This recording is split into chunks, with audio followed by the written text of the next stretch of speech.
for this one. Hey, what you gonna do when they come for your child? We're gonna stand like the wood, stand for this child. I don't mean kill, I mean just stand.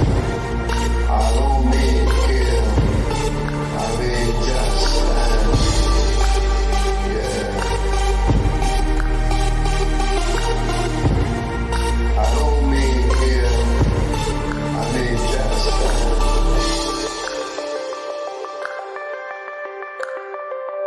I don't mean it. I don't mean kill, I mean just stand. Hey, what you gonna do when I come for your brother? Will you stand like a bull? Stand for his brother. Hey, what you gonna do when I come for your best friend? Will you stand like a bull? Stand for his best friend. I don't mean kill, I mean just stand. I don't mean kill,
mean just stand.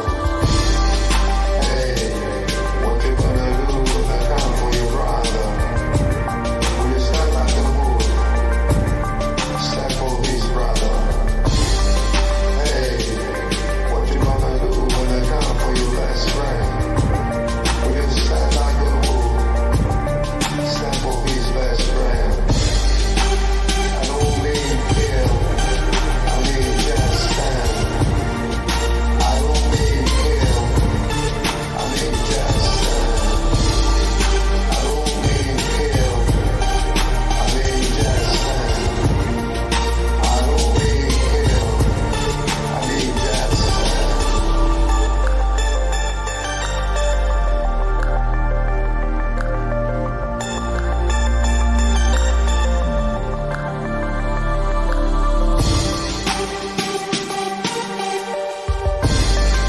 Hey, what you gonna do when they come for your wife? Will you stand like a bull? Stand for his wife. Hey, what you gonna do when they come for your child?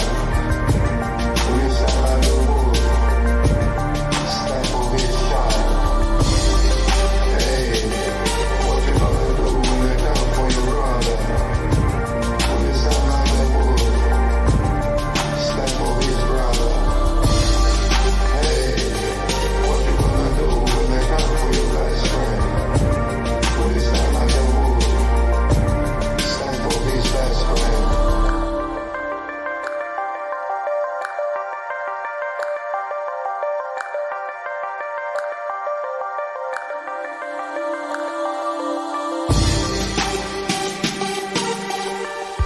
I don't mean kill, I mean just stand. I don't mean kill, I mean just stand. I don't mean kill, I mean just stand.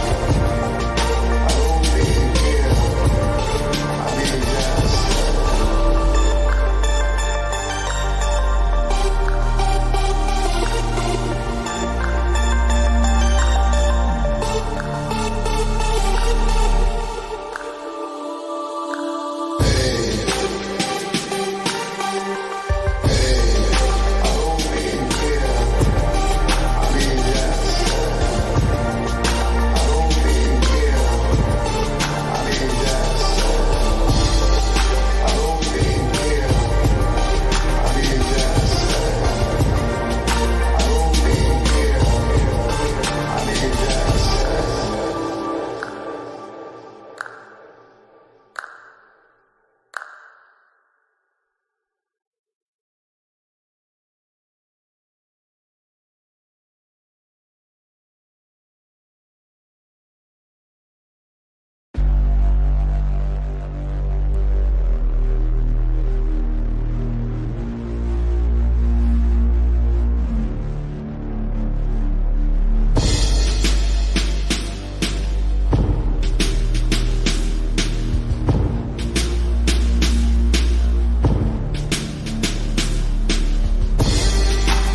Hey, what you gonna do when they come for your wife? Will you stand like a bull? Stand for his wife. Hey, what you gonna do when they come for your child? Will you stand like a bull? Stand for his child. I don't mean kill, I mean just stand. I don't mean kill, I mean just stand. Yeah. I don't mean kill, I mean just stand.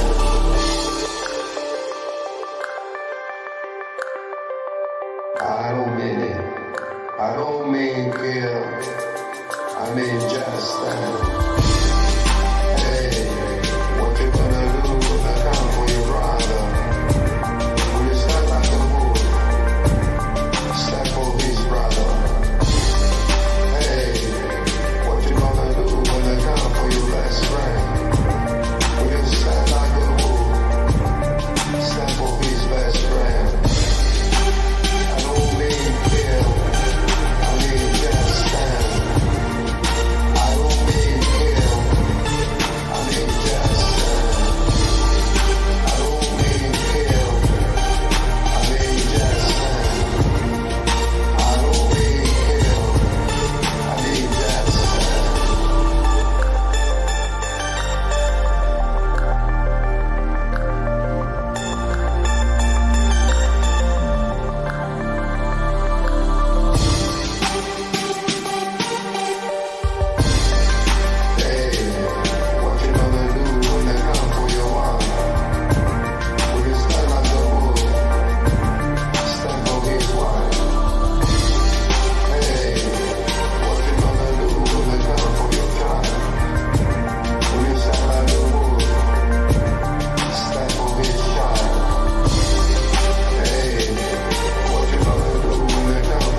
We are live. Welcome to DPA Open Mic episode 98, where the Iranian strikes back, Russia strikes harder, FEMA seemingly went on strike, and the world is burning.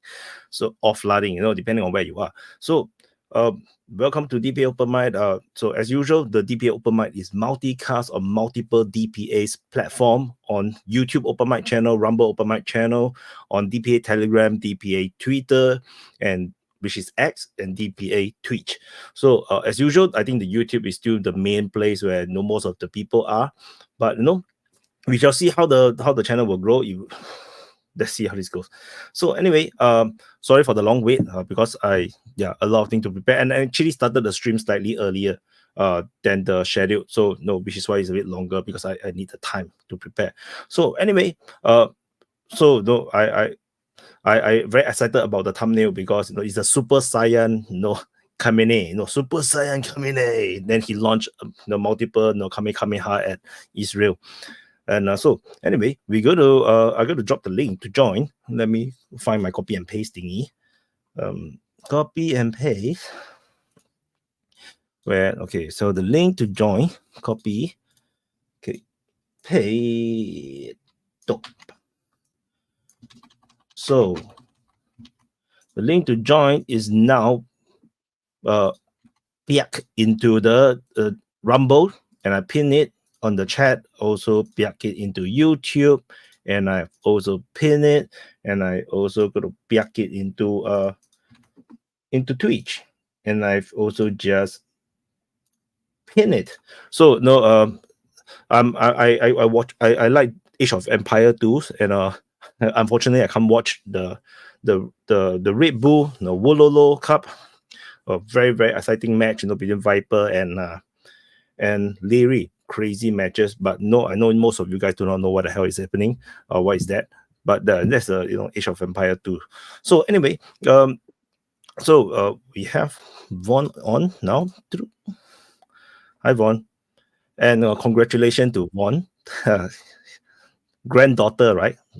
Yeah, I had my first granddaughter this last weekend, October 1st.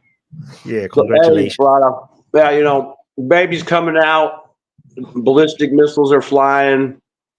I'm sure something was going on in Ukraine. It's it's crazy. All in one night. So yeah, she's happy, good, healthy. Everybody's happy, good. Is her name Voleda? No, we're joking around about that. Volodar Bakhmut. Hi, Goping.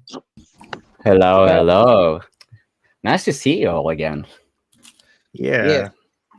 And so true, indeed. So many exciting things have been occurring lately. We'll be having lots of fun things to discuss. Yes, especially in Europe, it's getting colder.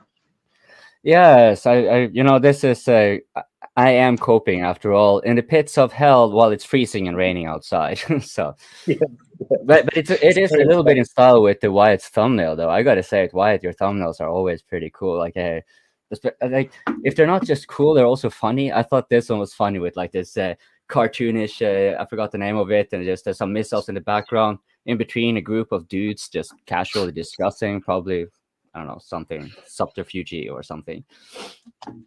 So it's actually inspired by Dragon Ball. So it's Dragon Ball, Khamenei. He became Super Saiyan. He become a more powerful version of him. Then all the missiles look like the power that in Dragon Ball.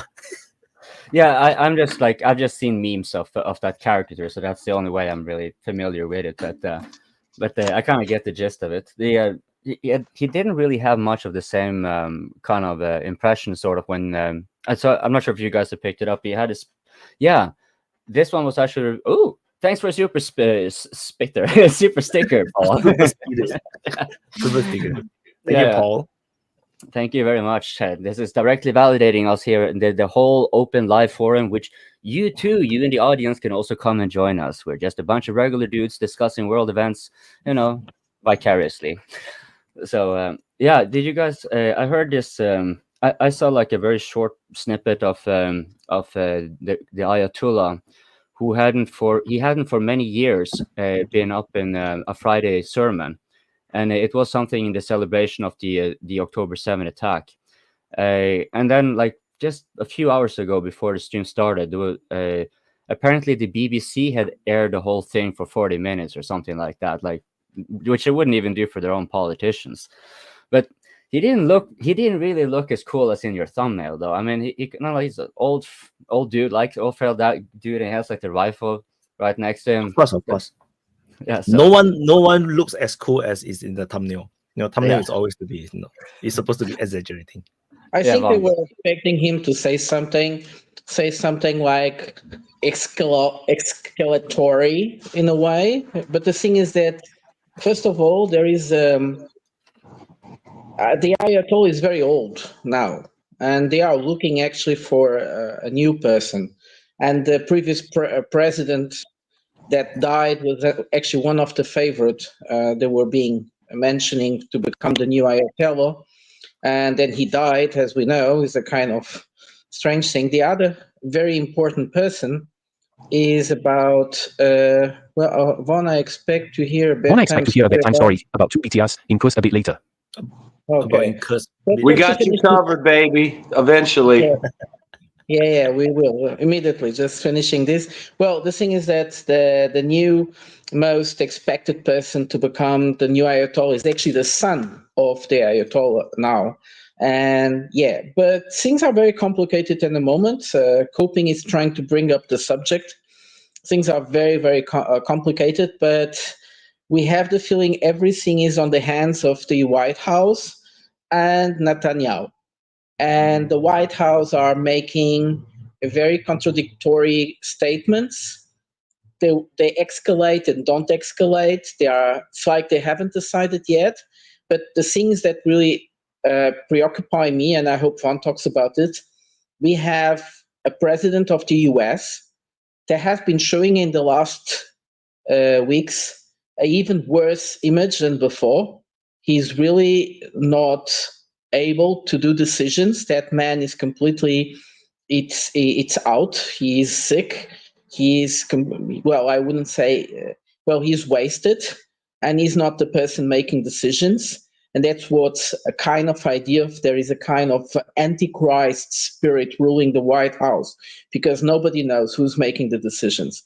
You have all these little ministers, little decision makers, who of course they are, each one in their own type wants something, and they are escalatory in the way they wish things for their own departments. But the thing is that the figure of a president is the one that controls all these little decision makers. And if the president is not able to control these decision makers are very, very, very dangerous, because they just see the little perspective and prism from their own cabinet. They don't see the whole picture. They might think. Piotr, can I stop you there, and then maybe we can continue afterwards, because Von has been holding a finger for a long time. But you're kind of pointing it out as if Biden is a very central figure, similar to the Ayatollah. I don't think it kind of works like that. No, also, I didn't say that.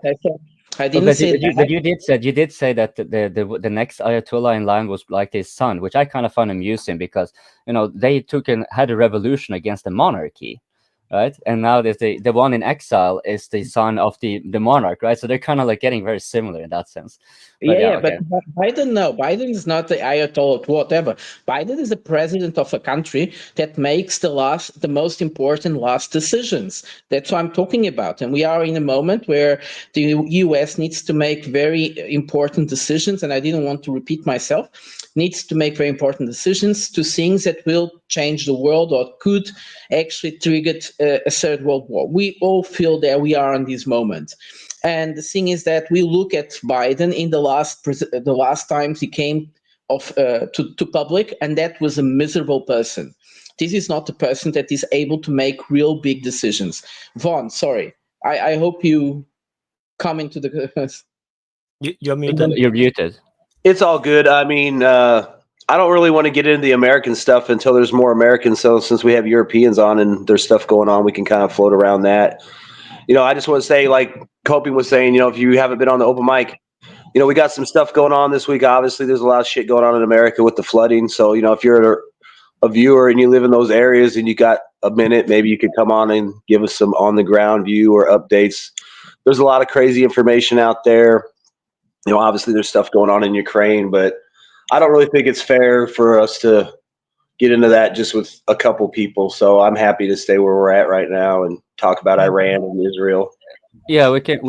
I agree. We can just casually go enter the Israel thingy, Israel Iran. But on what Von was saying, folks. Also, when it comes to Europe, I've been talking with a lot of people in the UK. Is happening stuff, and so yeah, you know, we can really talk about everything here. The title is a scam. It's the participants that make the conversation.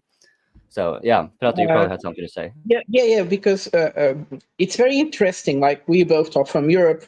It would be great to have Shadovi on the conversation as well to bring his perspectives. I think the Europeans suddenly, even if Rutte was just just came to office officially, I think Europeans are like stumped. They don't know how to react. They are really like they are in a kind of apavorated. I don't know if this word exists, but in a sense that they don't know what to do. They are in a kind of a limbo, and you see people making strong commitments and strong reactions, but they're still very smooth. And the reaction towards the route. The new Secretary General of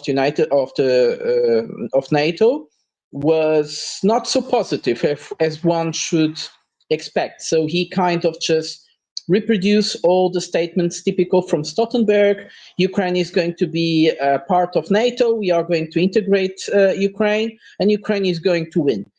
It's a kind of oniric, completely out of reality statement, knowing that Ukraine is definitely going towards some decision, some resolution of the conflict, because they are a dead man walking.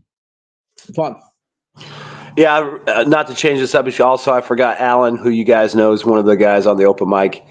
He's with a church group. They'll be heading down into that area, I think in North Carolina today or tomorrow, flying in with some volunteers to help. So we might be able to get some information in the next couple of days from him also.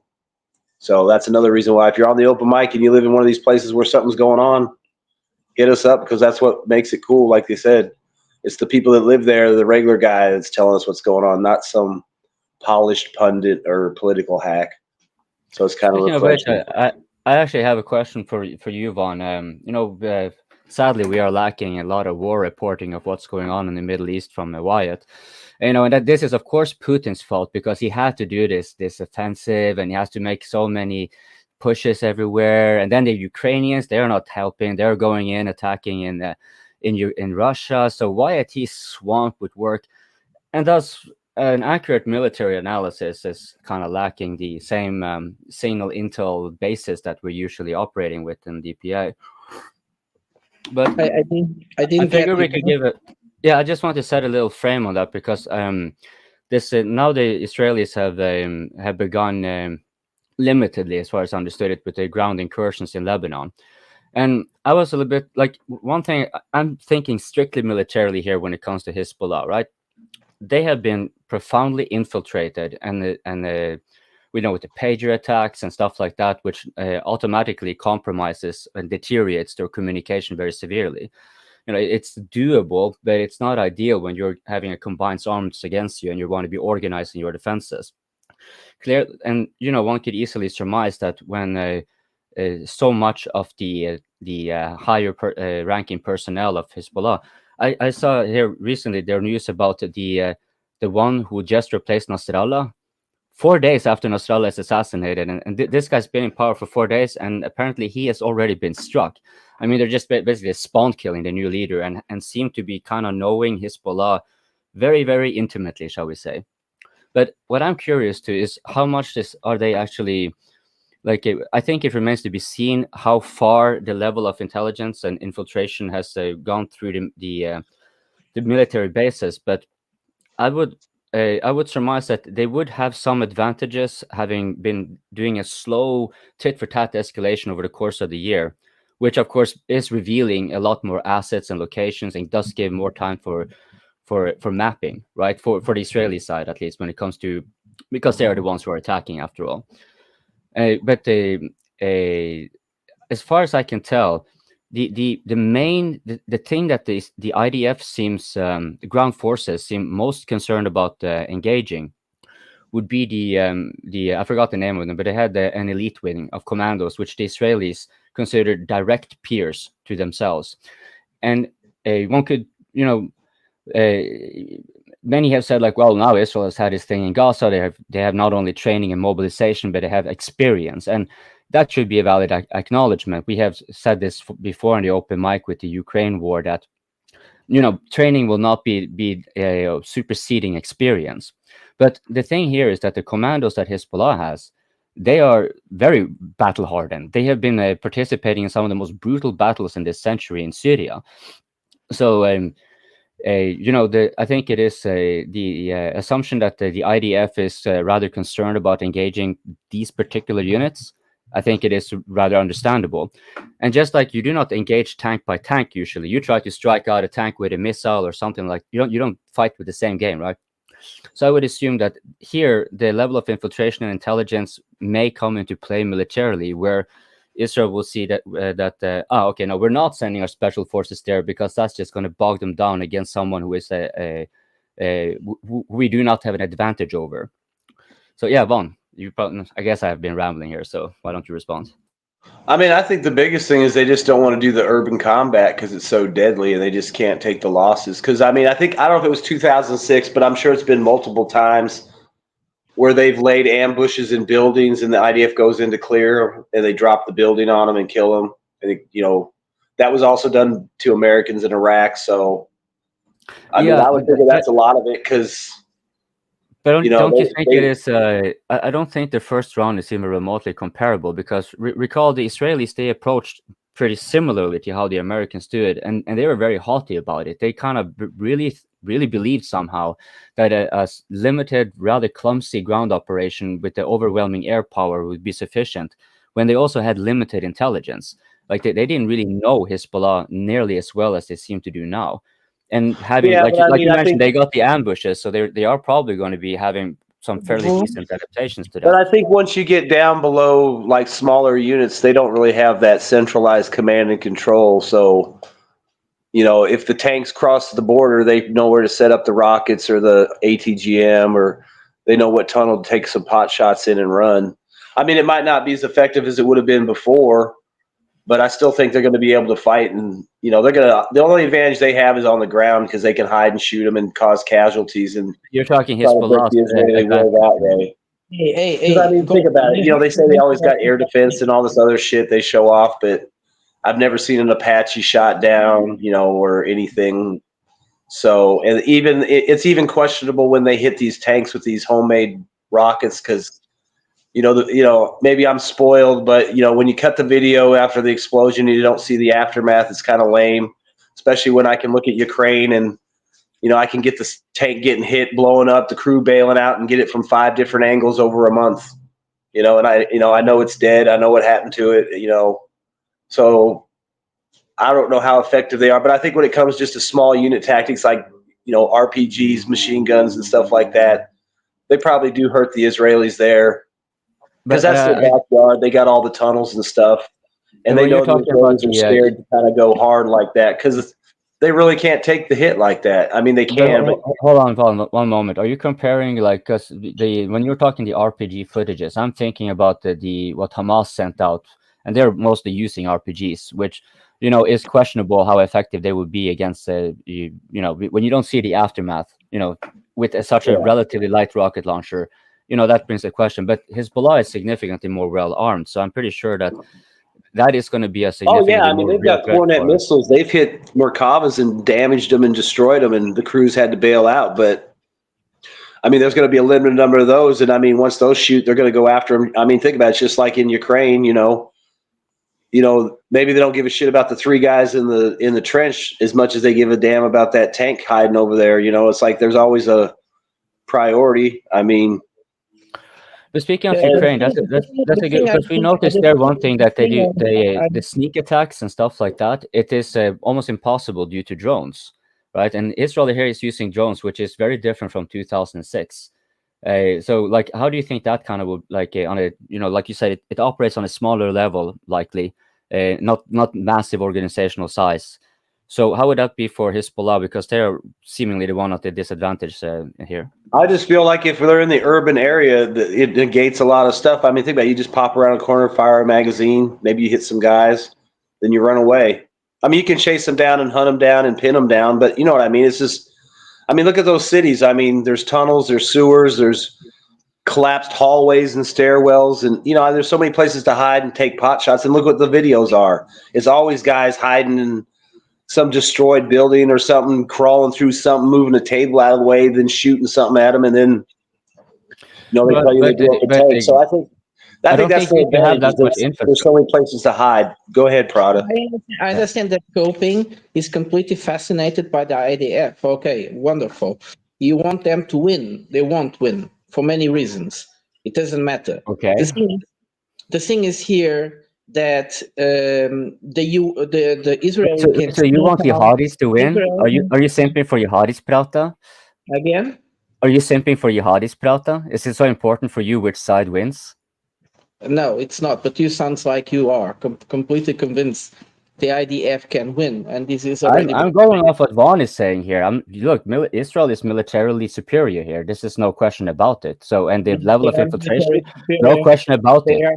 There's nothing I've said here that is really disputable. I did not make an assertion. I mean, I'm not going to say they're going to win or lose, but I mean, they're going to take casualties, and the Palestinians and the Hezbollah, whoever, have the ability to inflict casualties that the IDF may not want to take. And the only place that they can really hurt the IDF is going to be in the cities and in the urban area. That's why it fucked them up in 2006. That will probably be the sticking point in this particular incident. Yeah, but they don't have the same infrastructure like in Gaza, though. They don't have nearly as much of the same infrastructure, so I don't think it's comparable. I was cut, and I'm trying to speak and cut again. Oh, sorry. This is amazing. Today, open mic, I don't know.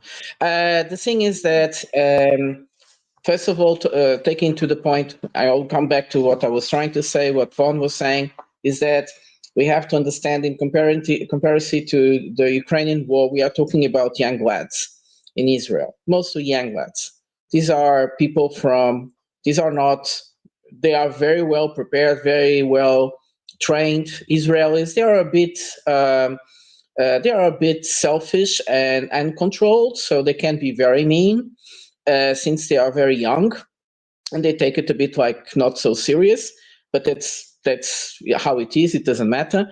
And the other ones are older people that lost a lot in their life and feel that they need a revenge at all costs, and they can die to do that. So it's a very complicated situation. And the problem here is that not Israel is a more superior force. The problem here is that Israel is ready to go outside of their comfort zone. And that comfort zone means getting inside of an area that has been preparing for war for dozens of years. So this is very complicated. But I wanted to go somewhere else. That's why I believe Israel is putting itself in a very, very dangerous situation. The thing is that they still have the support of the U.S. The U.S. will support them with arms as much as they can, or they are allowed to, but not Europeans. Europeans are cutting arms to Israel, and they will do it more and more each time that Israeli advances and become reckless in going into new battlefields. You see, it's becoming less and less. It's becoming very difficult to explain to the European populations what Israel is doing, what they are doing. You see, it's because they are saying, oh, okay, we want to go to Lebanon because of Hezbollah. How come they are bombing Beirut all the time? How can that be an excuse? That can't be an excuse. And they're also bombing Damascus and other parts. They are not really so. It's the Hezbollah. We starting having the feeling that Hezbollah is just an excuse. They are not so much there for the Hezbollah. They are more there than ever is to destroy a possible economic opponent. Well, this is my point of view, and many other people I think are getting this point of view. And that's Well, okay, Israel. Piotr, you made so many points there. We need to have something to respond to. Right? So you said an economic component. Let's finish. The amount of ammunition that is being spent at this moment, it's very dangerous for Israel and that's coming back to the first point, because the only supporter they will have in the few months will be the US, and that's over. So now, Compig, you can defend the IDF as you wish.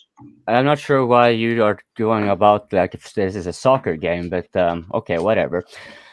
You said removing an economic opponent. Are you referring to Lebanon here? Because Lebanon has been economically teetering on collapse for years now.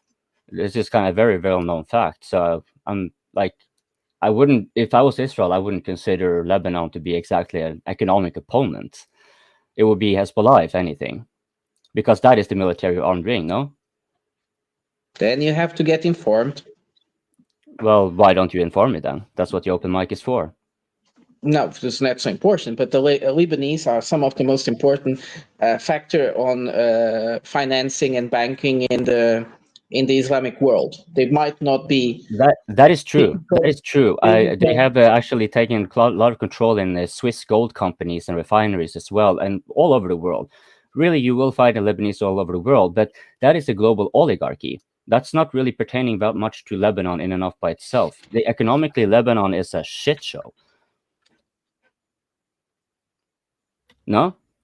I mean, like you're conflating the Lebanese state with the Lebanese elite. That's kind of where I'm kind of drawing the distinction there. I don't think that's like I don't really see the connection there of Israel wanting to use Hezbollah as an excuse to topple the Lebanese government for economic reasons. Like, it's a very costly way of going about it then, for very little gain. Why bombing Beirut like they are doing now? Why bombing Beirut like they are doing now? I find it more excuse than anything else. In order to kill a man, they destroyed 5 high-rise buildings. I don't think the means I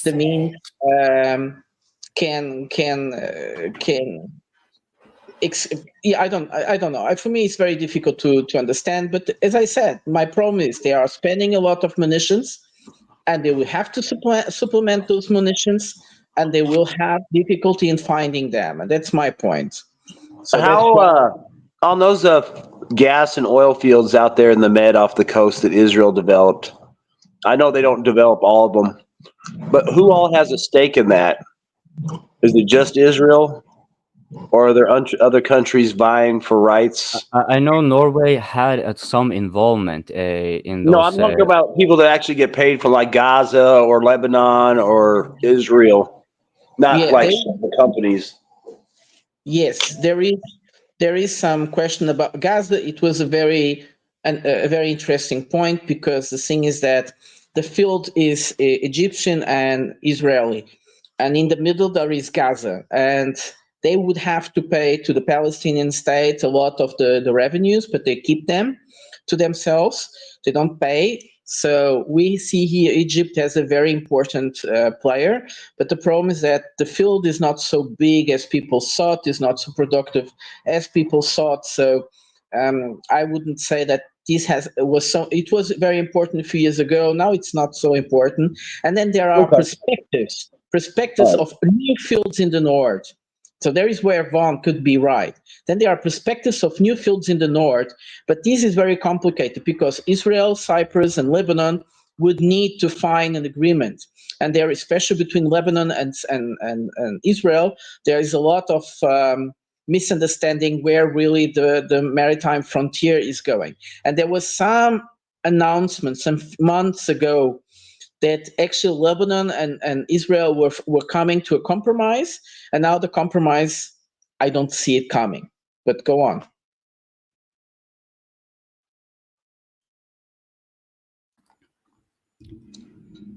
Okay, you're really quiet. Vaughn, no. Yeah, super. Vaughn, is Graham helping the people of South Carolina? I would say no, because he doesn't really have any power to do anything. I mean, yeah, he can go out and make speeches and encourage people to volunteer and stuff. But if you want to throw up in your mouth, there's a clip of him yesterday where he was on Sean Hannity's show, and I ain't even fucking lying. He's at Sean Hannity, who you know is a super Republican neocon talking pundit for Fox News, is asking Lindsey Graham about the disaster in North Carolina, Tennessee, and all that. And, you know, the help that's not getting there and, you know, what they're doing. And he's like, yeah, you know, it's really great what Trump's doing. And Elon Musk thanked them. You know, they got the Starlinks in there. You know, he goes, I'm really tired. I've been up all day like anybody, you know, like most people in South Carolina. He goes, but let's look what's going on to our friends in Israel. Literally, while Sean Hannity is showing pictures of flooded streets in America and wrecked towns, this motherfucker with no shame is like, basically his attitude is like, yeah, you know, Sean, that really sucks. Those people are stuck in the mud and all that, but, you know, we need to worry about our friends over in Israel. He fucking switched just like that. I mean, and people are fucking livid, but I don't really want to get too far into it, but needless to say, there's a lot of fucked up shit going on, but we should probably wait till there's more Americans floating around. Talk about it.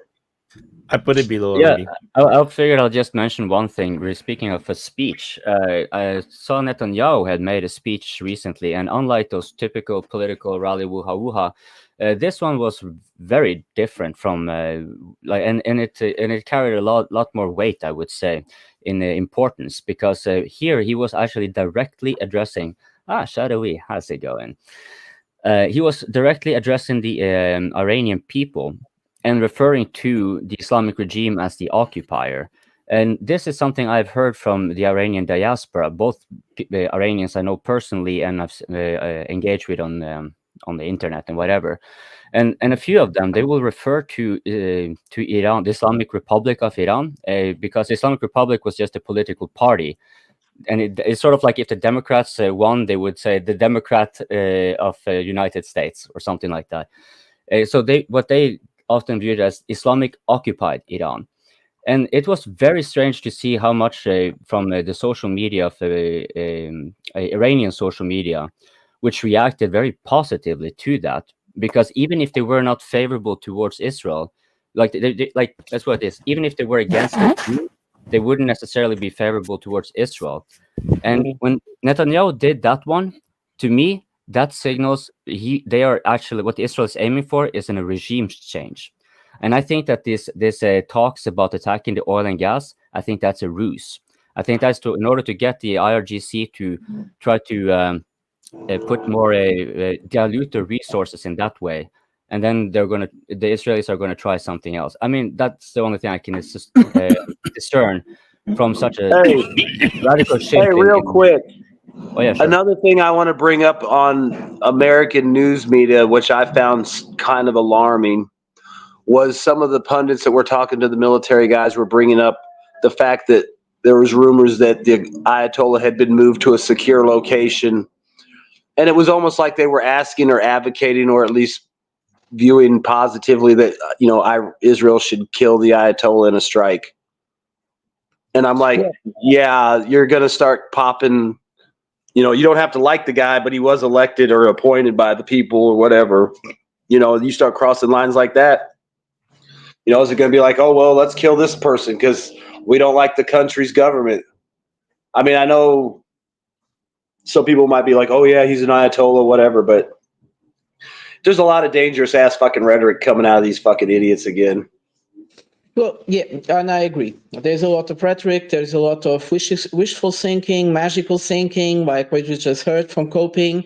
And there is also this paranoia now that they could actually do something by bombing the Iranian oil facilities. Well, please do that, and then we'll have an oil crisis in the world. So if the US is preoccupied with inflation for the election, there you go, you get it. So now I'm going also for a speech of Netanyahu, the one in the United Nations General Assembly, so not long ago. And he was showing a map that he said, the blessing map, showing the Arab Sunni countries like being supporters of Israel, and they will build a land route from Asia to Europe through the EMEC. And then he showed a map, the curse map, the map showing all Iran and all the proxy countries more or less aligned with Israel. Well, it's very interesting because I think here, coming to a discussion we were having in the Telegram channel with Voyagen, which was very interesting. You see, Israel wants, it's part of the ceasefire deal, that Saudi Arabia, especially Saudi Arabia, recognize Israel. Saudi Arabia, Kuwait, Emirates Arabs recognize Israel. And he recognized Israel, there will be like a forced open entrance for constructing the EMEC, for enable the EMEC to come true. I don't know why people see that so much important. There is nothing special about it. I've tried to comment about very many times. But the interesting thing is that they know, this is the talk we were having in the Telegram channel. The thing is that most of these Arab leaders know, if they do at this moment any approachment to Israel, their population will revolt. The anti-Israel sentiment in these countries is huge.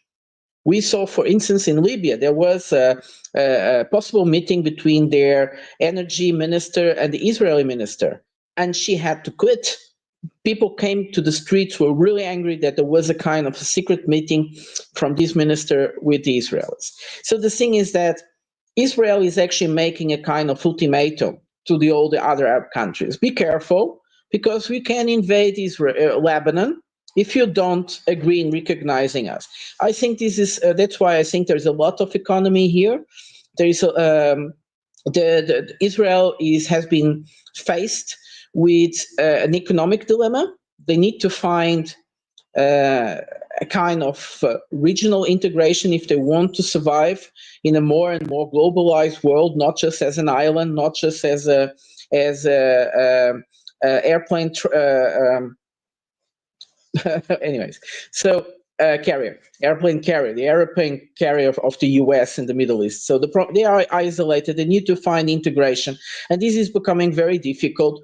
And I think they are actually at this moment with the attacks to Lebanon, my point of view, they are actually putting the pistol towards Saudi Arabia especially, but also the other Arab countries, and saying, if you don't agree and start talking with us, we will destroy Lebanon. But this is stupid. It doesn't bring anywhere.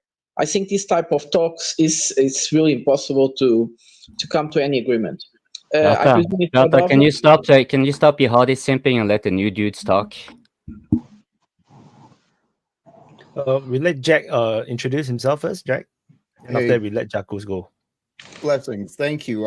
I found your channel a little bit ago, and I've been meaning, today's the day. I heard earlier in the stream you were hoping for another American voice. Well, here I am, and I served the military-industrial complex as a child. So my purpose is to confront this nonsense, this evil atrocities of war that's being driven by selfish liars.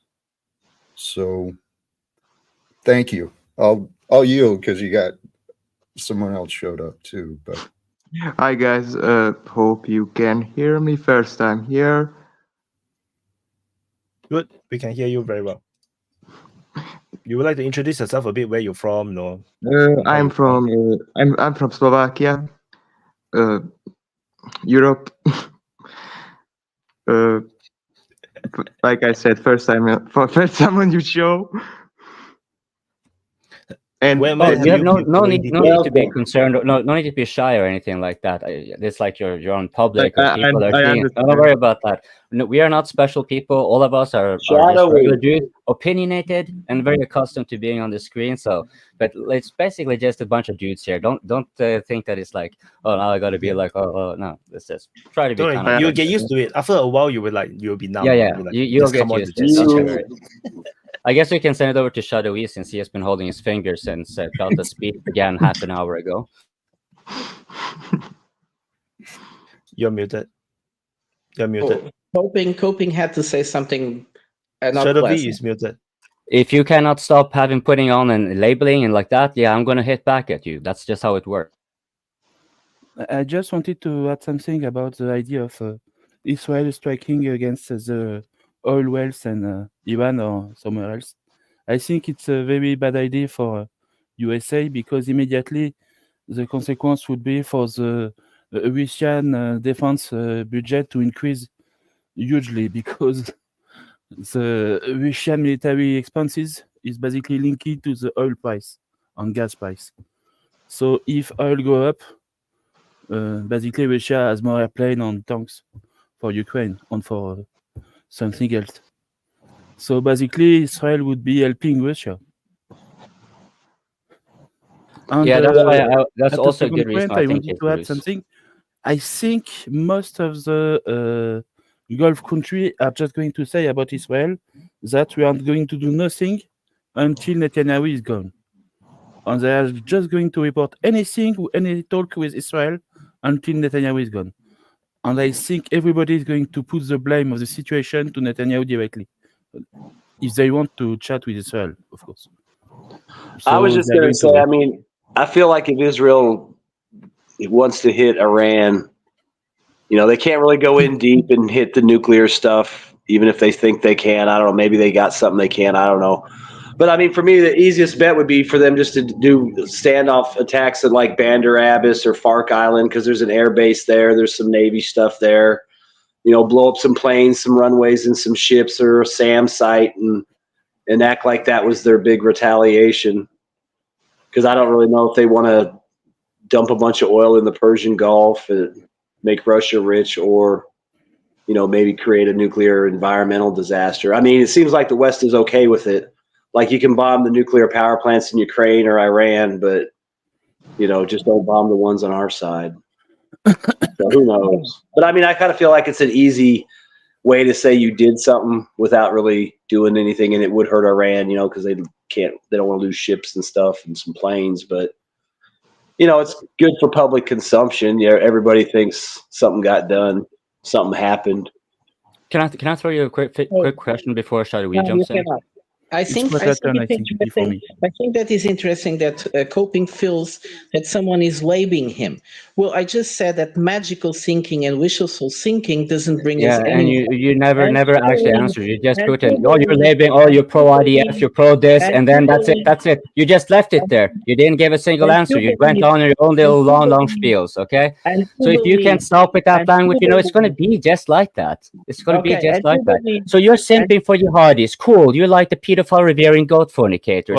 How nice. Are we going to have that discourse like that? This is horrible Coping, and I understand that you feel this very personal. It's okay, but I think you are getting personal, and that is a little bit of truth here in the open mic. You have to let people speak. You have been cutting. No, because you're only talking about me, and I'm not a central figure. Okay, let Shadow V talk, man. You two, let Shadow V talk. He actually has some sense to say. I will just finish what I have to say. And Coping, you really are very aggressive today. And the new guy. You are unusually annoying today.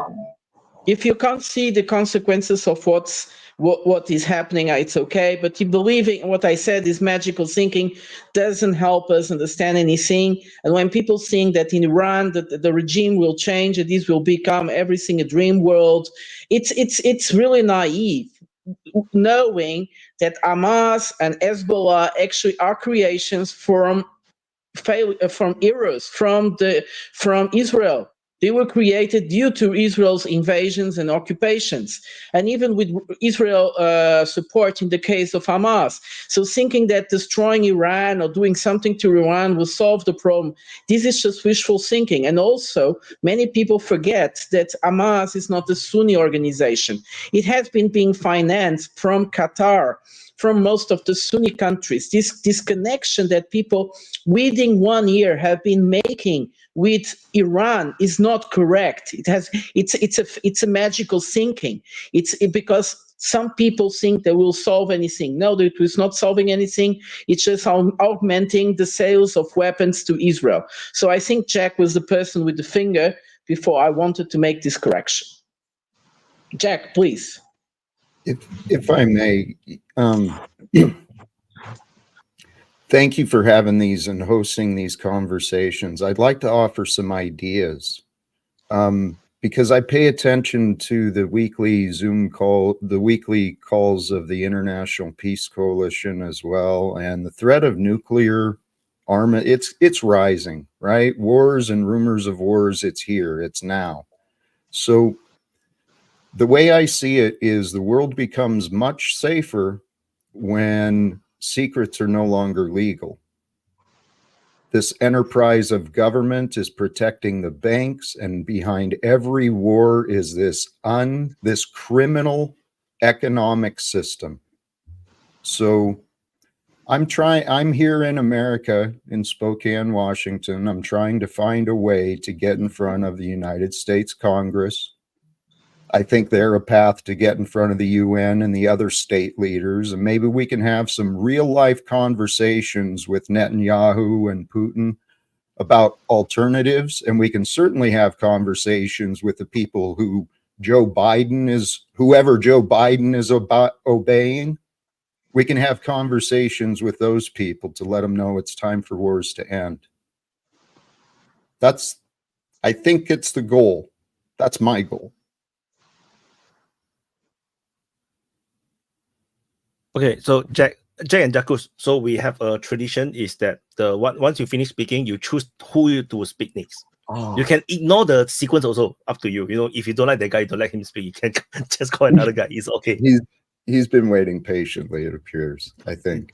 No, I first want to hear Coping what he has to say, and I will. No, Jackus, you gotta go so you don't forget your point. Come on, man. Yes, Jacuz, yes, just go ahead. I can wait. I've been here before. Just go ahead. Go ahead first. Okay, pass to Kopi. Okay. Thank you very much. So I wanted to kind of stick onto the oil and gas field and stuff like that, and why I also think it's not only just a bad idea here. I do agree with Shadowy. I also don't really see the the military rationale, because I think it's very unlikely that Israel and Iran is going to be having any direct, like a full-fledged military confrontation. At least it seems very unlikely. And, you know, militarily, it makes a lot of sense to go after the oil and gas fields. And you can say maybe economically, but due to the ripple effects already outlined, it's actually going to be hurt. Huh? I don't get it. Press the like button. Oh, shit. Continue. Yes. You just... Oh, sorry. Yes, everyone, please just like and subscribe. So I wanted to ask Vaughn here. Like, do you think, because you're the only military dude here, so do you think like there's any actual military incentive? Because I don't even see the incentive for striking on the oil and gas, because you won't be able from that distance to take out such vast fields and infrastructure to a point where it will actually, you know, prevent Iran from what they're still going to be able to send missiles and what have you. So I don't really see like the rationale. Where is the justification really beyond? I don't see any. I mean, what, for Israel to hit Iran? No, to hit the oil and gas specifically, because it's. I'm just saying. I mean, I feel like they're just going to go after an easy target. There's oil rigs out in the Gulf that would be easy to hit with low risk to their aircraft. There's bases on Fark Island, Bandar Abbas has naval facility. You know, something. You know, just to say they did it. You know, say they did something. I mean, well, I don't think they would go after the oil fields just because their big brother's not going to let them. But they could sink. There's plenty of small Navy ships and airfields around there that they could tear up, and, you know, shoreline missile batteries and stuff like that. Because honestly, I don't really think they can get in there into Iran and do anything to their nuclear program without risking losing pilots and aircraft. So just so I get you correctly, you're basically thinking that the only degree they're actually going to bother with the oil and gas is like basically closer to subterfuge, sabotage, stuff like that, like small strikes of insignificance. Well, I mean, like the IRCG uses platforms in the Gulf to launch boats and stuff, so that might be what they target, not actual platforms that pump oil. Well, I think, but then if you start shooting missiles and blowing up stuff and dropping bombs, I mean, oil tankers don't want to drive through there, and it's going to still cause problems. So I don't know. I'm just saying, I figure they'll do some half-ass strike on an easy military target that Iran has, and then, you know, everybody will act like they got their pound of flesh and we wait around for the next round to kick off. Thank I you, would Ron. suggest that Also- there is a bigger, more macro, objective. If let's say Israel really want to go to war, like with Iran, first thing first, these two countries can't go to war in a more conventional sense because they're too far apart. But if Israel decided to strike all the oil facilities, Iran's economy will be wrecked. And then, of course, oil price will increase. We'll all suffer together. But the problem is that once the economy is wrecked in Iran, there's a high chance of civil conflict within Iran itself. Because without the oil money, then this Islamic Republic, whatever this religious leader, preachers and they can't deliver the kind of governance in the country. That is the danger for Iran. So Iran is scared, because if they don't have the oil income, what else? What kind of other income do they have? I don't think they have much else of income. So I mean, I wouldn't underestimate that. But the thing is that once you do that, Iran have no more choice. They'll have to go all out. The problem is how they go to war. I do not know because they are so far apart. Are they going to travel their army through Iraq and Syria? I have no idea. So yeah, but that's what I think. But it's like it was mentioned earlier. Wouldn't that hurt? Wouldn't this it's hard for me to see that the Israeli planners will not see that this will inadvertently hurt them, likely way more than because I don't see a payoff really. You're not going to get the Islamic regime to collapse or anything by taking the oil and gas. This has been tried before many times to try to put so much pressure and strain both internally and externally on a country so that and then counting on internal upheaval due to economic things. But it's rarely that clear cut. But look at Venezuela, for example. Look at North Korea. It should be pretty. But will obvious Hezbollah continue to fight? No, the problem is will the Houthis, Hezbollah, and the Hamas continue to fight without money? No, that's the problem. Because and then you need money to buy arms and ammunition and to do logistics to send all the weaponry and ammunition to these people. And it's going to be all premium price because everything have to be hidden. Have to be covert. So if they don't have the money, then they cannot do all these things. Then they will go rogue as well. All these Hezbollah and Hamas people, they might also go rogue. So there is rational, but the problem is that it's the suffering and of course the PR problem. It's like Israel will do a second Gaza problem. Once you strike all the Iranian oil, it's like having a second Gaza. It's like, they do another great evil again. And then, of course, the whole world will suffer with them because the oil price will go through the roof. And then, Russia will be able to expand the army to 3 million because they got so much money. I think Jack is holding his finger. Jack, are you holding your finger? Yes, but it's kind of keep my mouth shut. No, that you're supposed to be on the open mic to talk. That's what you're doing. I appreciate that. There's some of the conversation earlier to be selfish from the American perspective, but there's disasters all around this world. And our young, healthy men and women in the military could do a lot better serving by cleaning up and restoring, restructuring. The money has been used as a distraction for all of us. We've been paying attention to our jobs, trying to provide for our families, and corruption has risen. So about the spending and the increasing of the increasing expenditure in the Russian industrial armament is that they have a problem. They already achieved the peak. They don't have enough workers to increase the production, and they are having a huge problem in trying to find workers. And then at the same time, they have a problem. Well, there is a pressure from inside of their society against immigrants, which they called illegal. But of course, it's not about being illegal completely because they really need workers like crazy. And so I don't see that it would make much of a difference for the Russians to increase their expenditure unless they would be able to buy armament in other countries. But the thing is that if this really goes on, like you guys were proposing, everybody will try to build. It won't just be the Russians. Everybody will start buying armament or producing armament and keep it for themselves because things will get very ugly very soon. It's a question of time. I find it very difficult that the American establishment will allow those oil fields to be destroyed in such an amount that they will disrupt the supply of oil in the world, because they do have a problem with inflation, at least until the elections are done. And then we'll have a new president, and it will still take a while. But I think, as far as I understood, you guys, Jake and Vaughn, you can perhaps give a better comment about that, is that the United States is delaying big decisions until the elections, where Biden will be alone, and then he can. It will still be almost 2 months until Trump or Harris takes office, and so you'll be more or less allowed to do some things. Jacques, please.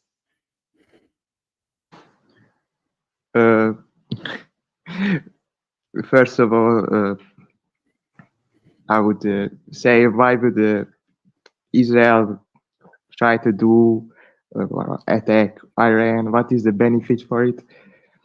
My opinion is dragging in the US in the war for basically how should I say it?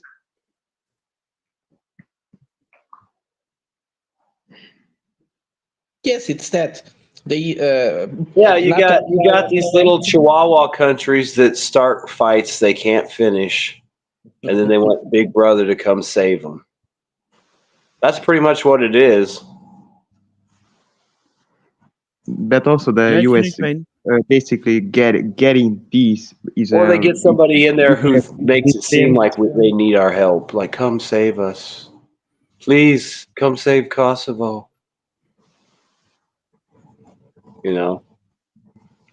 But the US still gives weapons, arms, even though it keeps escalating and escalating. Instead of saying, no, we are not giving arms, not giving weapons to you, stop it, we still give weapons, planes, bombs to you just to continue the war. What is that? What they're saying? The US doesn't want to solve the regional conflict in any peaceful way. What does it tell you if they deploy a whole carrier group, planes, 10,000 soldiers in Cyprus? What does it tell you? Yeah, if you want to, the more conspiracy way of thinking is that no, it's all about money, about making money from selling weapons.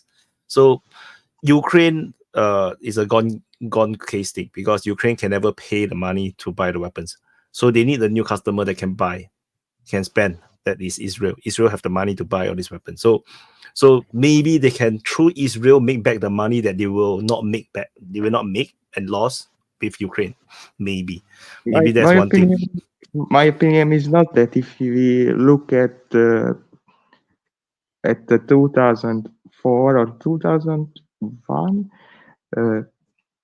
article in the New American Century that basically says that they want to liquidate 5 countries, which is on the list already.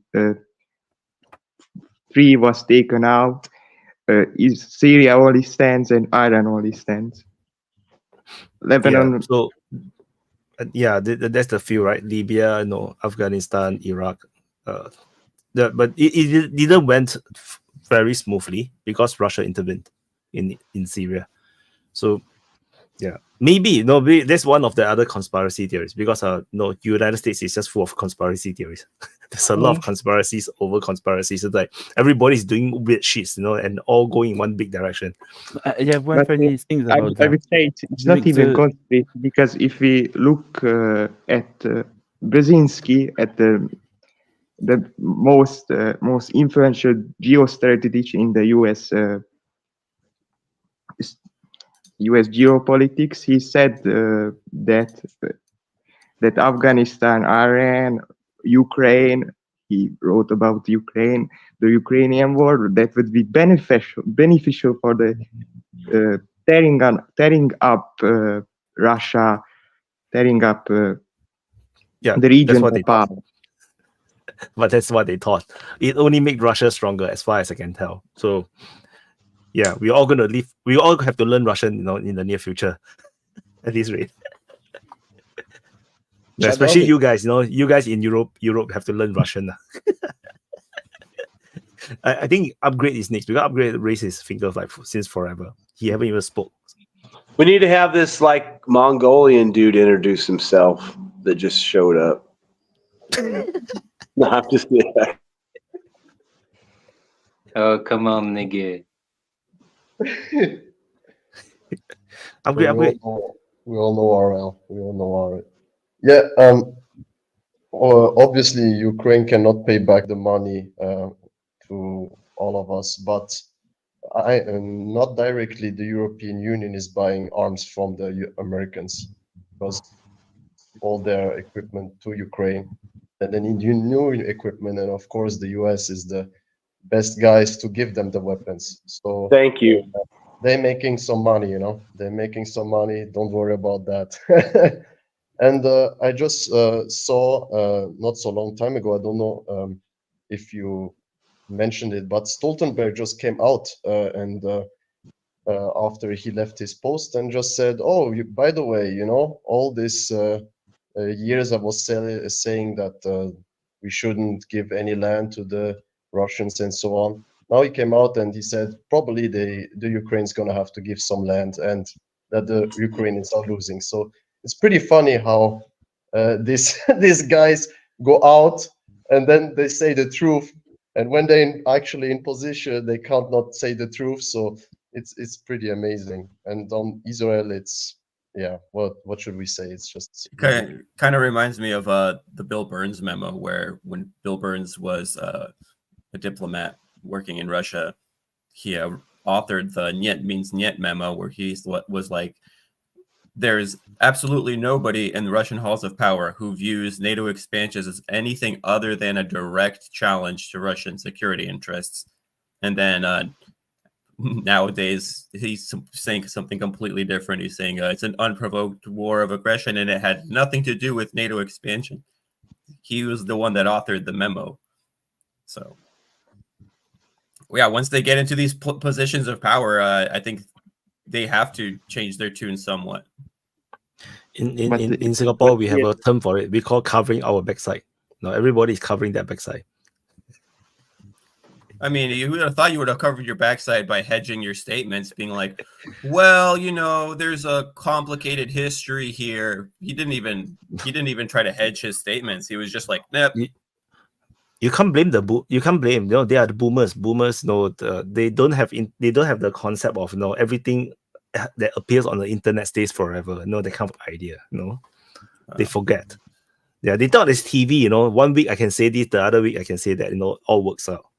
So, well, actually, I think they know that they can do that because it's just memory hold, and how many people are gonna pay any attention? Like us, half a dozen people on a stream somewhere. Nerdy people like us, exactly. People with no life. Mm-hmm. Shadowy. Yes, I wanted to add a funny or very sad story about the Syrian civil war. When you were speaking about the complot in Washington, I was thinking about this story. During the Syrian civil war, a rebel group backed up by CIA has attacked another rebel group backed up by Pentagon, because the CIA never told anyone that they were supporting this group, and the Pentagon did the same thing. So basically, they were both allied and they attacked each other during a few days before someone in Washington realized that basically they were striking themselves. Yeah. Our own moderate rebels, quote unquote, are fighting each other. Exactly. Of course, only moderate rebels. The Frisian army and the white helmets, which they are created. Angola, лучшая страна в мире. It says Angola is the greatest country in the world. Is a colony of United Kingdom. Well, no. It's the best country in the world. It says Angola is the greatest country in the world. No, you not enough Russian accent. You need to very thick one because it's in Russian. Well, Angola, лучшая страна в мире. My Russian accent is pretty Angola, the best country in the world. is the best Enough. country in the world. The In world. the world. Cultural appropriation. And Okay. You cannot do that. It's forbidden, Wyatt. I bet that £2 is worth it now. No.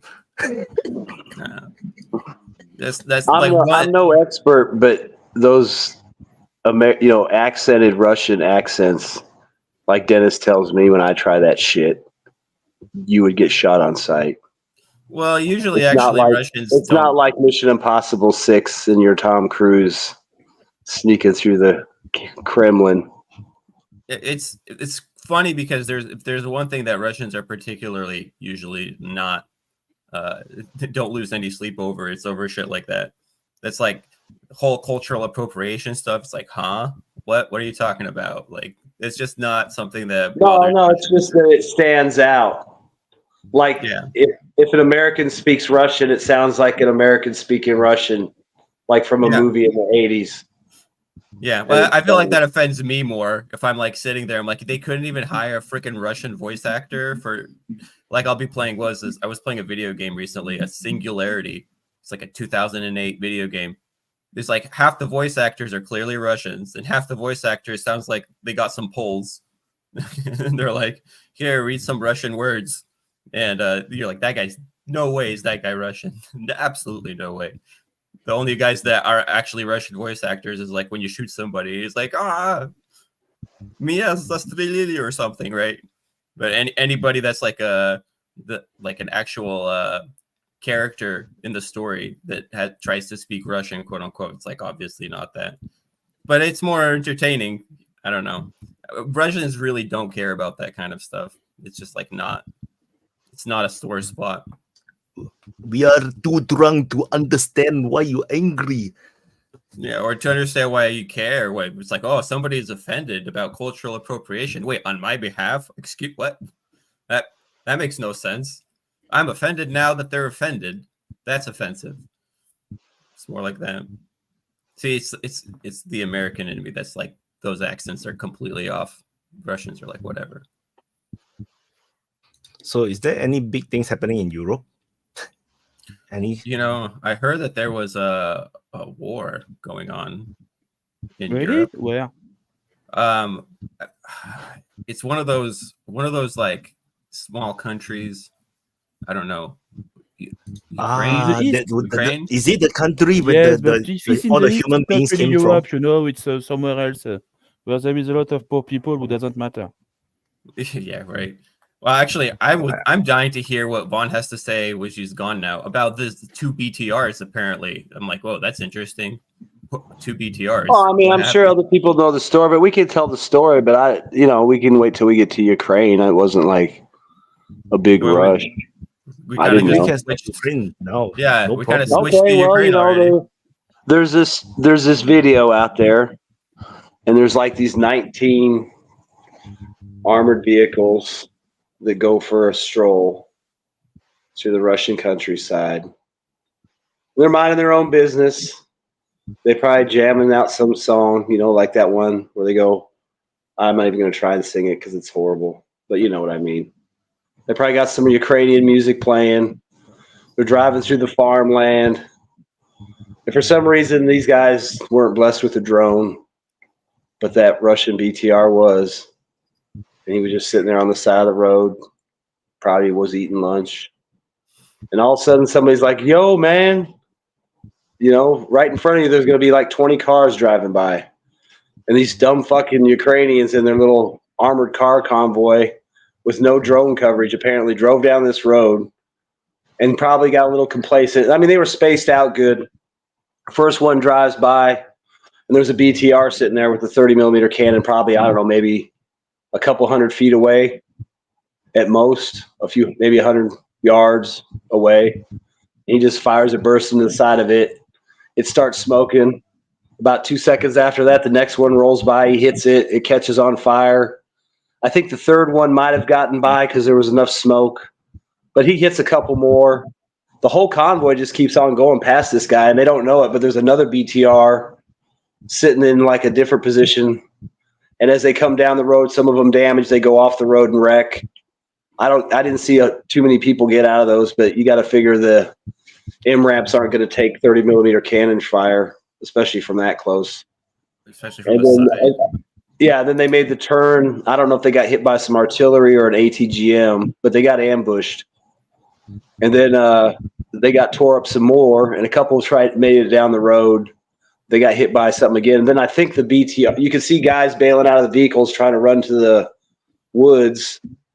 And then I think the BTR that initiated the ambush actually came down the road behind them and was firing them up, and then chased the other ones that tried to circle back and run away. But yeah, supposedly it's a total like 19 vehicles, a company size element. And more than likely that was probably something that happened in the first week, and it just now got released. Because let's be honest, at this point in Kursk, there ain't no 20 fucking vehicle element rolling around undetected, and then only gets met by two BTRs and no FPV drones or nothing. So it had to be from the initial invasion into Russia. But it shows you exactly what happened. 19 vehicles, they got fucking destroyed. The guys bailed out, and those are all the dead guys you see on the side of the road in groups of 4 or 5. Whatever guys got out of those vehicles, killed along the wood lines, hunted down. So I figured it was hold up. I was just wondering, are we sure? Вы не стали относиться к русским как к киногероям, aren't you tired of treating Russians like movie heroes? Yeah. Did you read the Russian word out? I did. I did. That's exactly what it says. Вы не устали относиться к русским как к киногероям. So, aren't you tired of treating Russians like action movie heroes or something? We treating them as hero also cannot. You treat them as no ox also cannot. Well, okay. So back to this BTR thing. So we are sure it was a BTR, not a BMP. No, they were BTRs. Wheel on that track. BTR. Wow. Because BTR is important. Most of the case, BTR come from paratroopers company, because they are very light and very easy to put on in an aircraft. So very easy to move them. The BMP is for the rifle companies, basically mechanized infantry. Well, BTR is basically an APC. The BMP is an IFV. The Marines have their own kind of like Well, you've got a BMD, which is the airborne version of the BMP. Then you've got the BRDM, which would be like the airborne version of the BTR. And then you've got BTRs, which is like your mechanized, motorized. And then you got your BMP, which mechanized, motorized. If it's a BTR with a 30 millimeter cannon, it means it's like a more modern, at least. Oh, yeah. These look like they were fairly new BTRs. I mean, the guy had no problem lighting them up. I mean, it was just like a burst into each one as it went by. Like I said, though, I think the only reason a couple of them got by was because of all the smoke from the other ones that got shot up. And then they were crashing on the road and trying to zigzag around, and the other one was lighting them up. I mean, like I said, you could tell that's what happened to those guys. I mean, that whole company element got wiped out probably within a few hours of that initial contact, maybe a day if they ran off in the woods. Mm-hmm.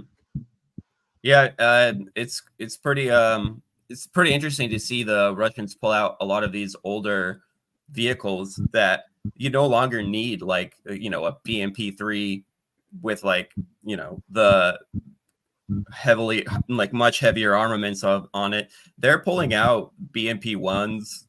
Sometimes they modernize the turret. Sometimes they don't even bother with that. And you see a lot of what Vaughn calls rednecks with too much time on their hands and like a welding machine, taking these old the old turrets that the BMP, like the non-modernized BMPs have that they remove, and just turning them into like a artillery gun, like a assault gun. So basically like a cannon. They just weld it onto like a tractor trailer and put on some rudimentary primitive just sighting stuff for like direct fire, and they kind of use them as assault guns because there's so many of them. Like it's an estimate of like something between 6,500 to upwards of 10,000 BMP-1s that the Russians have in reserve. And I know I brought this up before, but my dad served in the Red Army, and his job, like as a mechanic, like his job, he didn't work on like cool tanks or anything. He just basically did like trucks, and they're like, okay, here's like massive stockpile of like, you know, thousands and thousands of trucks that are just sitting there. And, you know, your entire time in the army, your job is literally to take them apart one by one and put them back together, fix what's wrong, replace what needs to be replaced, move on to the next one. Because it's the only way you're going to have, you know, 20,000 trucks sitting there for, you know, decades, and you can still use them when they get called up, which I remember all that hullabaloo about when the Russians first came in, people saying, oh, they aren't rotating the tires properly. So I asked my dad about that. My dad's just like, oh my God, that's hilarious. Yeah, is it possible that there was like some confusion about which vehicles have already been worked on, which vehicles are ready to be pulled out of storage, and which vehicles still need to be that needs to be done with? But like rotating the tires, you just straight up replace them. You know, you go on to the next car and you're like, okay, it's been sitting there for 2 years. You're gonna just replace the tires. You're not even gonna like rotate them. So that's one thing that's the one thing that the US didn't do, right? Where you hear Maddie complaining about this, where he's like, what about all those M60 Patton tanks or whatever that we used, that they used during his time in the army? They just like drove him out in a forest somewhere, let him rust, you know? Nobody's out there taking them apart, making sure that they're not getting rusted, making sure that there are working parts in there, because a lot of this old school outdated Costs money. Well, it costs money, but also like you keep production lines for this old school outdated stuff, because okay, well, you need a gear somewhere gets broken, even for something that was made in the 1960s. You're maintaining the ability to manufacture these replacement parts. You're maintaining the ability to continue to have these production lines going the entire time during even peacetime. So it's much easier to crank it up during wartime. Go ahead, Upgrade. I'm sorry that I went on too long. It's fine. It's fine. Yeah. Your turn. We were talking about the Kursk thing, and I was previously saying in the open mic that it's totally dumb decision from the Ukrainians, because now they lost Vuhledar, who was one of the best fortified places around the Ukrainian front line. And also I had to mention that I don't know if you saw it, but I looked the latest video from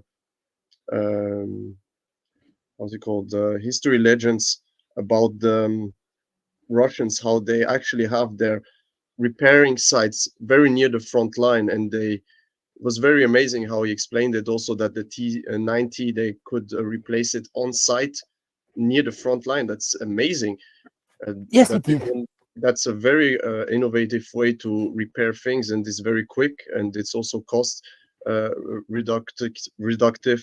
And the Ukrainians have exactly the opposite, like in the video mentioned, that they need to ship all the things back to Europe to fix it and then bring it back. That costs so much time, and they don't have that time. And the Russians rebuild or repair things just on site near the front line. That's hold on, very just amazing. in case people don't know what you're talking about. Upgrade's referring to apparently there was like a T-90 with a damaged turret, and the Russians just drove up another T-90 with a working turret, swapped the turrets, and then pulled both vehicles out. Yeah, it's amazing. And the Russian Defense Ministry just published. I did share on the DPA Telegram. They have the workshop for UAV as well, for the drones as well. Also in the front. On the front. Regions. Wow. Near the front line as well. They have the workshop. So maybe these underground or inside some bunkers, they have the technicians basically repairing the drones on site as well.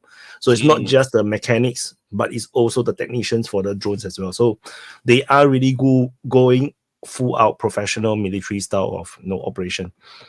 That's why you see also that engineering is also very important, because the Russians bring out a lot of engineers every year, and that's where you can see that it's very useful also for military to actually have people who are capable of doing that things. And the Ukraine is also not bad. In the video you can see how they try to do their best with even civil things and stuff like that. So it's very innovative, and nice to see what's going on. So I think coping was next, right?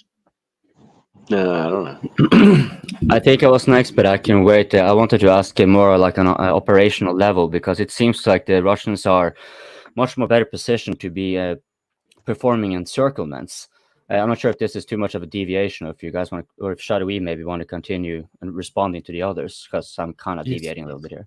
Yeah, okay, Shadowy, why don't you go? I think there is another issue with this system, is that your front line is becoming heavier and heavier.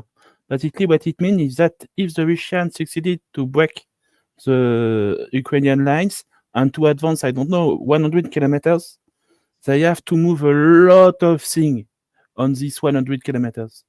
Because when the front line is very static for 2 years, like it is today, basically, it's very easy to have a lot of frontline installation, like air defense, logistics, supply, repair shop, and so on. But if the front line start to advance much more quicker, like it could be this winter, all that we are seeing today, I don't know if the Russians are going to be able to continue these things. I think it's Von or Potaton next. Well, yeah, I was just going to go on the repair stuff. I mean, like with the Russian tanks and all these upgrades and stuff, I mean, it's a big deal. Yeah, they're fixing them closer to the front, but in a lot of ways, a lot of that stuff's components that can be, they're plug and play. You unhook a wire harness and a couple bolts, you pull off the bad unit, put a new unit back in. The same with the engines. The Russian equipment's lighter, so they can do some of that stuff like turret swaps. I'm sure the United States could do it, but it might require some more equipment. So that means more people, more vehicles. But the fact that the Russians can, bring their standard, recovery vehicle with a crane on the back, lift the turret on, drop it back on, and then it's probably minimal hookups, especially since you got guys that know what they're doing. So they know exactly what to hook up. It's not their first time. Same with road wheels, track, all that stuff could be pulled off of destroyed vehicles and replaced. I mean, it could be a complete burnout, but you still could pull the track off and the road wheels, knock the bolt, knock them off, put them on something new, add a fresh coat of paint.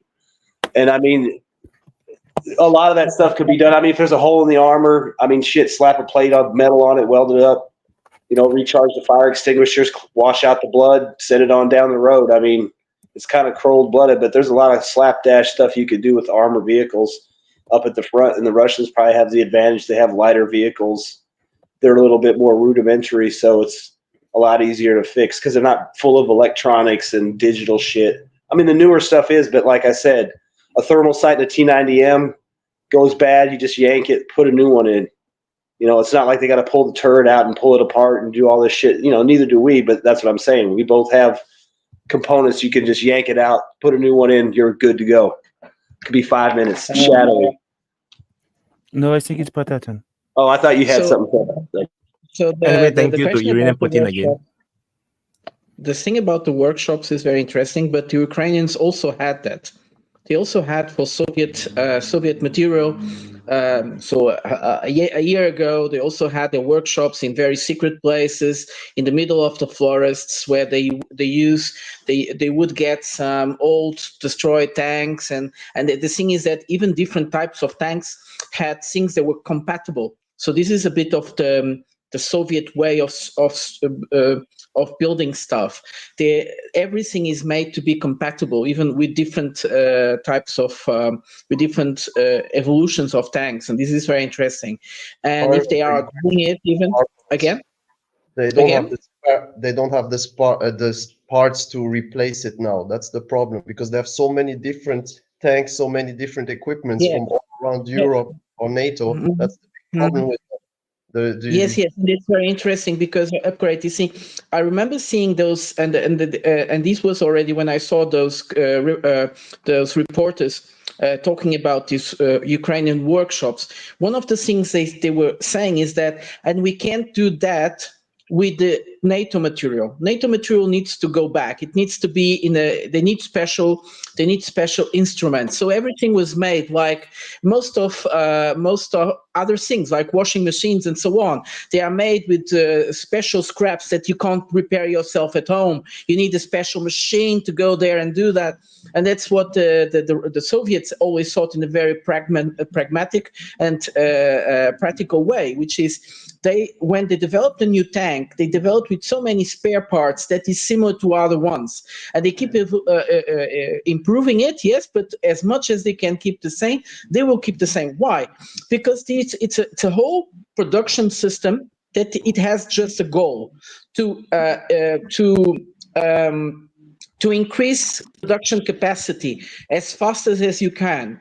And in Europe, or in the West, we have all these production systems that tend to be so closed as possible, so that there isn't this merging of technology.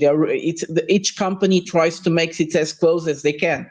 So this is one of points. And if you were saying they are reporting they can do that even with drones, that's really amazing. It's another thinking completely. The other thing too is if you look at the Ukrainians, every day they lose the ability to recover vehicles for spare parts, whereas the Russian inventory is growing exponentially every day. And if you factor in like the M1 tanks, I don't believe the Ukrainians recovered a single M1 tank that was damaged or destroyed. So the ones that are left, which is at best 9 to 10 at max, well, there's none of those tank platforms they can cannibalize for spare parts. So I kind of want to hop on what you're saying right now. Just think about it. If you have an army of mechanics, right, that have been taking apart and reassembling, I don't know, their BMP2s, right, for example, they're going to be much more familiar with that tech, and they're going to be able to fix that under, different kinds of conditions. And the supplies and spare parts, etc., is another thing that we really need to keep in mind, because instead of having to cannibalize their equipment constantly, like Ukrainian technicians and mechanics have been complaining consistently that Western weapons aren't shipped with spare parts, for example. And makes sense because a lot of it is being produced in real time and shipped to them, so instead of getting spare barrels for, Caesar self-propelled howitzers, every spare barrel is needed to make actual Caesar self-propelled howitzers and ship it out. It's not like they have 20,000 Caesar self-propelled howitzers that somebody's been maintaining just in case, because you have a huge army of conscripts. It's a big deal. And I think, like Vaughn said at one point in time, like the unsung heroes on both sides of this war are rednecks with a welding machine and, too much time on their hands. Go ahead. I don't know if it's Wyatt next or... I want to let Alvaro introduce himself first so that he can join the conversation. Hello. Alvaro. Yeah. Do you hear me? Yep. Okay. I'm Alvaro. I'm from Madrid, Spain. And yeah, this is my first time in the open mic. Mucho gusto. I follow all your mucho gusto. And I follow all your videos and I like them. So yeah. I'm just listening, and if I have something to say, so I can chat with you. Okay, I guess. Thank you for joining. We don't have a lot of Spaniards, right? On open mic. We only have one, and he's like a fake one. He's in Israel. Yeah, I see. I don't see. Prada kind of counts. Prada's Portuguese. They sort of counts. I saw him last week, and I think he was Spanish for his accent. But not many Hispanic people here. But I think maybe everyone just speaks Spanish, right? Yeah, it's easier. I have to leave my bubble of opinion and just meet people from all parts. Cool. Welcome to the open mic. So, who's next? I think Jacques is next. He's been waiting to speak. You're muted, Jacques. Unmute yourself. Unmute. Coping is next. He's waited a long time. I think it's your turn if it is on topic, because I can hold my point. I'm going more on like operational strategy questions, so I don't want to. He wants to switch gears. So we're still talking about what we're talking about. If you're responding to what the others are saying, then you're going first, and then if Shadowy still has something to do on the same topic, No, I can just hold want my to point. speak about soccer with Alvaro, because I live in on our team. I just pushed 1-0 the Real Madrid a few days ago. Do we have someone's mic messing up? Jacques, you need to mute when you're not talking, because your audio will have audio. Yeah, Jacques, why don't you talk, because you were after all given it. Like, it doesn't matter on the order really. Bradley gave it to you anyway, so that means it's you. So why don't you just go ahead? Go.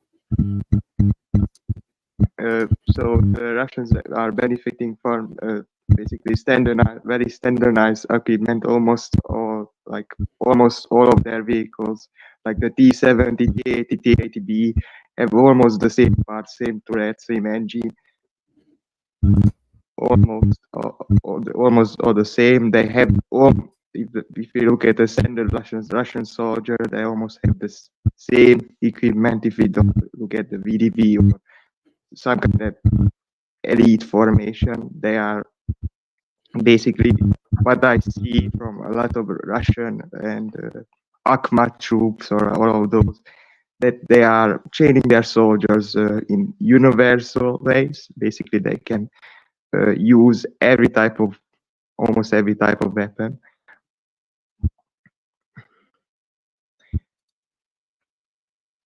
I guess Piku goes next. I think Shadowy was trying to speak too. It's okay for me. Okay, I guess upgrade, and then if it's still the same topic, then Coping wants to change gears. Yeah, I don't think I would like to talk to about something else about the overall picture. So I think Coping can go on. All right, go ahead, Coping. Change the topic. Alvaro, he finally had something to say, so why don't you? Yeah, like in this war, in Ukrainian war, firstly, I think like it's European war maybe, and like in Europe in general, European population except like Baltic states and like post-Soviet countries, nobody gives a shit, I think. So like if you are in an attrition war and like the countries that are supposed to supply with all the weapons and artillery are not interested in that, I think it's just letting Ukrainians go to the front and die. Like there's no need for that at all. And I don't think it's gonna get better in the time, because like, for example, in Spain where I live, we don't have like defense budget. Is ridiculous, and nobody wants to spend more on defense stuff. And if we don't want to invest in our proper interest, I don't see at any way like we are going to invest in Ukrainian interest, like for maintain that war. And I think that's a very common opinion in European countries. Really quickly before we switch topics, I wanted to say one more thing about this, and that's recently so I kind of went down the rabbit hole into what kind of old school equipment both the Russians and the Ukrainians are pulling out of their old stocks to use, especially since now a lot of Ukrainian equipment is like a hodgepodge. They're even using like soft skinned vehicles. It doesn't much matter if you're using a 1960s aluminum armored something that can maybe only hold 50 caliber hits from the front, because yeah, sure, maybe a BMP-1 isn't going to take out a modern tank, but how many modern tanks is Ukraine fielding on the battlefield? You don't really need to worry about that. And so what the Ukrainians are actually started doing recently is, for the first time, they've started producing home, like indigenously made like SPG-9 munitions, and that's the like 1960s old school rocket that well, not really a rocket, it's a heat, like high explosive anti-tank shell. that's used in those old school like BMP ones and a couple of BMDs. So even those old guns that are considered outdated by modern standards due to the nature and the asymmetric nature of the war, it's more than enough to do like a lot of the work that you wouldn't normally want to do with that kind of a vehicle if you're going up against like a peer adversary. Because up until the Ukraine war, everybody stopped making those shells because there had been such a huge stockpile, and the Ukrainians never manufactured them. They just had millions of them, and now it's getting to the point where they actually have to manufacture this old school equipment, and nobody's talking about that, but everybody's talking about the Russians pulling out old school BMP-1s with like upgraded turrets and more modern, sighting systems and stuff, and saying, well, this is indicative of how attrited the Russian mechanized, forces are. But the Ukrainians are doing the same exact thing, and nobody's pointing that out. It's like this double standard where it's clever that the Ukrainians are doing it, but it's desperate when the Russians are doing it. Go ahead, Alvaro. Yeah, so like they have more functional weapons, I think, the Russians. Maybe they look like rusty or like from the past, but they function. And like the NATO weapons, we tend to have like wonder weapons, like very high-tech tanks and BMPs. But in the end, if they destroy them, you don't have more. And it's way more expensive to produce them, and like we don't have the willing to do that. Like, is the mentality of the people is not like the Russian mentality. They have a war in their border. They are killing the people they know on their lives. They are more like in the mood of the war. In the Western countries, we're not in the mood of the war. We're in the mood of woke stuff.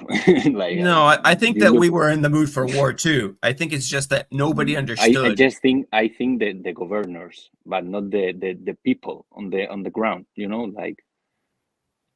But you ask if I ask to people on my the people I know, my friends and stuff, like nobody follows this war. Yeah. You just see in the news two news that are fake and are like, in course they are they are attacking very well, but it's not the truth. You see the videos, you see the data, and it's not. They just give propaganda, I think. See, that's why there's an underrepresentation of Spanish-speaking people in the DPA Open Mic chat, because you guys aren't paying attention to the war. Yeah. And in here in Spain, like the normal opinion, if someone doesn't know about this war, he just have like the Ukrainian mindset, like the Western propaganda mindset. But yeah. But yeah, the bottom line by is the way Ukrainian people are dying, like our governor, he just say, okay, I give some money because the NATO or US says give some help to Ukraine. But like nobody cares about that. It's not like a public debate, like. Yeah. Just before Vaughn speaks, I just want to say that I don't think that it's not that we were not in a war mindset. I think that we were in a war mindset. We just did not understand the depth of the Russian both resolve and the equipment that they had. Like everybody knew they had thousands of vehicles in storage. Nobody knew. I remember jokes forever saying, "Oh well." How many of these vehicles are actually in working condition? And I blame Ukrainian propaganda. I have been telling them right from the first year of the war. On Twitter, I was arguing with the pro-Ukrainian guys. Like they keep saying that they have enough. They keep saying that the Russians are running out. And I was like arguing, if you keep saying that, then no one will be urging the government to give more. So in the end, by the time where they start to realize that they don't have enough, it's too late, because you need years to prepare. So no, they ask for it because NAFO caused Ukraine to lose the war. It's NAFO's fault.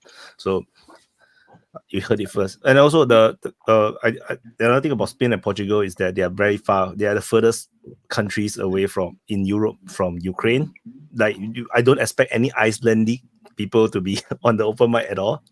So yeah, it's just so far away.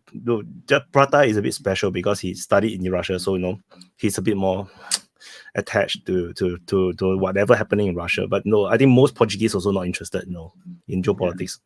But just before Vaughn takes over, I just want to hammer this point home that I'm sorry, just short, very short. Even old school 1960s lightly armored BMP is going to be more armored than a Toyota pickup truck. Go ahead, Vaughn. I mean, it doesn't really matter to get hung up on this. I mean, every unit that's deployed in the SMO is fully equipped and operational. All the shit they're pulling out gets refurbished, and then it gets assigned to either replacement depots or it gets sent to a new unit. I mean, the Russians are right now, it's probably more than this now, but from what I remember before, but this was a year ago, so it's higher. They're putting out one fully trained combat division per quarter. So that's 3 to 4 divisions a year that they're putting out ready to field with full equipment. It's no big deal that the Russians are pulling out. There's been stories for years about how the Russians pull out equipment and refurbish it. The Ukrainians, it doesn't mean anything. The Russians build about 200 T-90Ms or other main battle tanks a year, plus the 600 they're pulling out to refurbish with new fire control systems and thermal imagers. All that shit's being sent to units that are being formed up, or maybe noble, the National Guard units. Obviously some of it's going to go to the front to replace losses, but there's no reason to get all hung up about it. I mean, I probably forgot part of my point because you took so fucking long, but anyway. The whole idea that the Russian army and the other thing, don't get hung up on the hypocrisy. It's been that way from day one. The Russians drop, burning candles on cities. They're the devil. The Ukrainians do it. It's the fire dragon. There's always the hypocrisy. I mean, the Ukrainians, they don't have enough shit. They're never going to have enough shit. They didn't have enough shit when they started. All the shit everybody gave them wasn't enough. They can't recover anything anymore. They've lost so much land. I mean, the momentum has been going Russia's way since Popsana, and it's never looked back. It doesn't even matter whatever little bullshit offensive thing that they claim started, like Robotny or anything like that. It's all been downhill for Ukraine since then. I mean, the tide turned, and it may have been slower, less obvious back then, but it's all been downhill. I mean, you get to Soledar, Bakhmut. I mean, the bottom's coming up.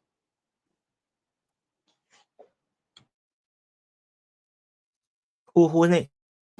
If I may enter at this point, because now the conversation had more or less naturally gravitated in that direction, especially when Vaughn, in particular, mentioned Popasna. Shortly after Popasna, there was this city that early in the war, and you got to appreciate the open mic and been going continually for such a long time that things that we have had recording on our own initiative. The first panel, in fact, for those of you watching, you can click on the videos on this channel, scroll way back to the earliest videos, and you will find the first recorded panel being pertaining to the capture of Soledar. And that's where that memory lane kind of going to enter here what I wanted to talk about, because back then we were also discussing encirclements, and this came up again with Bakhmut again when we're gonna why aren't the Russians trying to do full encirclement? But what we instead notice is that they always give a way out, and then they kind of just squeeze the pimple, and then if they can, they will bloom, but generally they don't press harder than necessary, like especially against the fortified lines. But now in that panel, because I'm just going to refer, it was a lot of things said, and it's probably going to be mentioned a few things here, but it all boiled down to, as far as my perception went, was that the main reason the Russians didn't care to do much encirclements was because there were relative parity back then between the Ukrainian armed forces and the Russians. But that parity is much, much wider now. I think everyone can see clearly.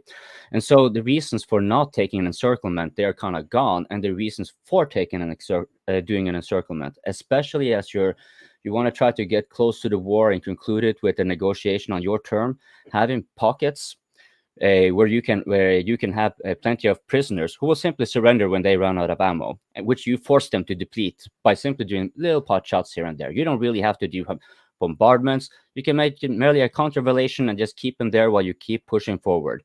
And you see the way the Russians have advanced. You know, this is very different from how it was earlier, right?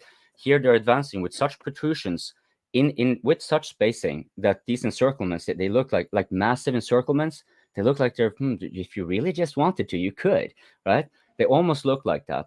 So kind of a question over to the panel here, because when we talked about encirclement back then, it was mostly revolving around settlements and cities and fortified and all those kind of things, which had more logistical supplies. But here we are talking about large swathes of area with dispensed over several settlements and whatever you cut that off. Now that's going to be putting a massive pressure on the one who is being encircled, or rather to be relieved. And this is not any type of logistics you can apply either. If you don't want to be air supplying them, well, that's going to be a serious risk. So yeah, I think I'll just end here. Vaughn, you were the one who were actually, to people, again, Vaughn was actually in that panel back then. So yeah, Vaughn, please.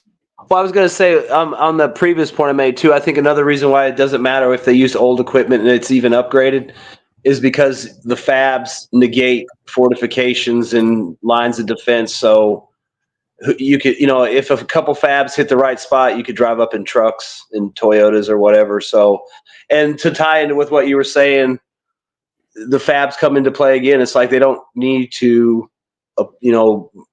use like traditional doctrine, like deal with, if they run into trouble, they just bomb it. It's gotten to that point now where, they can encircle what they want or just bypass it. And if they want, let's say they want to encircle Pavlovsk, but they got a couple fortifications, around one side. Well, they'll just fab them so they can take them, and then they'll put they'll surround it. Maybe they'll throw a few in there, toss it a little bit, let them feel the heat. But I mean, at this point in the war, especially, at least in the southern part, from probably, I want to get ahead of myself, but let's say the way it's shaping up from south of Seversk all the way down to the Zaporizhzhia line, that whole area is vulnerable, and wherever the Russians want to go, they just got to fab it. It's like they just blow the shit out of anything that's in your way. I mean, there's some pretty sizable fortifications around Pavlovsk, entrenchments, but I mean, when you can put 1500s on them all day long, and a couple weeks ago, they used 800 fabs in 1 week. They usually drop 100 plus a day if they're taking out a city like Avdiivka or something like that. So, I mean, they can fight they can use their doctrine on the ground, but really it's like they can just, use their air support and their air force to take everything out. And it's really probably more like clean and sweeps. I mean, except for the heavily built up areas. But I mean, if I was the Ukrainians, I'd want to be in a city, because that's really the only place you can hide from the drones, and that's where the heavy buildings are that you can survive the artillery strikes and stuff like that. That's where the sewers are. I mean, but if I can stop you there one moment, because this is not one settlement. They have such large areas they can encircle that they don't have to fight them there either. Because as far as I can tell, what White has been saying in his reporting, and it makes a lot of sense to me. The Russians, they want to keep the logistic lines long, and by simply not closing, for example, they would have not shortened the Ukrainians can say that, oh, we're trying to relieve them, but then not really commit to relieve the pocket. And we're talking large pockets here, right? If you look at the protrusions that are on the map. So that's what I'm thinking. Like the Russians what I'm saying is they can basically create them where they want, though. That's the point. It's like at this point, I feel like they can move wherever they want and create whatever pincers they want.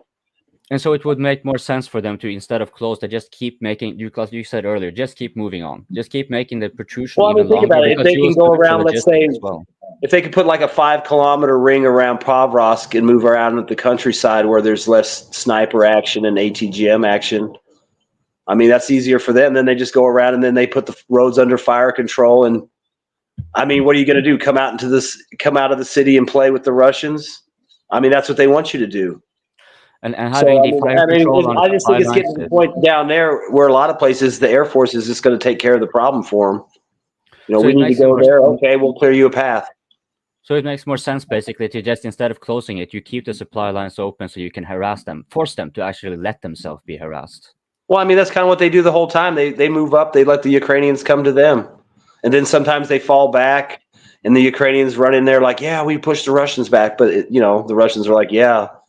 But Right when you look at where the Russians are pushing forward, right? When you're looking where the Russians are pushing forward, they have like these longer protrusions coming on, right? So here they could usually if you look back in time, this is like they would in many cases it would be a long time ago since they would have started closing, but we just see more like they kind of attack the area in the middle of the pocket without closing it, and the Ukrainians they withdraw, or they get to fought back. Well, I mean, the other thing is, too, you got a lot of units racing around just taking stuff. Like apparently those motorcycle units are creating a lot of breakthroughs, not like breakthroughs in the traditional sense, but these guys race up, they grab a couple houses in a settlement, they secure it, then they can bring up more heavier forces that can sustain that position, then they leapfrog up. So there's a lot of that going on, and then that puts pressures on the Ukrainians because they see these guys going around the side of them down a tree line. They have to decide when it's, I mean, look at what happened in Volodar. Everyone's like, when are you leaving? When are you leaving? Wyatt said it 100 times. Everybody else, you should have left a week ago. Now, no, I guess they're all dead or whatever got out. But I mean, that's the thing. They see these guys leapfrogging down these lines. They've got to get out of there because, you can't have these guys sneaking around behind. I mean, think about it, because they have drones. And if you're a Ukrainian at this point, that Russian squad's got drones, mortars, artillery, probably an IFV, maybe even Air Force contact. So, it's like it kind of forces the issue with this quick movements and stuff. I don't recall who had the finger first, but I think RL had been holding. I think it was RL. I think RL, he was waiting. That's Mongol tactic. You don't encircle your enemy completely, but you let one exit. Because if you close completely, the people who are trapped will fight till the end. No other option. If you let one open way to exit, then some amongst those who are encircled will try, certainly, to flee and abandon the others who want to stay. And with modern weapons, with artillery cannons, it's a good way to strike those who are fleeing. That means you are shooting at your enemy without your enemy fighting back because he is fleeing. Mm-hmm. That's Mongol tactics, and Sun Tzu also write about it. But you have to consider also one big difference between the Ukrainian army and the Russian army, is that among the Russian units, they are about the same level. They have experienced fighters mixed with newcomers. You have a mix of experienced people with about the same equipment. They all have assault rifles, they all have artillery cannons, Grad units, etc. While in the Ukrainian army, between the territorial defense and Azov brigades, you have a huge difference of manpower, equipment, training. They don't have the same stuff at their disposals. When you see Azov units or Kraken units or foreign legions, they have a huge firepower for infantry units with fucking good equipment, night vision goggles, and so on. So they are very strong units. They are even more equipped and have more firepower than Russian units, some of them. That's why they are still making tactical success, news, and so on. While the Russian army is everybody need to have all the equipment we can get them. That's also one of the reasons why you don't see fancy equipment specifically designed for one specific units, for doing one specific incredible modern job. But anyway, I wanted to go back to what the Spanish guys was telling about the fact that people here around him don't care, and certainly the Western opinion public generally tends to don't really care or don't really be involved in that Just type of a little, discussion. So, a little fact: in the last European elections, the political parties that were against this war and like following U.S. NATO politics were like the highest voted. Yeah, till now, you know, like they went up in the elections, and like the pro-Ukrainian parties just stuck or went down. Just it. but that's because we are living in specific bubbles of information. Just look at what people are thinking depending on the bubble they are in about the Iran and Israeli thingy and Hezbollah thingy right now. For most of the people in the West who are following the news, who are kind of involved because of emotional things related to Israel, they are thinking that the Iranian attack was nothing, that Israeli had almost no real damage, and Israel is the super strong guy. Why in the rest of the world, people saw the image, footage, people talking about all the different impacts on the airfields, military airfields in Israel. And they're also showing how difficult it is for the Israelis right now in southern Lebanon. Hezbollah are fighting back. They are making traps, EEDs, explosions are killing Israeli soldiers. But people here doesn't know anything about that. So if I same may, for Ukrainian war. If you look at people who are just eating mainstream media narrative, the Russians are in a dire situation right now. That's what they explain. The Ukrainians managed to take a part of Russia, Kursk area, and they are still keeping it. And they will use it as a card for negotiations against the Russians. That's the narrative. Well, I don't think that that's the narrative for much longer. We're already seeing that the narrative is actually changing towards a more critical position. Did they give you the speech? Yes, but you see, I would like to come to your first, which was the Ukrainians, and I notice it is like this: if the Russians know that those more ideological engaged battalions are in a certain place, they bombard those areas like crazy. They really want to kill them. And if they know they are just little guys, forced conscripts and so on, they give them all the possibility to surrender. So there is already kind of a different approach how to deal with Ukrainians. And there is a sense that Ukrainians are surrendering in big numbers. And one of the reasons why the Ukrainians actually went to Kursk was to pick up so much people. They went to the houses and picked men and young men out of the houses, sequestrated actually civilians in order for later to actually press to exchange against Ukrainians, because the amount of Ukrainians, we don't know how many, but it's probably really on the tens of thousands of Ukrainians in Russian captivity as PAOs. It must be really big. And this is something also these dirty tactics are really disgusting, and I wonder how the rest of the international community reacts to this. On the other ways, I would like to go to the sense of politics. So Oliver was saying it is correct. We are far we are far away from the front, but it's also about the type of democracy that we have. If I live in Germany and also in Portugal, and Germany is such a big country, the amount of news about Ukraine is overwhelming. It's like everything there is, and I have the feeling that politicians here use Ukraine in order not to talk about the internal problems of these countries.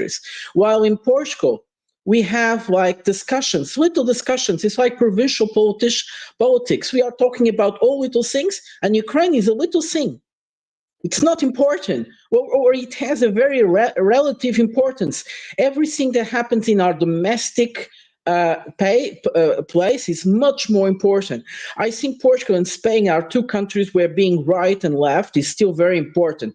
This is part of the engine that moves politics. And as we go further to Central Europe, the distinction between right and left start to dissipate. It's like the uni-party, like the Americans like to talk about. They all agree to the same sense.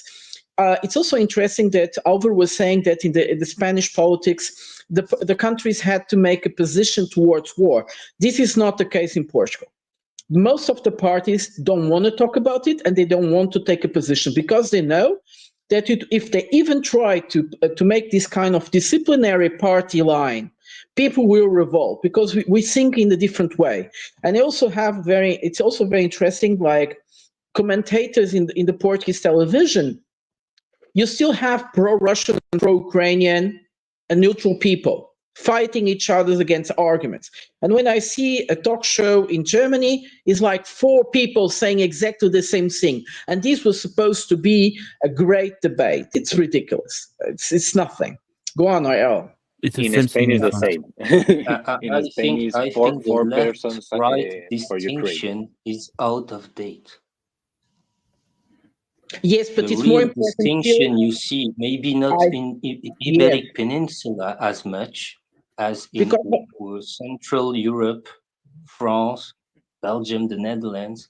Now the division is between sovereign parties and Europeist globalist parties. Yes. That's what you see the most in Germany, because even amongst those new parties, you have AfD, which is labeled far right, but you have Sarah Wagenknecht, which is labeled far left, or kind of. And they almost the real make distinction 50%. now is between sovereign countries or sovereign parties who have sovereign ideology, kind of, and the others who want more integration into the European Union. Go on, Bradley. So Wait, I need to cut in. Wait. I need to cut in super chat because the money is involved. So, first, wait. Is Wagner still in the war or in Belarus? Wagner is not in the war. They are in Belarus and in Africa. RL is always right, and this is why Voss love Prata, always keeping it real. We all love Prata. Okay, Bradley. Yeah, thank you very much, Voss, for pointing that out. We all love Prada, keeping it real and keeping us historically grounded. I just wanted to disagree with Prada a little bit, though. I think the Ukraine issue is directly related to the EU in terms of certain things, like especially energy security and affordability. I think makes sense that a lot of people in like elite circles are bitter about this, because if Ukraine had, gone to plan, Western companies would have been exploiting Ukraine's existing energy infrastructure, the pipelines and all this other stuff, exploiting Ukraine's gas fields, which are the second biggest natural sources of natural gas in Europe, right? And the biggest source of other things like lithium, things that are necessary for, EU's supposed energy transition. So if things had gone to plan in Ukraine, I think that's kind of what we're seeing, is that, like, fuck the Russians. They screwed up a great idea, a great plan, where we could have been weaning the Europeans off of Russian energy. That would have undermined Russia's ability to go around to places like Syria and Africa and, undermine our efforts there. And that would have probably been a huge financial windfall for a lot of these people in these high up places, right? They probably would have made bank off of, the Naftogaz, I think, is Ukraine's state-owned oil company that they were trying to buy out, and also Burisma was openly, like, they had Western intelligence assets on the board. So in a way, it makes sense where they're saying like this is really the Ukraine war really did mess up our mojo. And maybe it's a way of getting back at the Americans too, being like, we kind of went with you on this plan, and now nobody knows how to get out. And now, even in the Financial Times, people are starting to say the quiet part out loud. The war is lost. What do we have to do to salvage a victory? Snatch victory from the jaws of defeat, as it were. And how do we spin this? Obviously they're going to start pointing out that, the Ukrainians really won the war because the Russians weren't able to take Kiev or whatever, whatever goalpost they'll happen to set at that point. But it's still, I think it's deeply personal because for a lot of these people, because if it had worked, it would have worked out pretty good for them. It just didn't work. Yeah, Bradley, but there is a second twist on it. Once the Ukrainians were able to resist to the Russians, and Russia was perceived in the first months as weak. Yes, because it was part of the negotiation, but they wanted to perceive as weakness of Russia. Then they decided, let's go for another thing. Let's go for all. Let's go for the strategic defeat of Russia. And if Russia is defeated strategically, they will have all the richness of Russia in their hands. And I think that's the point where now they don't have anything of it. They don't have the richness of Ukraine. They don't have the richness of Russia. It's like the game is really bad now. Sorry, if you want to comment. Well, yeah, no, that's kind of my point, where I don't think that you say like, oh, well, these issues are not related and they're trying to distract from their own failings at home. But I think to a lot of these people, they view that these failures at home are directly related to, the Ukraine war. And so they're going to lash out even more. They're going to, it's like when you did something wrong, when you screwed somebody over, and you're still determined to do it, you kind of like get that almost like Israeli effect with the Palestinians, where you have to dehumanize them. Otherwise, you're the bastard, You got to be able to say, no, I'm justified in what it is that I'm doing. So I think there's a little bit of that emotional bitterness, and there's a little bit of blaming it on the Russians, and it's just not saying out loud the part where, yeah, we were trying to do something, we're trying to really make a big power play in Europe and undermine the Russians, and it just didn't work out, and now we're up shit creek without a paddle, as we say here in the US. Can I respond to? Can I interject because I want to respond with that and to what the previous thing you said, Bradley. When you referred, for example, to the rare earth minerals, the gas fields, and everything like that, that would have benefited Norwegian elites, but Norwegian elites will actually benefit even if Ukraine loses, as we have a new mineral like lithium, for example, as well. I think in titanium and our oil and gas industry, of course, we will still benefit no matter what, because we are self-producing these. Or, as you more also astutely pointed out, the elites. So our elites will benefit from this. The Norwegian economy hasn't particularly fared well, even though we have made a lot of bang from this Ukraine war. But anyways, the Germans are screwed, though. They are screwed. Yes, absolutely. I think Jakus was the one holding the fingers the longest. I just want to interject that part there because it's kind of great point. Thank you. Yeah, go ahead. I think it was Vaughn next, or I don't know. But we seeing only a few elites, few elites. Like Jakus, you need to adjust your mic. We can't hear you. There's a lot of noise. Can you unplug or plug your mic or something? Or Hey, I was just going to say real quick that today Trump is back in Butler, Pennsylvania, the site of the first assassination attempt. J.D. Vance is on stage right now giving a speech, and Trump should be on shortly. So this is the big hurrah. Trump's back at the exact same spot. In fact, I saw a picture of it. It looks like they set it up exactly the same way, except there'll be some police and shit on the roof this time, But it looked like they had the crane set up with the flag, and pretty sure they'll have that roof covered. Thing to do. Very Trump thing to do. Yeah. Go ahead, Aram. Hey, Jakus, is your mic working? Your mic is start. Yeah, you try again. Is it good? Yes. There. Yes. Okay. So I was saying, it's only a few banks or international banks that are profiting from the Ukrainian wars. Like dear Zelensky said, come to Ukraine, invest BlackRock, Vanguard. We already seeing in Ukraine the buying of the land so cheap, like the farm. Like I saw a lot of videos like Ukraine farmers returning home and going to the farm, and the Ukraine police being there and saying you are not owning the land anymore. A Swedish company has bought it. Or yeah, they're trying to salvage what they can. Let's make one world government led by DPA High Council happen. Great idea. Don't trust. Don't trust us. This We is will just become the essentially- new elite. Can I please respond to the super chat? I was about to comment it. I was about to comment to in the live chat, but since it was brought up, JN, well, that is very flattering of you to say. What you're basically calling for is global anarchy under Wyatt's dictatorship, which is, I mean, the last part is perhaps okay, but you are calling for global anarchy if you're going to have the open mic being like the global order. It's yeah. Yeah, but if the commander runs the world government, we know that at least he won't be sleeping on the job.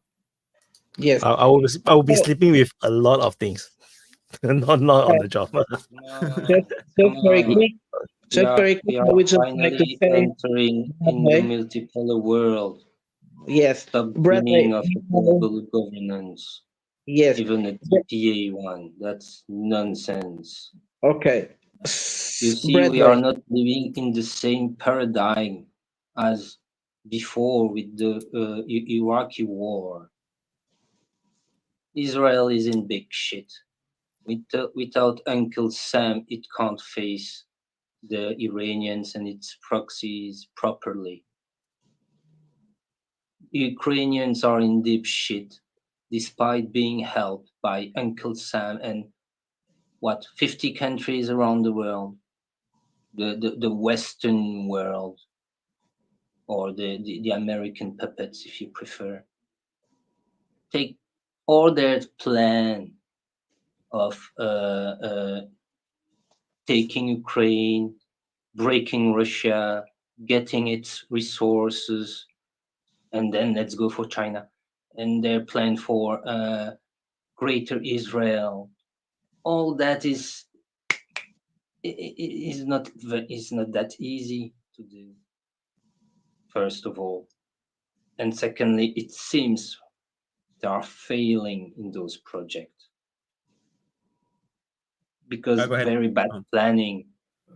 Everybody who knew what really Russia was since Vladimir Putin came to power was aware that Russia has kept its industrial capabilities, has prepared for financial sanctions. The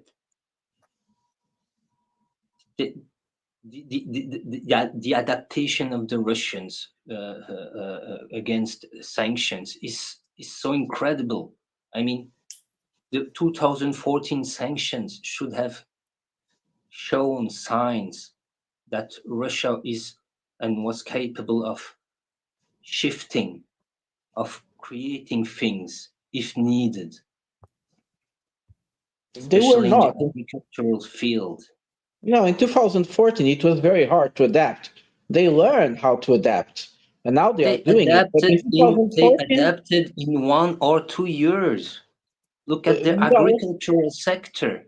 Fruit production, vegetables production, corn production, meat production.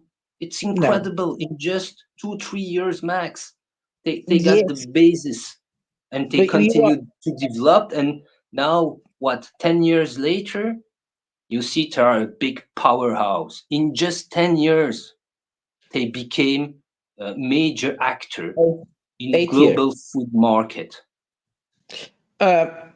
Why before that they were just importers of goods, of food. Yes. Yeah, let Prada go. He's trying to answer. And I think, just to finish that, and I think people are underestimating Iran economies. Yes, that's also the thing they are about under Iran sanctions, and they manage to still sell their oil. So more sanctions won't change anything. You need a direct confrontation with Iran by destroying their oil refineries and things like that, which is the plan of the Israelis right now. Well, we don't know if that's the plan of the Israelis. That's the plan of the mainstream media. That's what we listen to, and all those pundits, they are talking about that. We don't know yet what Israel is planning. And this is the thing. Well, I don't want to create, I think it's not fair to make such a sanctified image of the Holy Russia, because the Holy Russia actually in 2014 did have a lot of problems. I think they lost 4% of their GDP. It was really, they were hurt really badly. But from that they learn, and they learn very well and very quick. And when you say that they were able to understand in 2014 that perhaps after oil there will be something very important in everybody's lives, which is eating food, they were able from net importers of grains to be the biggest producers of many grains. They are actually at the moment the most important producer of grain. And in doing so, in bringing the price down, they expelled a lot of American and Canadian farmers, which now it's not profitable for them to plant any wheat or rye and so on than before. So this is important. They did a great job, and they also, when 2022 came, they also made a great job in going towards countries that had been sanctioned for a much longer time, North Korea, Iran, Venezuela, understood what kind of techniques they use. And this was the ability, as sanction increased, the Russians were learning from the Iranians. Now, the thing about destroying, this will create a huge panic around the world if anybody tries to do that, destroy the refineries and the oil fields of the Iranians. This will create just a little bit of a problem for the Iranians, because the Iranians have been living without many normal things. We talked before that I also believe the Iranian government, the Iranian regime understood after the headscarves protest that they need to develop, they need to modernize. And this, if they destroy the oil fields and wait, Prada, when you say modernize, hold up, I just had a question. Modernize in what way? Like industrially? Economically, they need to start producing, diversify their economy, their production, and so on. And they do have that ability. Most of their industry, because Iran has a very big industry in many fields. It didn't develop in the last years, and they need to make this update. And if they don't make this update very soon, they will have sidebacks of decades. They won't be able to cross. So they really need their industry, their car industry, almost all their industries. They need to catch that update. And I think the Iranian regime did understand, so they entered all these new organizations. We have talked about that last Open Mic. They are in the BRICS, they are in the Shanghai Cooperation Organization, and so on. So they are integrating, and they are trying to find. So whatever happens, destroying their oil fields and refineries it won't make that much of a difference. It will just delay the situation, because the thing is that Iranians are used to survive with old technology. And the thing is, for instance, these swaps that they are doing with Russia, it's not that Iran is really increasing their production. They are making swaps with Russia. They are selling their production, and the Russians are selling them oil and gas from the north. And they are the Iranian oil fields most of them are in the south. So they export from the south, and they get production from the north, from Russia. So in this case, they will probably keep being supported by Russia. If this happens, yes, they will have a problem of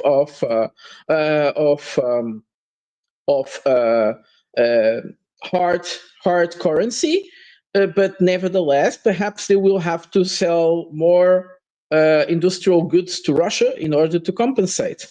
Anyway, so this is my point of view. Back Barley.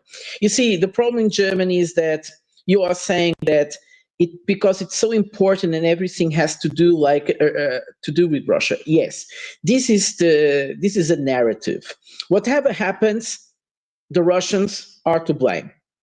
But we are talking about very old problems. And the thing is, whenever something gets wrong, people already make a joke. The Russians did it. So it's not. People are not taking it serious anymore. It's really just not to talk about the real problems in these societies, and that's why people are getting away, especially the Germans, I notice, getting away from the mainstream media and going into Telegram and YouTube to find new information, because the Russians did it. It's just too stupid to believe. You really need to be dumb if you want to believe that our water supply is running low because the Russians did it. Go on, Alvaro. Cannot wait. Hold up. The underestimation of Iran is way worse than Russia. Iran has an entire economy that is unreported, since people don't pay taxes. And I'm sure you do not pay taxes on all the lovely super chats and memberships you're giving us. Iranian Putin, you are our favorite Iranian and our favorite Putin. Yes, Iranian Putin. And just to say what I totally agree with what he's saying. And I think not just that, but also Iranian STEM industry. Like there's a lot of really, really smart people there that make really high-end weaponry. They make everything. They make anti-tank guided missiles. They make anti-aircraft system, AA. They make their own. They make everything. So not only do they have experience of maintaining, a fleet of F-14 Tomcats, for like decades, but they also make their own shit, And yeah, who is supposed to be next? Alvaro. Yeah. Alvaro. And I just wanted to say, Germany is like a U.S. colony since World War II. And I think that's the main problem. Like, if the most powerful country of Europe is a colony of US, we don't have Europe as an entity, doesn't have international policy. We just follow US interests, and I think it's the main problem of this war. Like, I think our natural ally is Russia, because they have the resources, and Putin always has been very proactive to participate with Europe, but because of this war, he just have no other way to go ahead. So he's just seeking for another allies. But I think it's we are gonna regret in the future. Europe is gonna regret these politics they are taking. And yeah, Bradley, go ahead. Thank you. I wanted to respond to Prada and say that I think that the Iranians, much like the North Koreans and maybe even like the Venezuelans, are maybe now more in a position to be part of like a growing world economy and political order, that they can be a little bit more open now. Now the Russians do have to export all that heavy crude somewhere, and they just mix it with Iranian oil before they mixed it with somebody else's, with US shale oil or whatever. So they've just shifted somewhere else, and you need customers, and these people need stuff, So if one example that comes to mind is people are asking, well, what do you do with all those rupees that the Russians are acquiring now, right? What, you can't exchange it for anything. What are the rupees good for? Well, India makes a lot of knockoff medications. The Russians don't have a super developed pharmaceutical industry, so you'd just be buying meds. You could be buying a lot of stuff. There's a lot of stuff that you can do, and basically the Russians are investing in India's economy and India's future, and so these countries, I think, have an opportunity that they didn't have before. Like North Korea has an opportunity they didn't have before. Now they finally can use all of those people that make artillery shells to make artillery shells for the Russians, and get a technology in return, Kim Jong-un is a happy rocket dad now. So there's a lot of stuff now that is allowing, I think, these countries to participate in a way they couldn't have before. I don't know who's next. I wanted to respond to Alvaro. So you mentioned something about Germany being a U.S. colony, and not, of course, in a traditional sense, but in a sense, it is. It's a kind of economically tied, and there are ways this happen, right? And then most of Europe kind of comes under. And what you mentioned there about Germany being hollowed out, one of the reasons everything could be connected to Germany was because of its industrial base, followed by France. But both of these countries, like, it's not just Germany, it's just more starkly shown in Germany, where deindustrialization is occurring. Now, there's another ripple effect that should be mentioned in that regard, because this is one of the ways the US kept control of the whole. So it can still hold, let's say, Germany, because it has a significant amount of interest. Many of the companies are coming to the US. Those things are still going to matter, especially the boots on the ground. But being able to utilize Germany in order to have increased sway within Europe is probably going to be weakened in that regard. And then I think it was Shadawi after me, but to the super chat here, I don't think so, because it's the political objectives of the Russians have already been clearly stated, what they are going to be annexing. And for anything else, really, they don't really need to, like, if they wanted to annex it, they would have just stated it. Like, they're pretty much on that point right now, in my opinion. I think for them, it's more like if they wanted another oblast, they will take it at the negotiation when Ukraine eventually surrenders, because that's what is most likely. Okay, Shadawi, you're muted. I wanted to add something about the idea that the Western world underestimated Russia or Iran. I think we are underestimated everybody else. Basically, China, India, Malaysia, Brazil, whoever you want. We are underestimated everyone. Because basically, a lot of people in the Western world have a very, very big idea of who they are. They think they are the best, basically. And they are going to stay the best forever. So it's working for India and Russia, but for Iran and Russia, but for everybody. And next is the RL, I think. I just want to add one exception. Norway is an exception to that. Europe generally is losing out on this one, but Norway is the only one who's one of the very few, I think, maybe the only one who's really benefiting. Yeah, sorry for that. That's great. Doesn't matter if Uncle Sam falls, Norway will fall also. RL, you're a little bit hard to hear. It's just a matter of fundamentals. But to go back to the Iranian capabilities and the effect that when Russia decides to give something to Iran, the effect it has on Iranian influence in the region. Because each time, that's history. Each time the Iranians got their hands on an equipment,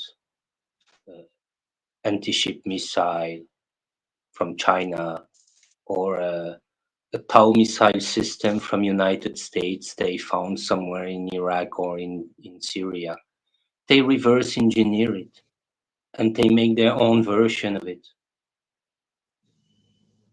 You look at Iranian air system defense, they are based on Soviet systems. Look at their ballistic missiles. They are based on Scud. They made their own version of it, and then they upgraded it, and then it ends up between the hands of Hezbollah or Houthis. So if Russia gives something to Iran, you won't see that made in Russia stuff between the hands of the Houthis of the Hezbollah. Yes, of course. But in 5 years, you will see an Iranian version of it between their hands. Is that Iranian version as good or less good or better? Doesn't matter. It's a weapon system, a new one, which allows ragtag groups to pose problems, big problems. You see the Houthis in the Red Sea. They receive bombs on their heads. Doesn't matter. The Red Sea is blocked. Hezbollah, they are all dead. The commanders, the leaders, the successors. But the guys on the border are still fighting.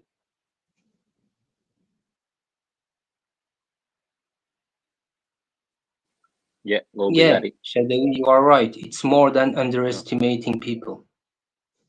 It's supremacist mentality. They are not capable to think otherwise. Go on, Bigari. Yeah. So you go About hello everybody. Hello everybody. What up? What up?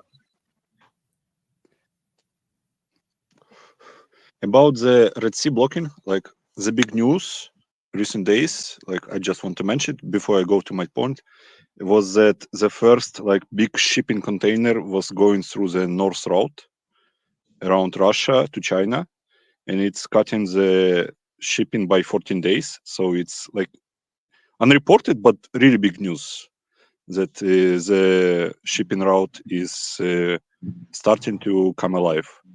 Yeah, I saw the Arctic. Yeah, I saw that story, and I think they were getting ready to expand it more with some more ships and yeah. get it. Russia is get it building really a lot of going. infrastructure on the Arctic like coast, a lot of ports. So they Yeah, they are said. planning Didn't they long say it term. was quicker than going the Suez too? Yeah, 14 days. 14 Yeah. days quicker than Suez to China. Yeah. Anyway, a lot of like some stories from the ground, as they say. Like I had a family meeting last week, so I talked a lot to families that are more involved in like everyday life because I'm kind of isolated. I was talking to my cousin, and he confirmed like the biggest problem that I think there is in Ukrainian army, because he has a lot of friends that serve, and it's desertion. Like approximately like 150,000 people deserted from the army in Ukraine. Like and he talked about like the friends he knows personally, and one of his friends is like was ideologically driven, and he joined the army on his own like at the start, and he was at Marinka for like 9 months at Marinka during the fighting, and from his words, like all of his friends are dead, and like he was only with two people left in the like trenches, and they decided, fuck this shit, we are going off. Like, and now he is like 9 months already. He's just taxing in this city, in our old city. Like he's working as a taxi driver. His knees are fucked because he was walking all like every night for like 6 kilometers in full gear. So his knees are fucked. He cannot even like press the pedals. He is dreaming about like driving an automatic gearbox car. Another example is a guy that was mobilized forcefully, and within 1 month he was in Kursk, and now he is deserted. So that you can understand the churn that is going on. Like people don't want to fight. Yeah. What? Hey, I'm not trying to like find anything out, but how do these guys desert inside of Ukraine? Yes. Yeah, they just like if you stop, you have the like the document that confirms that you are the participant of the fighting action. So like TTT cannot do anything to you, and Ukrainian government basically dissolved the military jurisdiction. Like, so there is no like criminal right now. There is basically no punishment if you desert, because the prisons are fucking overwhelmed with. There is no place to place all this like 150,000 people. What do you do with them? Like, what do? You cannot place them in prison because there is no place. So they just maybe some will return after they will like they burnt out. Maybe they will return, but there is no like punishment for leaving the army right now. So people just desert. I actually have an interesting question. Perhaps you guys know more about it, which is the Europeans are very keen in placing their instructors in Ukraine, and I wonder, it is because people are being forced. They don't have any more really people willing to fight from themselves, volunteers, and this would be like very difficult to bring to Europe, forced people. Yeah. And so that's why they want to bring the instructors to Ukraine, because I can imagine it would be like a scandal to have a camp where people are actually in a prison, and if it came out, would be like really bad. But about the desertion, so I heard that if someone was injured, the probability that this person injured doesn't come back to service is very big, so they disappear. And the other thing I heard as well is that many of them inside of a city, they just disappear. So if they were sent to a city somewhere, they just get some apartments or hide in some apartments and hide there. Is it like that, Bigari? Something like that. Also, like another story, like what's happening inside the units that are fighting, like another guy that like he's a drone operator, like a reconnaissance drone, and he was flying, and a Russian drone like hit him and destroyed his drone. So, and the unit is forcing him to pay for the drone from his own salary. Like, you need to understand the shit is going on. Like it's like if you lose a tank, you need to pay for the tank from your own salary. Like basically the same shit. Like corruption is really strong on the front line. Very Hey, if y'all lose one of them M1s, I need to get paid.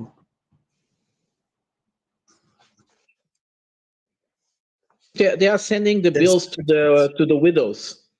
The same is going on in Russian like units.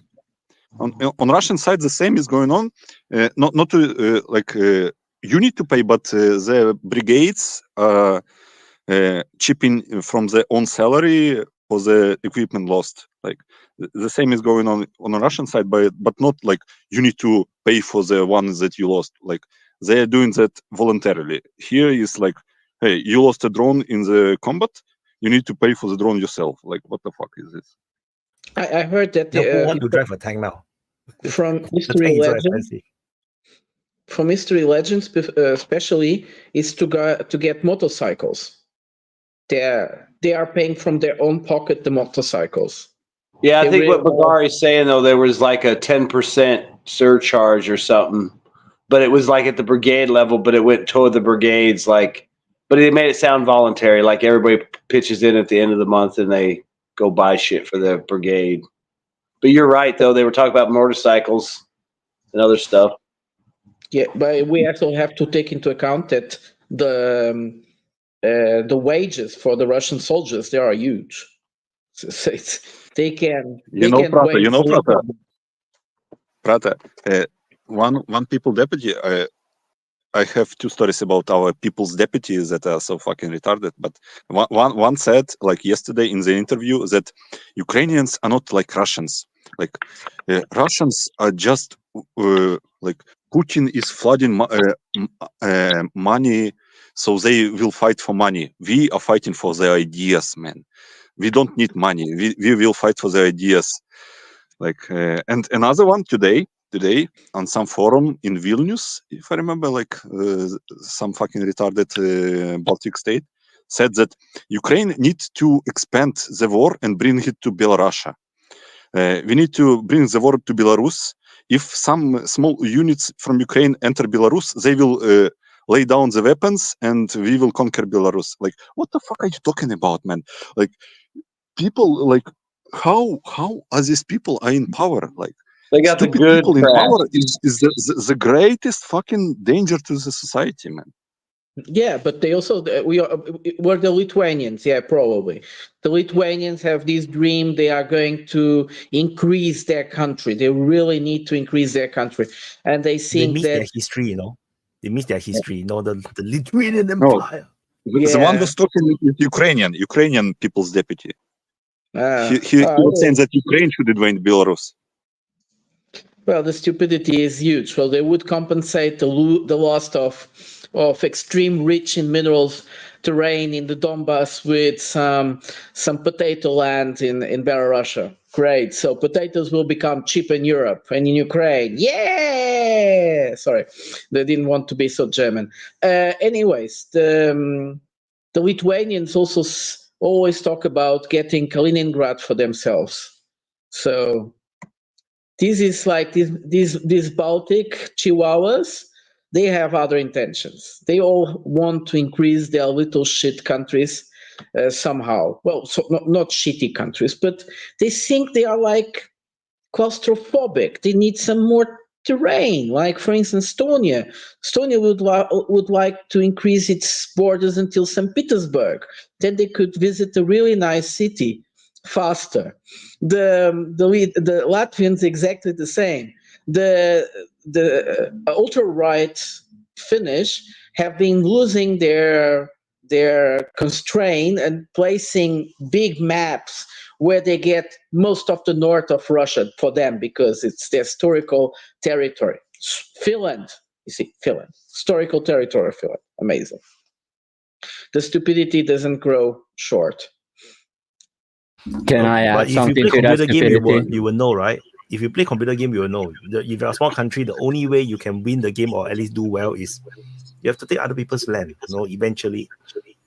And that's how you can. Yeah, I see just want to say something because the people may lose the context. Hey, please wait. People may lose the context of what Prata was saying regarding Finland, because Finland has pretty much always been a vassal, like a directly subordinated Sweden. So when Finland is calling for some historical territory in, let's say, Russia, whatever, it's really actually Sweden. Right? So it's kind of extra hilarious, like from every perspective, really. Okay, sorry, Ariel. I just thought it had to be mentioned. No. They claim it on the grounds of ethnic proximity. They claim it on the grounds of ethnic proximity. The Swedes were never in those lands. These are lands where people were converted to Orthodoxy during the Novgorod times. Like they are together with the Russians for over 1,000 years. So basically, just like what the Russians did in Ukraine, the Finns are doing the same what the Russians did in Ukraine. Oh, but they are our people. They have our language. They have our culture, right? All the Ukrainians that are incorporating, that's the argument. Like, oh, but that's on an ethnic basis, right? And the Finns have been like, oh, that's a war crime. That's a war crime. But now, well, in our case, it's perhaps a little bit more warranted. And that's why you can see the European Union as being a US tool. Because the former president of Estonia, that little insignificant Russophobic country, who has dreams coming from a cartoon for little children, is put to replace Josep Borrell. Well, so you see von der Leyen got re-elected. So we are going to the same trend. So super chat. Public opinion in Europe doesn't matter, or even changing opinions of some European leaders doesn't really matter anymore. You see a sacrifice of European countries, thanks to that supranational structure, just to reach the geopolitical aims of United States, destroying Germany economically, having more grip on European countries, and do what Israel want to do, their colonial project. Super chat by Lord Jizen. Breaking news: Estonia is sending their army to Ukraine. Russia is in trouble. I fact checked this. This does not happen. This is fake news. But what does happen was the Estonian defense chief, is thinking about sending troops, but he said that at this moment they are still thinking about sending non-combat troops, just instructors, because he claimed that if they send a full brigade with full equipment, it will be a massive target for the Russians. It's like that's what a war is. So it's like, what the fuck are you talking about? So, like, he did something worse. He did something worse. He said that he was ready to invade Russia. It's even worse. He said they were ready to go and make an incursion into Russia, because they are really convinced they will be able to do something like incursion. This is amazing. But go back to the Finns a bit. Well, the Finns would have some historical claims over Viborg, a small Swedish city that was incorporated into Russia because the Finns had a great idea, the Magna idea. They wanted, as they saw the invasion of the Soviet Union by the Nazis and collaborating with the Nazis, the Finns decided to occupy Karelia, where they killed most of the population of Karelia with starvation on concentration camps. Amazing! They probably love the Finns there. But nevertheless, as a kind of compensatory situation, they lost the seat of Viborg.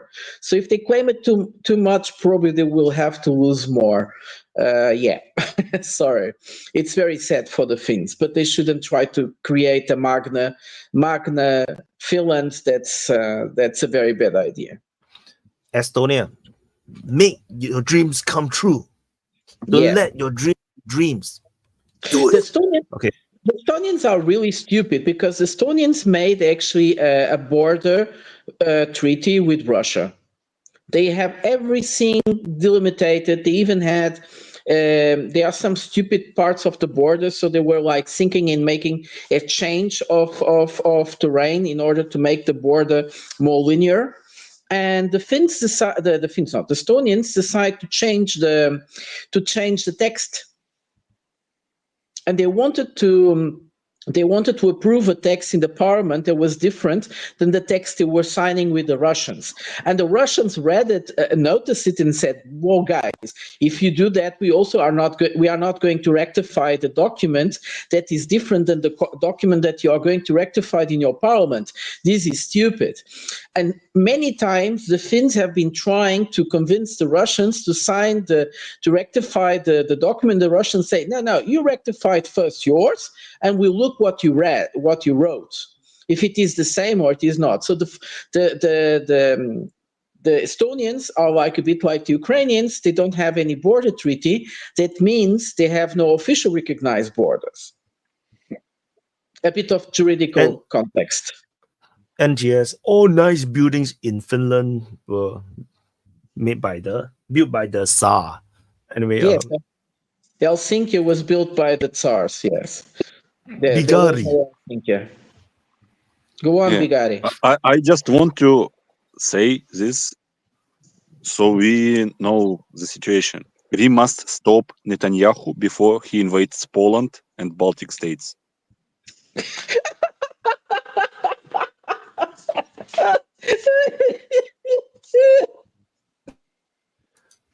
Okay. It could happen. Oh, yes, on the other hand, since Shadow is here, Macron said that France should, and EU should stop sending weapons to Israel, and Netanyahu responded to Macron what the fuck are you talking about? We will be on the winning side, and you are some retarded N-word, basically. What's the sentiment in France regarding all this shit? Obviously, I'm totally in agreement with the idea of Netanyahu that Macron is stupid and crazy, but that's just my personal idea, okay?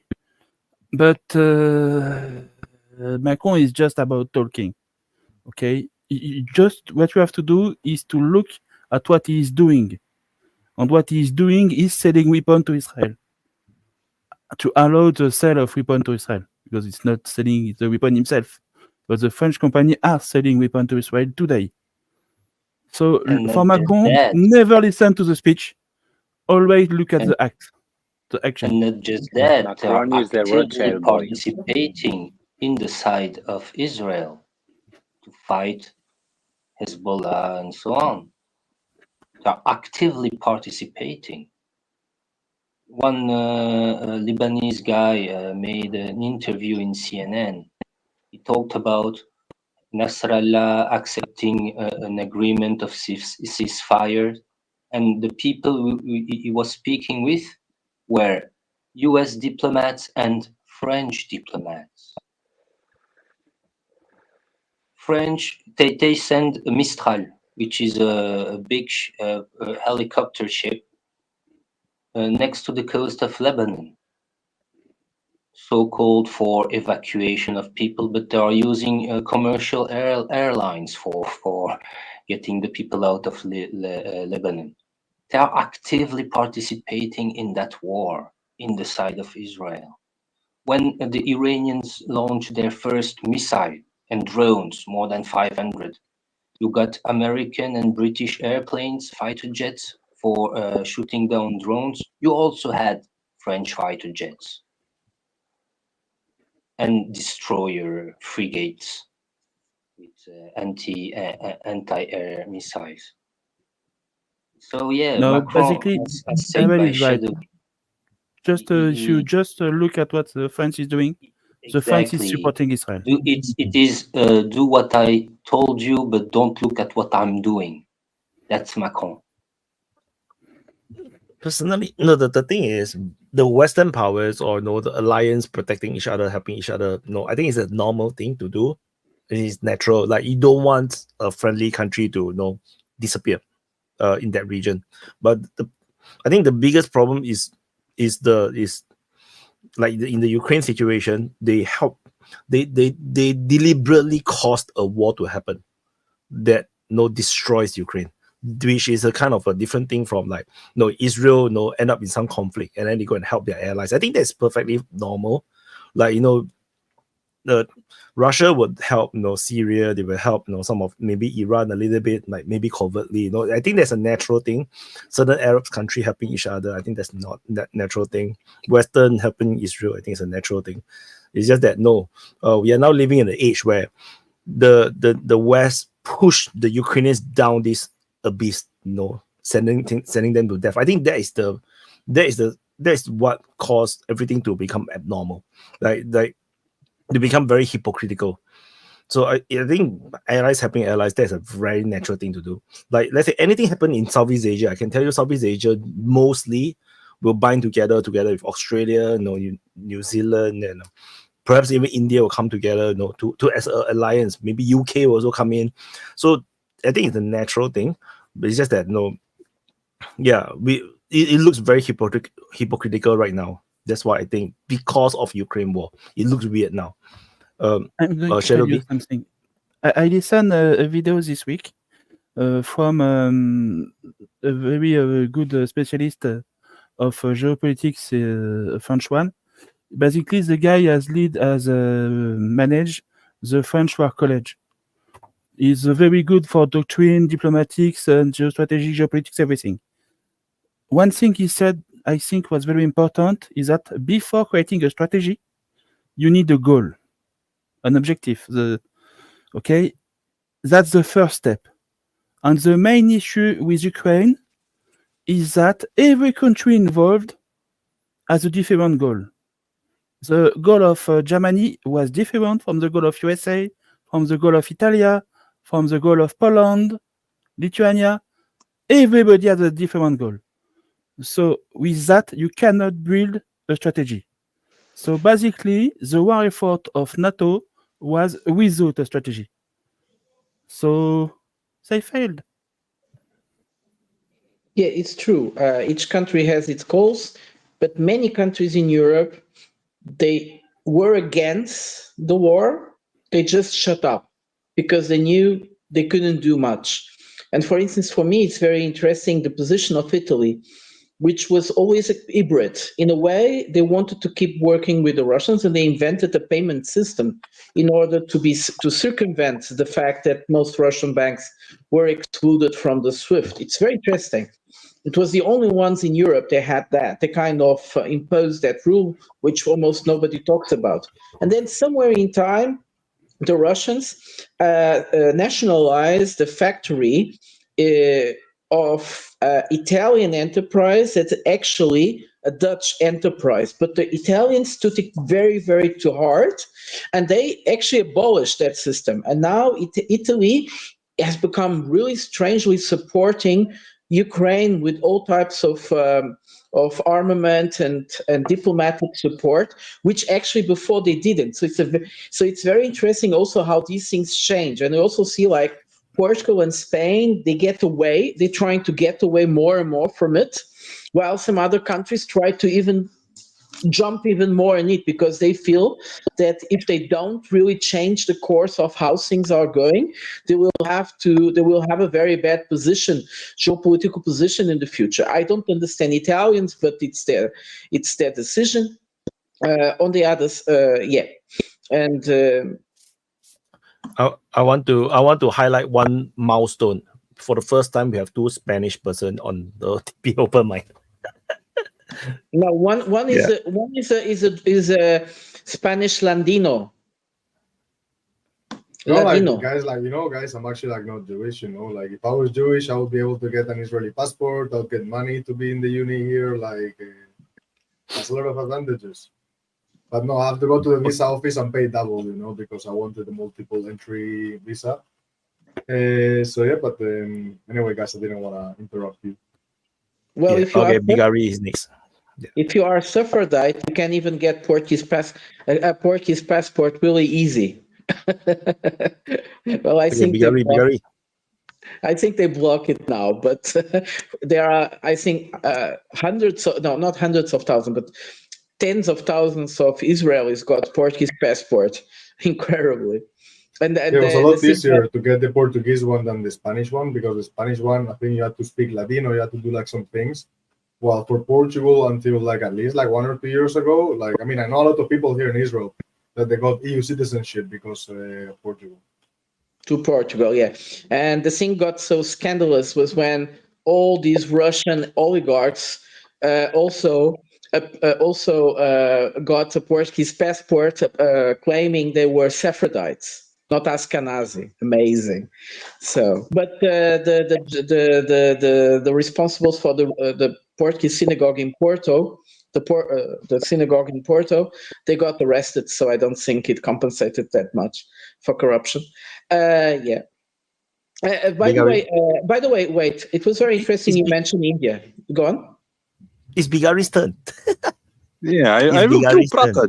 I will kill Prata. I will find you and I will kill you. Oh no! But by the way, India is a very interesting player. India normally has a position that is always against terrorists. It doesn't matter what type of why, they're always against terrorists. And this was they have a special relationship with Israel. I don't.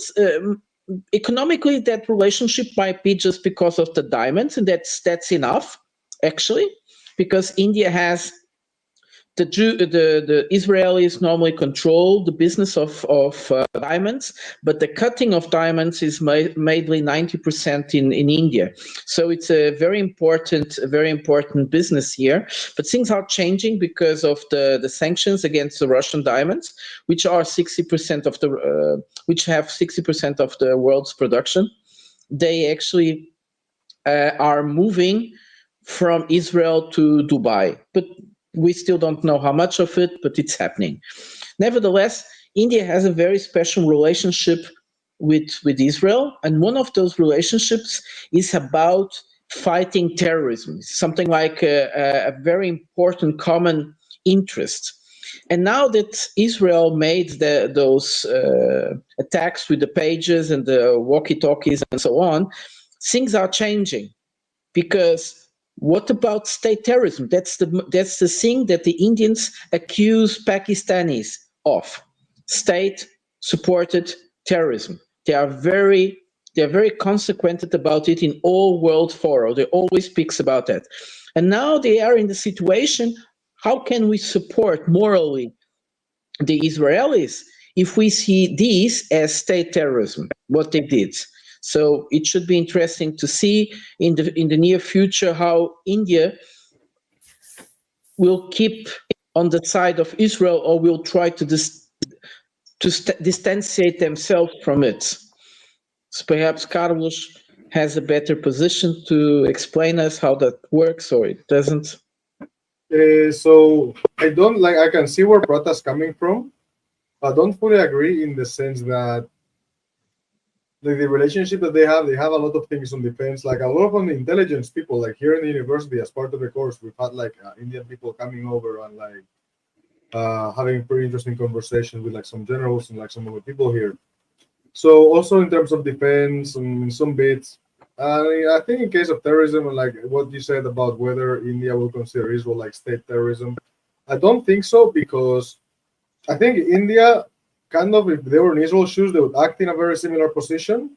So they don't really see anything wrong with what Israel is doing.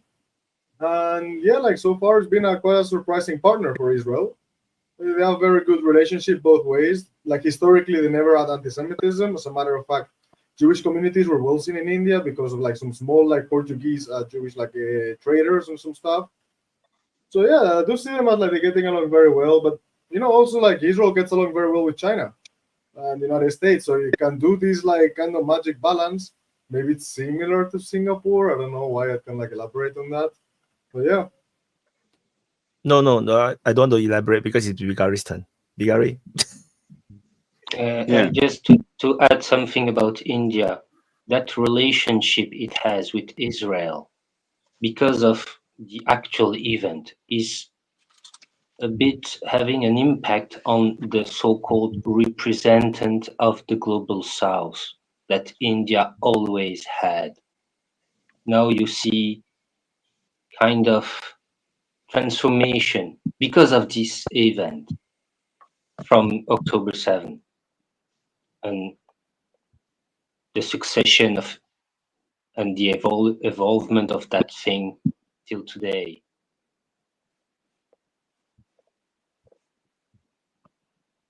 Is Bigari still with us? Bigari went to sign up for the Ukrainian army because of you guys. Yeah, I think he went for a smoke or something. So yeah, he's back. Bigari, your turn. Finally. Yeah, I just wanted to talk about exit strategies. But before I would respond to like what Prata was saying about sanctions, blah, blah, blah, I can send you a video from the port in Gdansk in Poland, where they load in millions of tons of aluminium made in Russia. So yeah, sanctions are working. Everything is fine. I want to talk about exit strategies. Like what you need, like if you're a regular person, you need to pay attention to the what media is saying, like to find the trends, what they're saying. Like if you go back like 2 years ago, you will find that Ukraine is winning, we need to support, blah blah blah.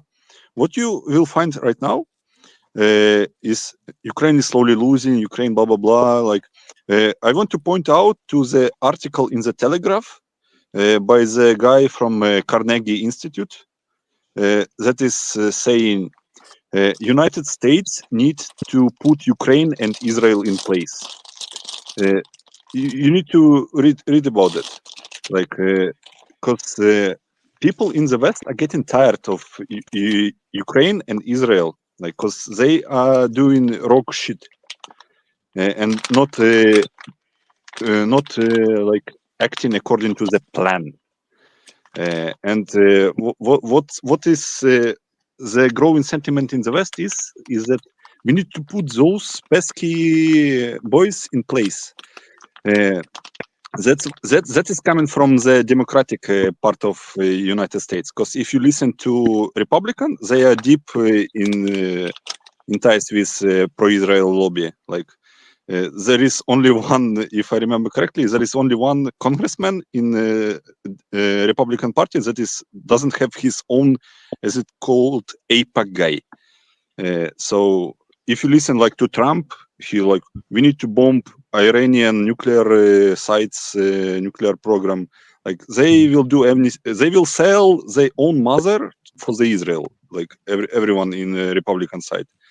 And the same goes to Ukraine. Like they are tired from Zelensky. Zelensky is not longer like what was popular before. Natural is disaster like, catastrophe in North Carolina, and Lindsey Yeah, Graham yeah. answering, I know it- friends in Israel who are surrounded by people who want to kill them. Yeah. What was popular before? Like Zelensky goes to Spain. What the fuck? Like Spain is training some soldiers. Yeah. What Spain's going? Like Zelensky was very popular, right? Maybe You need Alvaro can like answer this one. Ridiculous. He just comes here, he makes some photos, goes to the parliament, everybody claps him, and he Yeah. goes back.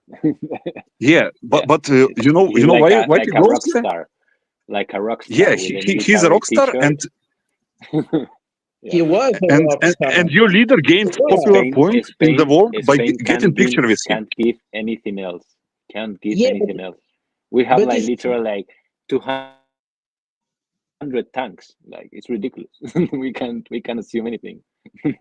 No, and out of those 200, how Like many are even operational? Like in the case of Spain, like even our Patriot like missiles are deployed right now in Turkey. Like we don't even yeah, have they are in presidents over Turkey, Spain. and Guys, we have the Morocco point is not the buying fucking HIMARS aid and or some shit. HIMARS, and we just can't defend our borders. It's ridiculous. well, it Guys, the point is, let me finish the point. The point is Yeah, not the aid Go or ahead. some shit. Like the point is looks, because Yeah. people, general public is stupid. Yeah, They will that's just what I eat told. shit that is fed for them. Like if you do post a nice picture of your leader and Zelensky on the Instagram, they will like, oh yeah, boss. Zelensky's book is favorite for the Nobel Peace Prize, man. Like this is retarded, but he's a favorite for the bookies to get the Nobel Peace Prize in this year. Like he doesn't want peace, but he's a favorite for the Peace Prize. But okay, and this is changing. This is changing because he's becoming toxic for the West, and like we talked about like Zaluzhny and all that shit. Like why he's appearing in the like public sphere? Like because West is trying to make the exit strategy, make the backup plan, because they like. Did you read the interview that Stoltenberg, after he just resigned, got replaced from like as a secretary of NATO, gave to Times? He shot on Zelensky. He said that Zelensky was hiding in the bunker for the first 2 days of the war because he was afraid and he could not call him because there was no like reception. And then when he called him, the discussion was very bad. And Stoltenberg said that Ukraine should give up territory. Like he was just a couple of days ago as acting secretary of NATO saying completely opposite shit. And now he's saying like Ukraine should give up territory and Zelensky is a coward and he was hiding. But it was not the mainline talking point that now they are trying to sink him and make him less popular because they built him up so much that some people in the West think that he's a fucking second coming of Churchill or some shit. Now they need to bury him. And this process has started. If you just pay attention. Started for some months now. And the thing is that Zelensky is toxic for the political systems of many countries in Europe. So to blame Putin for everything, for the bad water, for the bad street management, for the bridge falling apart, for the expensive prices, it's not paying on anymore. So you see all these new protest parties, most of them either right-wing or left-wing, being against the Ukrainian war. And on the other side, you see a big part of the central left being disillusioned with the central Uni party because they are supporting Israel. So in this sense, both these two guys are becoming very toxic for the system. About Zelensky, what you were talking about, it was not 2 days. Well, we know about the story. It was 3 weeks. And the guy lost the sense of night and day. He was very nervous. He became really hysterical. And yeah, it was. There are some reports how Zelensky reacted on the first time of the war, first weeks of the war, and he was really afraid of being killed. Yeah, he is a coward. Of course, he's a coward. That's a little man, always pretending. When he walks in front of a camera, he tries to. You notice he's putting both legs a bit more further away from each other, so he looks like a bull walking. The poor little guy. But you also see that more. Last time you went to the. I just want to say, I fucking hate that all the Ukrainian like top not diplomats, like Zelensky and all the fucking dogs that are in his house wearing like military style like clothes to the all fucking meetings. You are fucking clowns. You're fucking clowns like that. They are not military. Anything related to military. This is a joke. But the thing is that you have to also assign that Zelensky has become toxic. Is that he's not being invited to talk in parliaments anymore. It's gotten old. The Zelensky stick has gotten old. Yeah, he was kind of misinvited or de-invited to talk in the Congress in the United States. He was sure he was going to talk, and on the end, no, just a meeting on closed doors. It was all he got in the Congress. And there are more countries which, because it became like ridiculous, half of the parliament was just sabotaging him. It was not there. So the picture was becoming too bad. So he's not talking in parliaments anymore.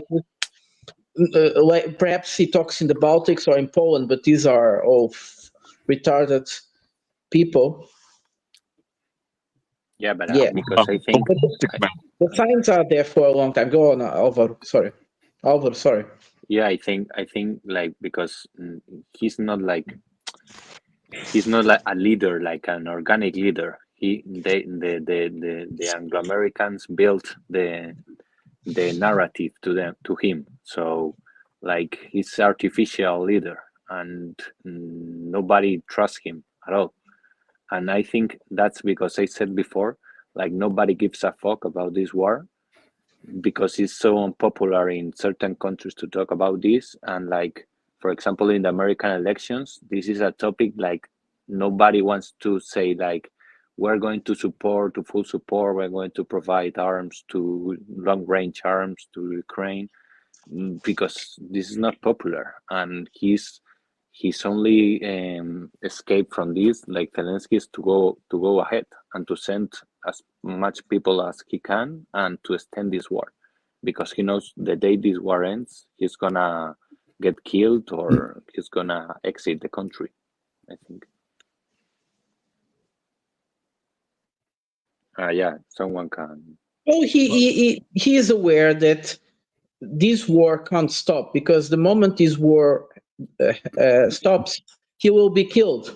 He will either be killed by the right-wing fanatics, or you will be killed by the West, because they will be very scared that he talks, and they know that this guy has no honor. He does where the money comes from.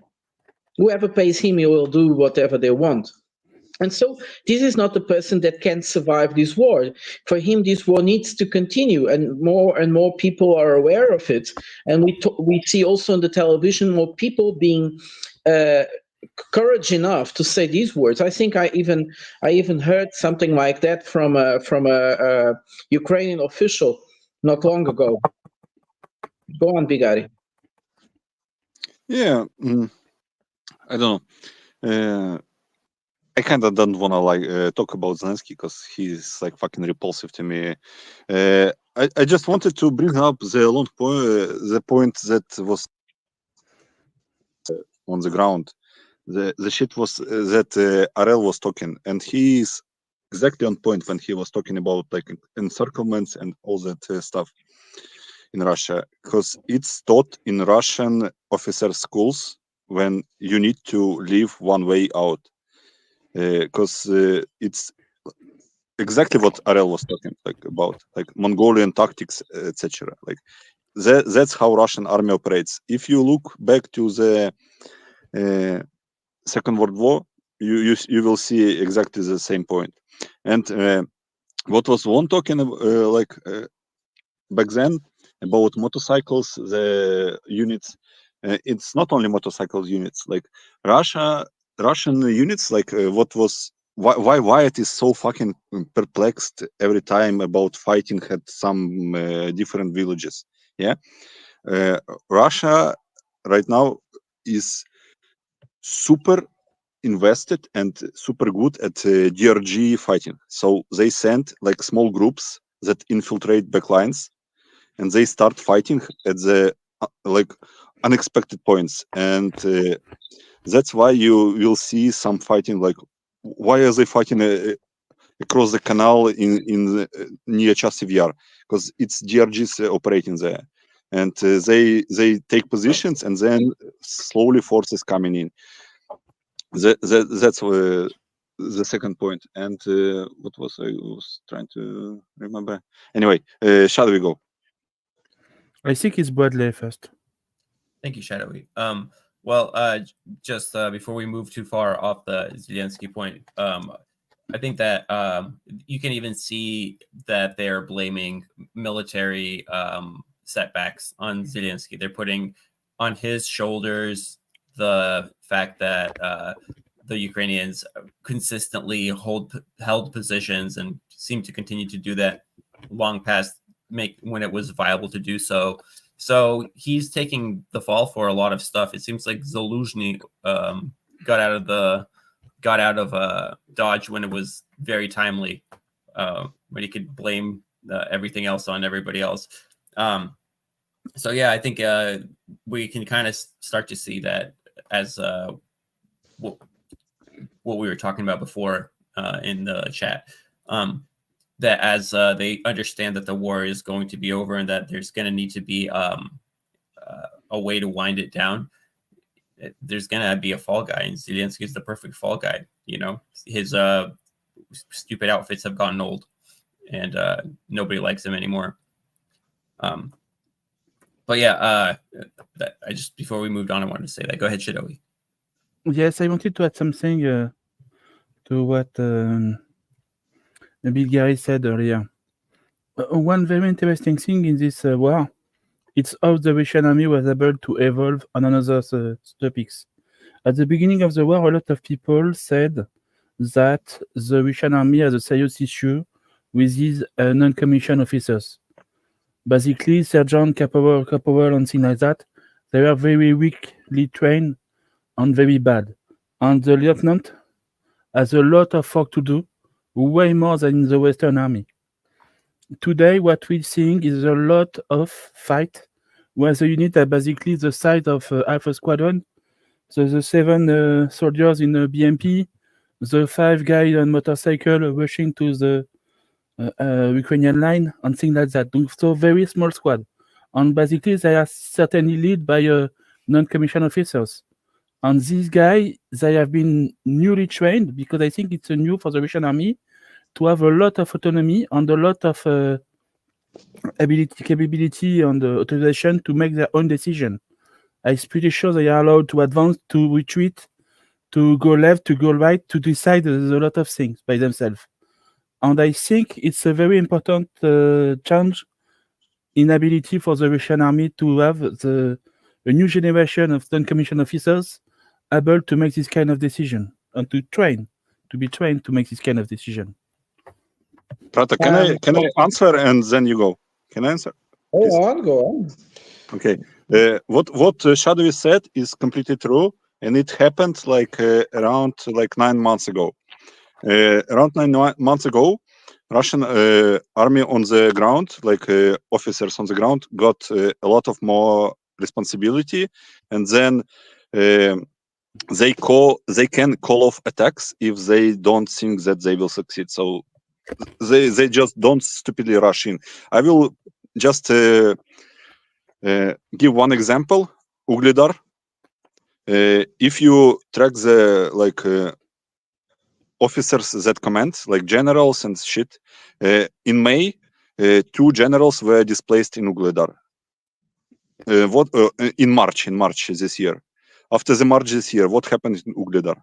Complete fucking Russian domination. Because before that, the one guy with Chechen surname, I don't remember how he was just sending like, we will fucking go like a bull through the front, and everything will be fine.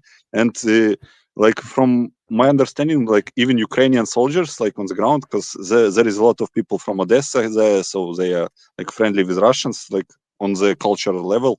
They were like telling Russian soldiers on the other side that we are seeing you from Ugledar, that you are coming with your fucking column.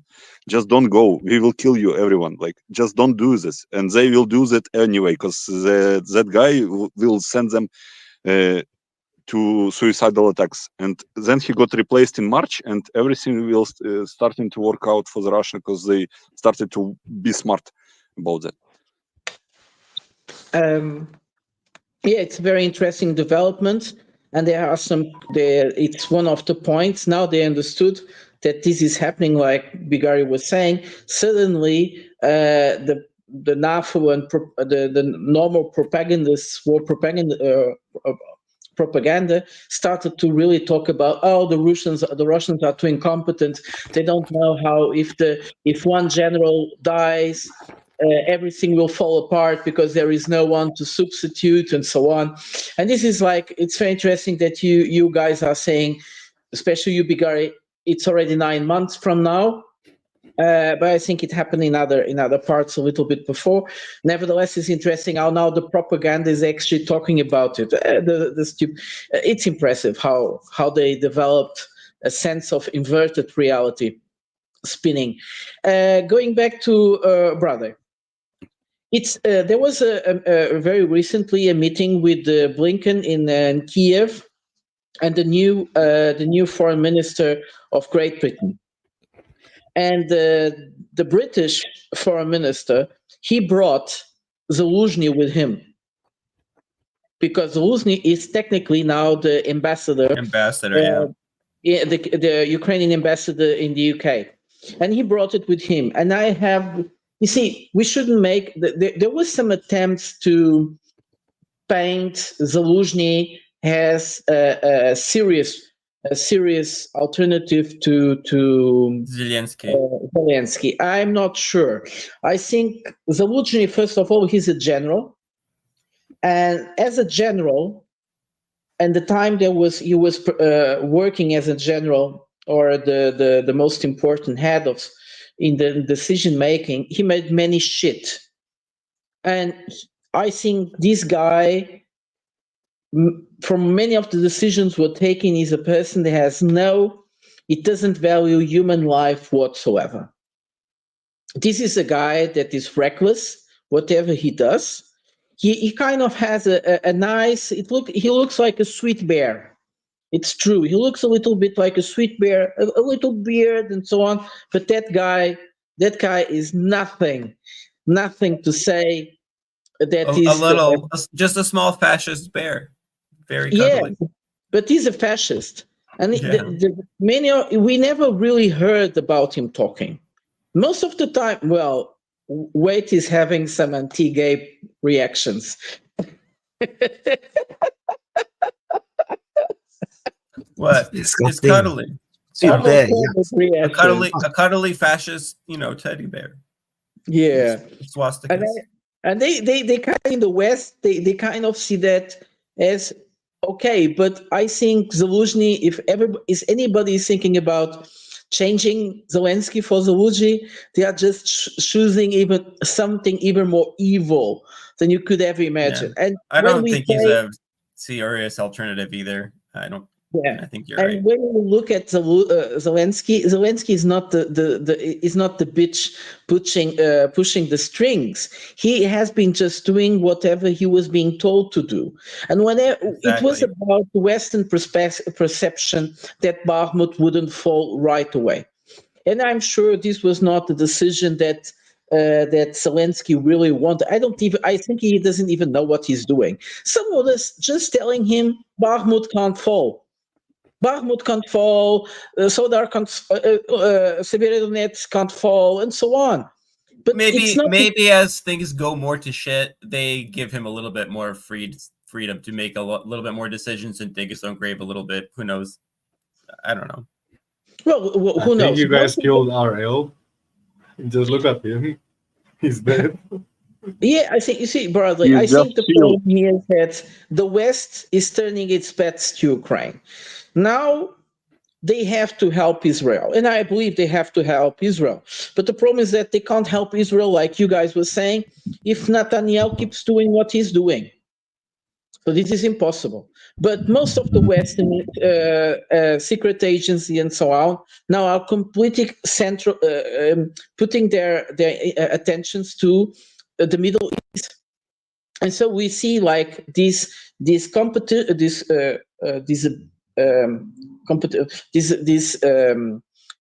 abilities, these servers, they are were being given to Ukraine, are getting away, and yeah. But go on, Bigari. Yeah, I just want to tell the anecdote about the guy you mentioned, the British foreign minister. Have you heard his speech at the United Nations? He accused Russia of doing what the British were doing for hundreds of years. Okay. He was saying, as a black man from Africa origins, I suffered through slavery, and now Russia is trying to bring imperialists back, and they want to bring slavery back. This is the fucking level of diplomacy that is coming from the West right now, man. Like, who are these people? How are you how did you rise to this position? You are fucking retarded. Like, who let you speak? Like, if you're a minority in Western, you get extra points for everything. So maybe it's systemic inertia. You gotta make it really apparent to everybody around you how gung-ho you are on Ukraine. You're not the weakest link, you know. And then once these guys get out of power, then they feel much more free to go like, yeah, you know what, Zelensky is a little bitchy. Well, the British are really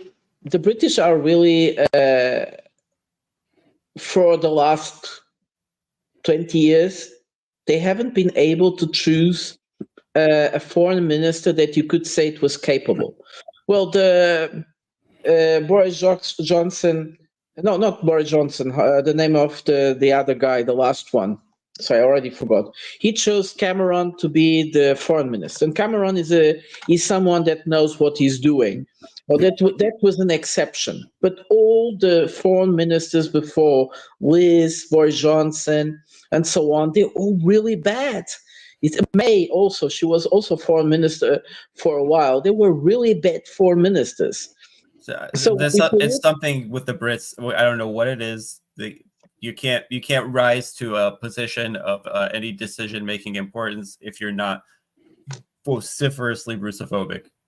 Something really crawled up somewhere and died.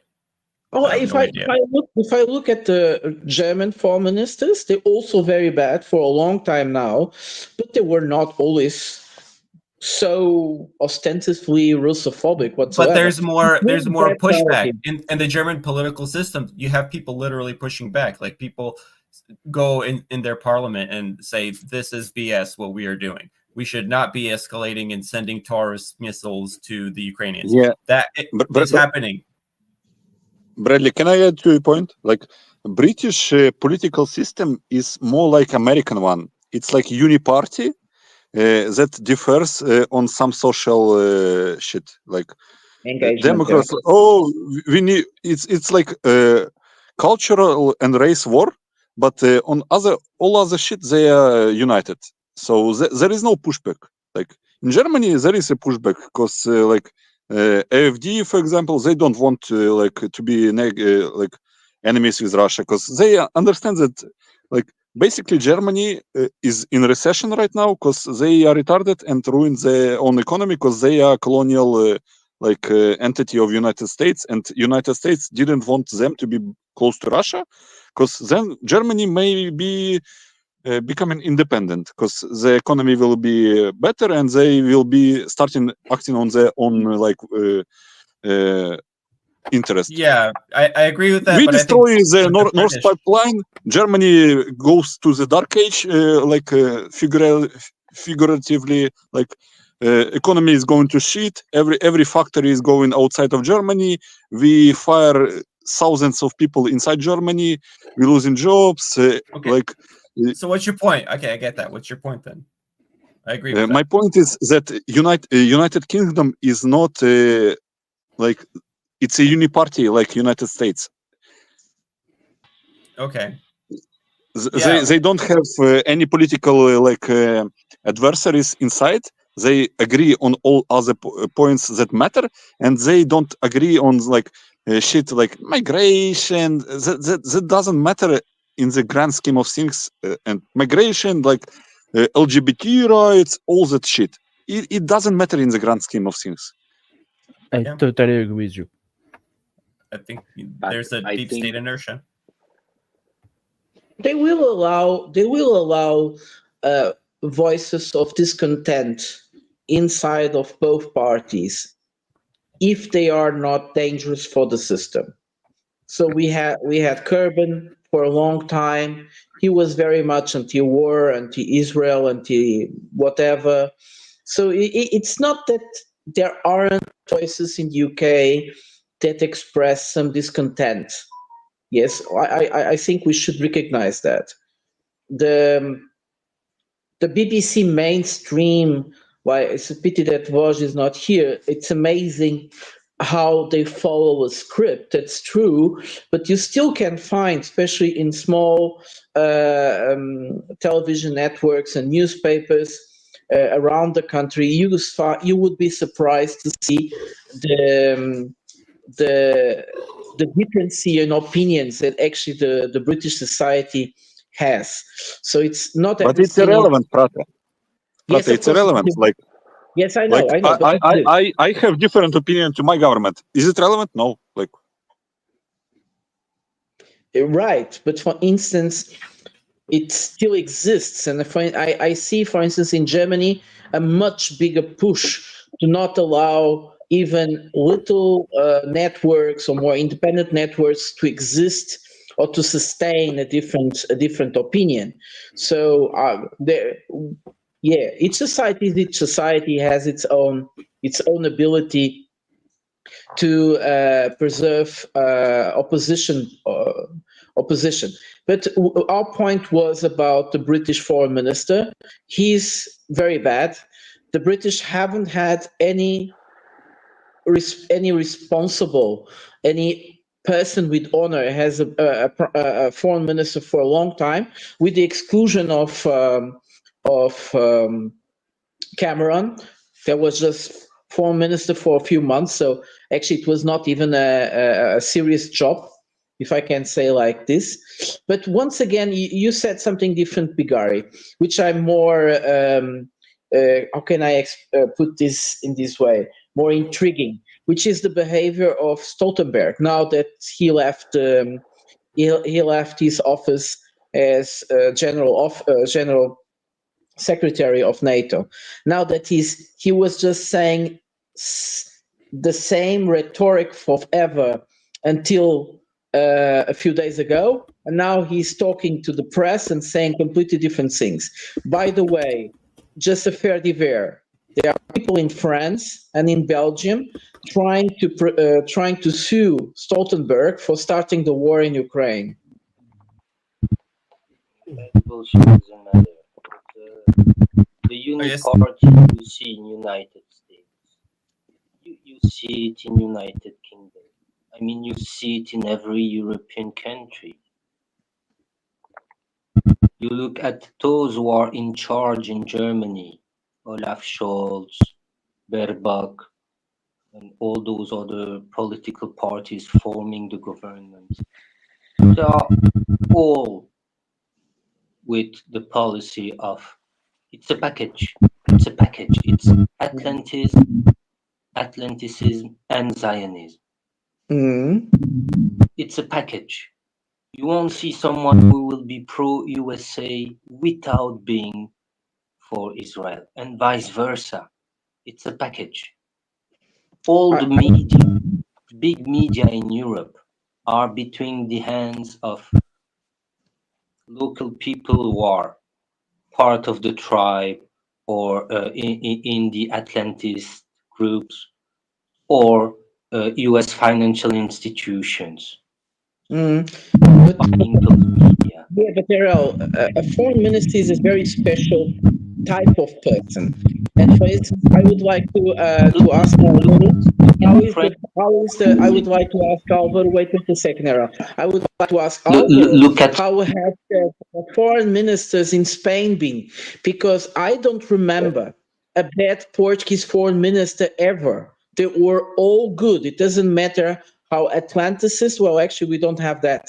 But our US or mainstream AU oriented the prime minister was, our foreign minister were always very competent, always very well balanced, and never said things that would go too much over his shoes. It has changed in all European countries.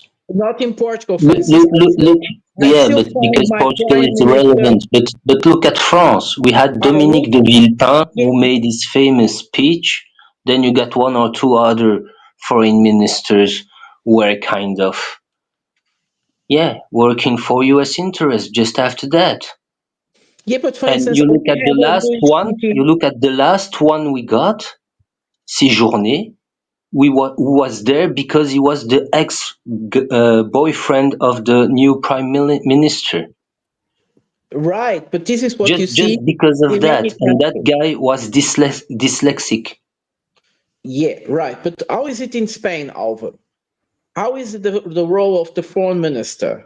Because as I said, even today we have a very shitty prime minister in Portugal, and the foreign minister actually very capable person. What I try to tell you is that all those countries are uniparty because they are vassals of US imperialism and Zionist project. Okay, I'm just telling you the opposite. Yeah, so being competent is not any more relevant. Look at Macron. Look at François Hollande before him. The competence of those people doesn't matter. And the mainstream media will do everything to depict a nice picture. Because it's all working for same interest. Yes. That's why you have in all European countries within the European Union the same policy. I think you are overgeneralizing, but it's okay. Even in terms of social standards, like pension reforms, they want to have everybody at a higher age. In the Netherlands, it's 68, if I'm not wrong. In France, they managed to rise it up to 64. But people here in France are aware that it's not the end. And in 5 years or in 10 years, they will maybe push it to 65, 66, and so on. You have European Union rules that are voted by parliamentaries.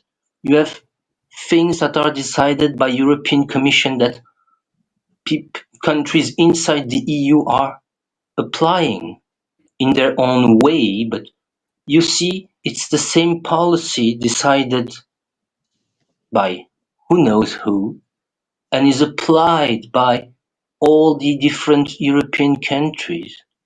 And the minister of that European countries apply his name of that project he didn't even think about. It was not even in the origin of the Loi El Khomri, which was a labor decree, was a translation of European Commission decision recommendation, and they put the name of the minister of that time on that law, but that woman didn't understand anything about it. We don't need to be competent anymore because you just have puppets.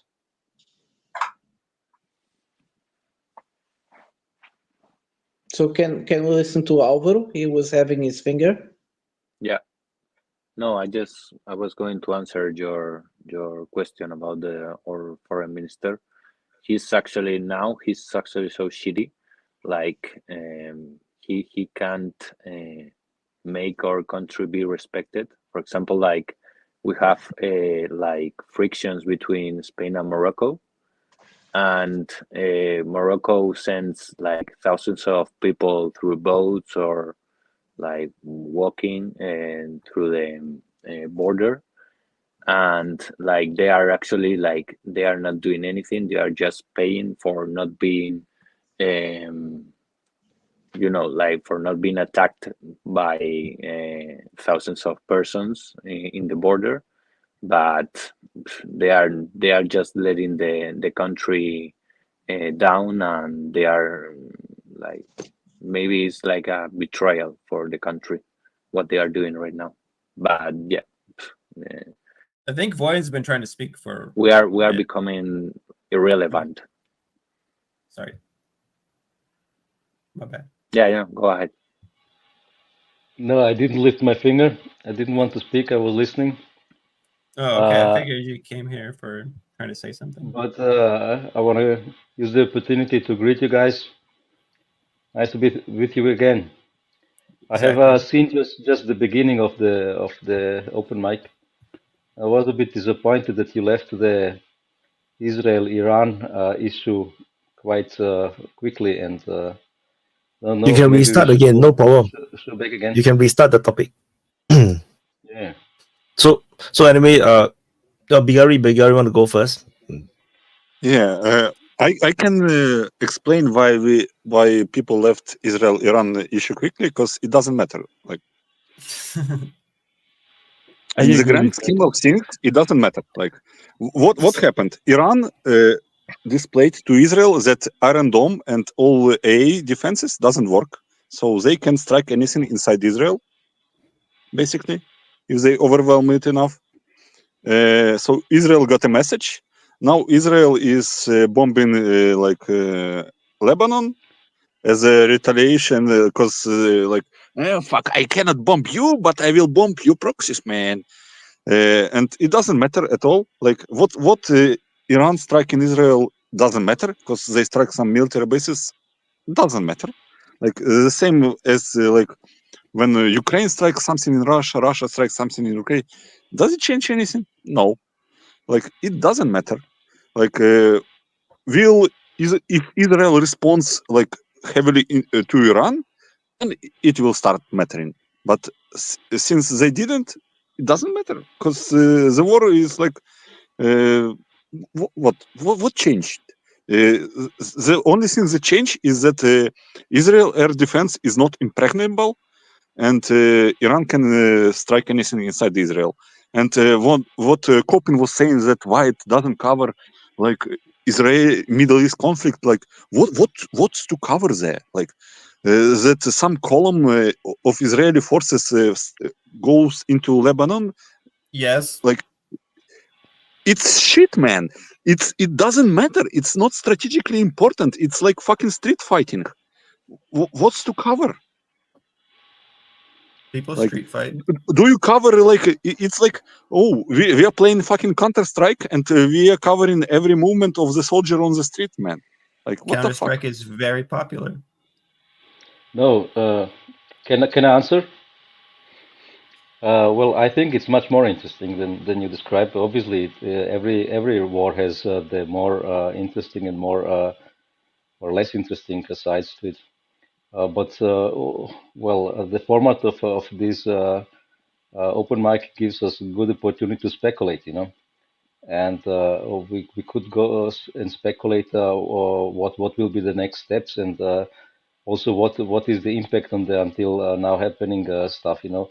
Obviously, the rocket attack from Iran was just a proof of concept. They wanted to show not just to the Israelis but also to the world that they can hit Israeli targets, but it was not such a massive strike that it would have disabled Israeli, you know, capabilities in any significant way until now. But still, they showed that they can attack specific targets in a quite good precision. And the more interesting things are how would Israel respond to Iran. Obviously, there are these two things that are being talked about, you know, the oil industry and the nuclear industry that Iran has. Oil industry, you touched this point, guys, and it would obviously hit our own wallets because of all oil price and stuff. You didn't discuss further how Iran would respond, because obviously Iran would not, in my opinion, not only respond onto Israel on energy facilities and stuff, but also, in my opinion, they would go after the oil-producing countries that deliver oil to the West. You know, they would destroy oil industry as well, probably in Saudi Arabia. No, they are Maybe never not in going to Saudi do that. Arabia. In Kuwait, why not? In Kuwait, in Iraq, What Iran don't want is to make any more opponent in this area. Yeah, they don't sure. want to start the war with Kuwait, Qatar, when Israel and the West, Arabia. they don't want that. Just to finish the point, and you might understand my argument. If the West and Israel are going after destruction of Iranian, you know, industry, which is vital to the state, they will not think about, you know, the finesses of diplomacy and stuff. They will answer with you know, also with very strong things, because it is obviously existential then towards Iran. They will not just sit back and say, okay, we're gonna play nice now. And no, in my opinion, Israel. yeah, sure, they will make that too, because Israel is not in a very favorable situation, because Israel is basically an island. It has no land connections basically to the friendly world outside of Israel. They can't travel through Syria, through Egypt, and maybe it's something through Egypt as of now, but definitely not easily. You know, they need to have everything delivered by ships. That's why the Yemeni strategy is not so you know, minor. It's fruitful regards their strategy. Israel has also quite risks, you know, especially if they start the war against the Hamas, not Hamas, but the Hezbollah, in a more drastic way, and go inside of Lebanon territory. It might be a hard fight, and the Hezbollah might fight back in the way that Ukraine has shown us. You know, Israel depends on ports for deliveries, and they might send boat drones to destroy ships going to these ports. They're cheap. These boat drones. They can destroy a lot of stuff for very little money. So it's a hard situation for Israel, and it's not to be you know, envy of them. Yeah, I'm not the guy who likes to talk about moral issues, you know, in some wars, because everybody has his sides and that he prefers and stuff. But these strategies that they apply and possible outcomes, these are quite interesting in this theater as well, not just Ukraine and Russia. Go on, Gary. Yeah, I just want to say, Israel already failed in Lebanon. I will call it right now. Like, they already failed. They had a window, and they didn't exploit it. Like, it's okay killing the like heads of operations, like blah blah blah. Did it impact Hezbollah on the ground? Not really. They failed. Invasion will not succeed. That's one point. Another point, if you pay close attention, what you said that maybe Iran will bomb some other like Saudi Arabia, blah. Iran and Saudi are working hard on normalizing relationship. If you pay attention, close attention, they are working hard on normalizing relationship in the countries in the last year and a half, maybe, and it's not that tense anymore as it was. So, and what Shadavi said, I completely agree. Iran is not in the business of making new enemies in the Gulf states. And you know what? I'm pretty sure that Saudi Arabia is going to send help in Iran to help to rebuild the oil yeah, well. of course, I completely agree. And what was reported, I don't know, I don't remember source. I just saw it like as a like when I was scrolling through, like that all the Gulf states said that they will decline the airspace to strike the Iranian facilities. So they are not interested in that fucking shit either. So Israel is on its own in the Middle East with the help of the Big Daddy United States. That's all. Nobody wants regional instability in their backyard. Well, it's a big daddy, you know, not a small big daddy. You know, you have seen that Saudi Arabia and Jordan have intercepted Iranian missiles going into Israel. So this is not a small thing. They have chosen sides, at least in this occasion. Iran does not need to destroy all of Saudi Arabia's industry. They just need to destroy port facilities which are transporting oil, which is a small. It is a small damage, but it is interrupting oil deliveries. Yes, and it's destroying Saudi Arabia. So Saudi Arabia has to riposte to strike back against Iran. No, they are not going to do that. That's too stupid. Shadowy. Just listen to me.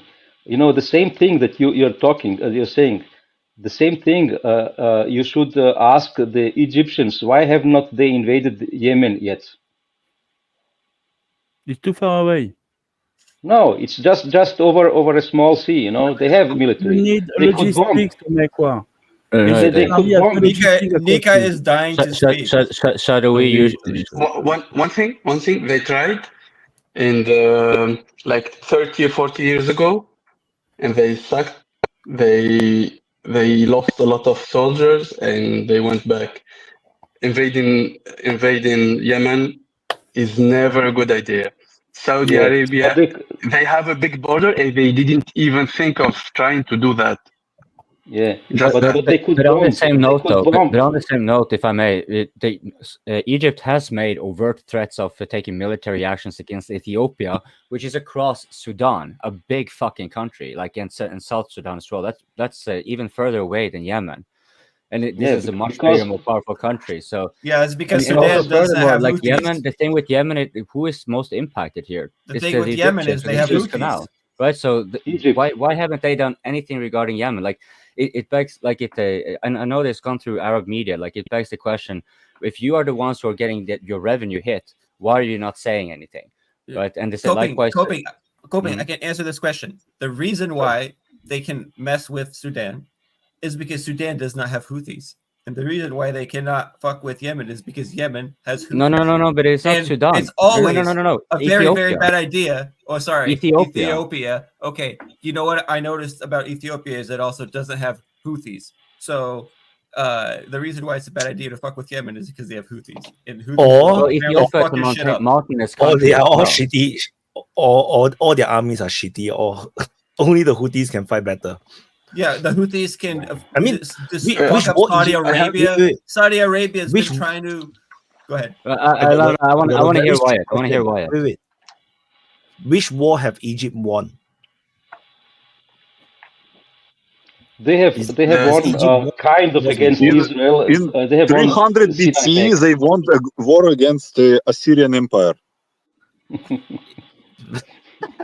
But those Egyptians are different now from the Egyptians now. I think the Egyptians now are mostly more Arabs than the Egyptians that were the Egyptians then. You know, it's like a totally different race of Egyptians, right? But So- Ukraine is Kiev and Rus. I just end on this point. Okay. Nika. Yeah, there is some in my mind. There's some theories. There's nothing that is even I was in before. I was surprised why Egypt didn't say anything. But first of all, what Egypt can do to Houthis militarily, ground like a ground military, they cannot do anything. No one can do. Air power, they cannot do more than what the Saudis can do. So there is no military action that the Egyptians can do that can change the fact. In contrary, they can bring themselves more harm than good. They can be one of the targets of the Houthis. So this is one thing. Second thing, maybe there is an agreement. Okay, we will attack, and maybe through the Iranian and through Chinese and Russians, we will leave the Houthis doing what they are doing, because they are like in their like camp, and we will compensate, or we will in certain way. But there is an agreement between Houthis, Russians, Chinese, and Egyptians to leave it until the situation ends. But either way, Egypt cannot do anything. But that's not entirely true, because we have Sudan, and in the civil war there, Egypt is fairly well involved, as far as I know, and as far as I recall, they were against the RSF, which are supported by Russia, but they are also at the side that the Iranians, they are on the side of the SAF, right? So they're on the same side with Egypt on this one. In terms of military support and stuff like that. And while it may not be so significant from the Islamic Republic, it's still, if you think about like where are their interests connected and stuff, and you have, but as far as I know, deployment of Egyptians in Sudan. So they, I guess that in that sense, you can say, what can the Egyptians do? Well, they can clearly do something next to their border, but they can't really cross the straits well. And they may be actually closer to Ethiopia, since they have SAF air bases in Sudan available. They're not, the Egyptians are not directly involved with Sudan. The more involved are the Saudis and Emiratis. Those are heavily involved. Egyptians are like the middleman, something like this. But you can, in the geopolitical area, you can be an enemy in one field and a friend and ally in another area. So I don't think, because in the Sudan area they have opposite interests, it will be like that in all areas. They can be, because Egypt is well known for being very very opposed to the Muslim Brotherhood, and the Muslim Brotherhood is very well involved with the RSF, as far as I understood it. And that was the reason why Egypt was, to what extent, I don't really know, but as far as it was kind of described as quite involved with the SAF, with the various support, and occasionally having their fighters there, not necessarily engaging, but they would still kind of be there and I guess, maybe there are some other reasons for that, but, and I'm not even sure if that's true, by the way. This is just something I got straight by this last part here with Egypt and Sudan. But as far as I understood it, it's not insignificant, because they have real interest with the RSF, which are in fact, they have been and then what you stated about the Russian involvement with the RSF, that's not true. Wagner, Prigozhin had a business with the RSF, but not Russian government. They're siding with the Sudanese army because they want Port Sudan, and they decided to back the Sudanese army, not the other one, the Janjaweed guy from RSF, which is backed by United Arab Emirates. As far as I got it, the Russians actually which is all but hand in hand with the Muslim Brotherhood, same as Al-Sisi. So it's way more complicated. No, I'm aware of what you're saying there. It's the Russians have actually on both sides here, both with the SAF on Port Sudan and with the RSF going through the gold smuggling with the UAE, because that's where they kind of keep funneling it further to Russia, who, of course, as one of the founding BRICS members, using the want to be pinning a trading currency on gold. Their holdings being one of the biggest gold producers in the world, it does them very well to be amplified. Let's put it like that. So their interest in West Sudan with those gold. Now it should be said though, as far as I understood it, it's only to some extent that the RSF were given air negating armaments, but apart from that, the main support from the Russians is actually not directly military. It's more that they permit the fuel logistics from Libya and through Chad to come to Western Sudan, because without the fuel, the whole military side, the truck-based army basically of the RSF will grind to a halt rather quickly, as far as I understood it. Vojin, I think, was the one. No, it was Bigari. Oh, But I would yeah, like to Bigari, go and then back to Vojin. Israel-Iran, not to go to another issue again.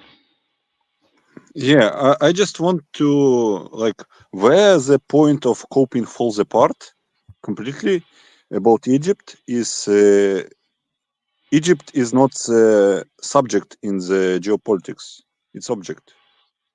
They don't decide on their own. If I'm not mistaken, 40% of the fucking profits of Egypt are coming from the tariffs through the Suez Canal. They don't have the economy on their own to have a say in anything. They can have a say in some local conflicts like Ethiopia, like Eritrea, Sudan, blah blah blah, Libya. They are not a global player. If Big Daddy from Russia and China comes and says, Egypt, you do this, they will do that because they are object in the geopolitics. And you need to look at the relations in the global scale at that point, like object, subject, object, subject, object, subject. And they are not the subject. They don't have a say. That doesn't change that they're involved, though. So, but point taken. The question is, who is the verb? Who is the verb in the sentence? Going back to Israel and Iran, I was trying to make the point. The Houthis did damage to Egypt, and they did it regardless if they had to stand up to a conflict with Egypt. So Iran has also the same motivation, especially when they are critically attacked. They will not choosing a lot, about the more finesseful things and things that hurt the West very much. They will choose the things that hurt the West very much, which is in disabling oil flow to the West. So however they do it, maybe attack on installations in Saudi Arabia or Kuwait or the Gulf states, or just destroying ships that go there. I would rather think they would destroy some port facilities to disable it for months at least, not just If I recall the context, this was in the context of if Israel did strike on the oil and gas in Iran. Exactly. Right. Yeah, exactly. Okay. And this is quite a forceful possible answer that Iran has. So the West will talk strongly with Israel not to escalate too much. That's my opinion, because there is some very hard answer that Iran can do to the West. Also, the other thing is, the Hezbollah issue is not solved very much. Obviously, Israel has all the troubles that they talked about with insurgents forces, because this is the specialty of the Hezbollah, insurgency fighting. They are not a party who does a lot of frontal line war like Russia and Ukraine, but they can fight an insurgency war quite I well. had a And question in that regard also. Maybe you can answer, because with the Ukraine war, there's been always this deep recon attack or whatever. You know, sneaking a squad in has become so difficult that they sometimes just very often don't do it, because they get spotted by a drone, then they get hammered by artillery, and then very precisely, and that's it. Now, this is what Israel has in its available this round, which it didn't have last time, right? So, in seeing how that worked out, and how would you put that? Because this is a different war after all. So, but I wanted to, get a clarity on that.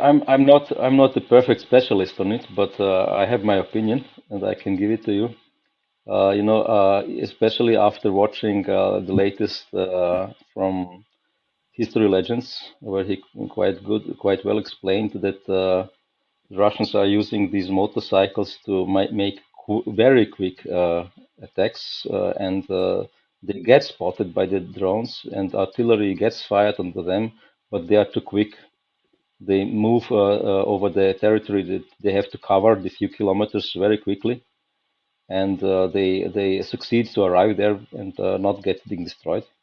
So this is one of the capabilities that the Arab fighters obviously have already, very much used in the Syrian war. There is a lot of fighting with soldiers on motorcycles. So they have experience with that, and Hezbollah has obviously learned this as well, in my opinion. So it would not be an easy task, but still, it's a big conventional army that is probably also experienced with insurgency tactics, which is Israel. So this will not be an easy thing for Hezbollah. Or I'm hearing that too much, that Hezbollah has already won or stuff. I don't think so.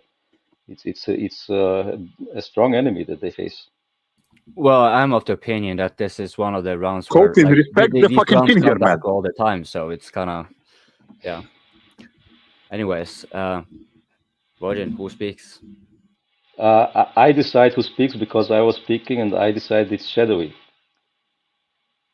So I just wanted to add something. I think if Iran should strike back to an attack against this oil field, they are going to attack Israel. That's what I think, and they are going to target power plants or port installation. And by destroying power plant and port installation, you destroy Israel. You don't need to strike anything else. No. And So just a short answer.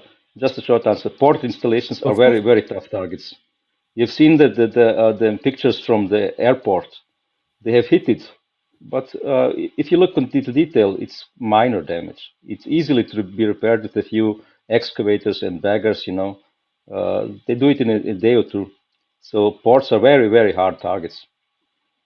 Just like Israel. You try power plant. That's a different thing, yes, and that's I think too that Iran will go after energy and oil reserves of power plant is a weakness of Israel. all a Western country, and Israel is a Western country. Go on, Bigari. Let me choose because the shadowy didn't. Nika, I think it's the turn of Nika because he was waiting patiently. It's okay. Bigari, you can speak. Yeah, I just want to talk about the possible strikes on oil installations and all that shit. Let's remember who is the global superpower. United States. What's happening in the United States right now? Election cycle. If you hit oil installations in Iran, what happens?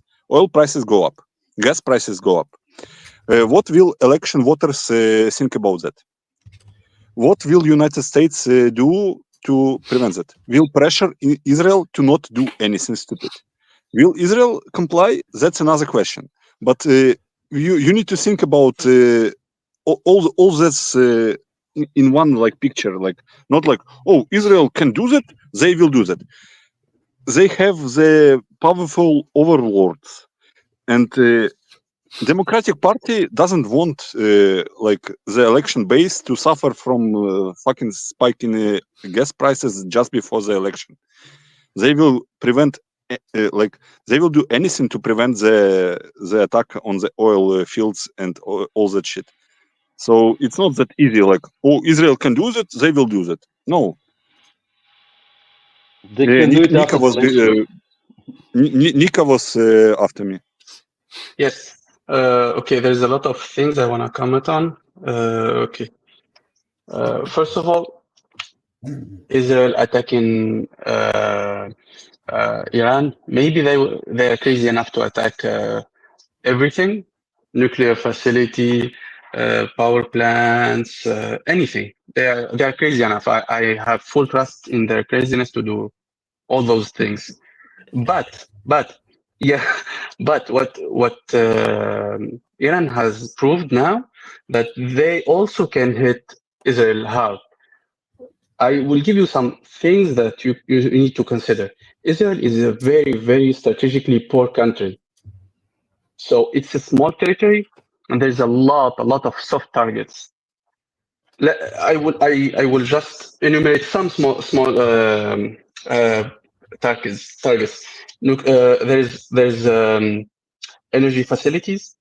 There's gas fields and oil rigs and stuff.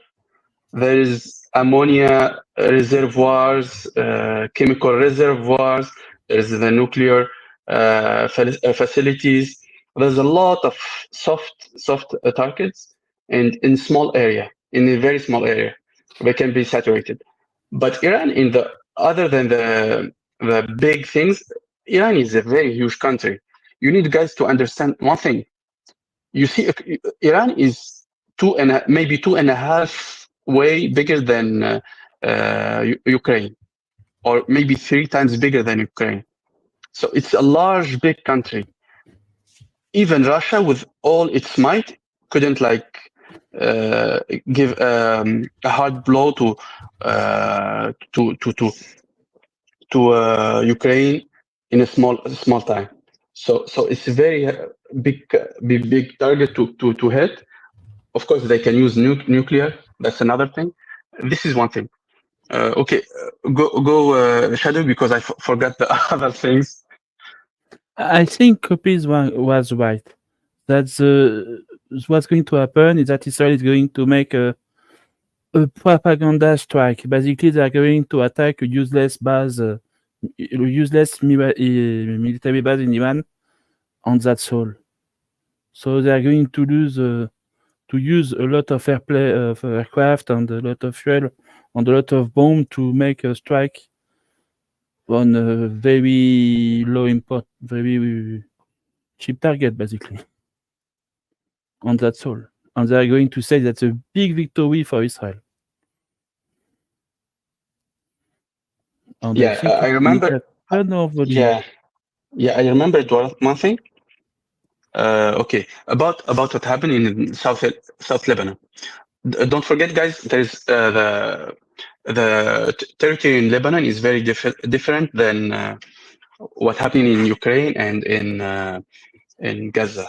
The territory in Lebanon, if you want to go in a large army, there's certain corridors, because it is a very mountainous area, and there's other than the mountainous area, there's like civilian area, very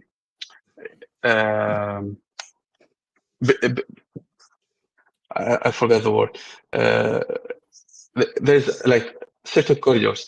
What happened like 3-4 days ago, 3 days ago, the elite of the elite soldiers, the Israeli soldiers, like the commandos and the Green Berets, the similar of them, tried to enter to enforce the Hezbollah defenses, and they were hit hard. So we are not even talking about a regular army attacked by unorthodox forces. It's just those elements that entered were well prepared. Normally, supposedly, were well prepared for those for Hezbollah forces, but they get hit hard. Even the rhetoric of Netanyahu changed because of what happened from Iran and Hezbollah. He was talking about changing the geopolitical scene in the Middle East and changing the face of the Middle East. Now he lowered his objectives and talking about getting back safe territory for the Israelis and stuff. Would I the don't know what's next. US-Russia alliance be the end of history? I think the end of history is when everyone is dead. So I don't know. I'm not sure I get the question, but thanks a lot for Wyatt, super chat. Wyatt, as a avid EU4 player, would understand Russia, France, and Ottoman alliance. Yeah. Conquer the world? I don't know. Of course, US and Russia combined, they will conquer the world 100%. Well, there is no ending of history because they both have two very different narratives. And these narratives will mean they will always, even if they played partners for a while, they always will be apart. The narrative in Russia, it has always been different, and it will continue to be different. So there is no possible real alliance between Russia and US. And second, the fact that there is always more than one narrative means that history will still go on cycles. So of course, Coping probably knows that end of history always go back to that horrible man called Fukuyama, Francis Fukuyama, that wrote that stupid book. But we understand the meaning. By the way, Francis Fukuyama is so stupid that a few days ago, he said that the Russians in the cities should taste what it means to have a war. So the Ukrainians should attack civilian targets in Russia. I have no idea who's going to talk because I decided to intervene before the time. I'm going to give the voice to Broadway because he has not been trying to kill other people that have different opinions. Okay, thank you. So I wanted to take it back to Iran. So I think that sane policymakers probably don't want to have a war with Iran, and the Iranians basically they did a proof of concept with this this new term. I guess I never read before because it's being talked about. I don't remember where I read it, but hypersonic ballistic missile. So now they're making a distinction between hypersonic missiles that are like maneuvering and hypersonic ballistic missiles, and those rockets did look pretty fast. If you saw the bombing, like they looked like they were moving much quicker than what you normally see. And there was a discussion between Lieutenant Colonel Danny Davis and Ted Postal, where they were talking about Ted Postal is a professor in MIT, and he's done a lot of work on the Israeli kind of anti-air systems, right? Air defenses. And he's basically made says that the record of Israel's systems to be able to shoot down these rockets is very poor. And that they're good at shooting down certain things like airplanes and maybe drones, but they're not good at shooting down fast-moving missiles. So I think this was a little bit of a proof of concept where the Iranians were trying to show that if we do go all out, there's nothing that you could really do. You know, we could do this and it could be much worse. So that's kind of, that was my point. Go ahead, Wayne. I don't know, Bigari, have you been earlier than me? I'm sorry, Bigari, go ahead. I didn't see.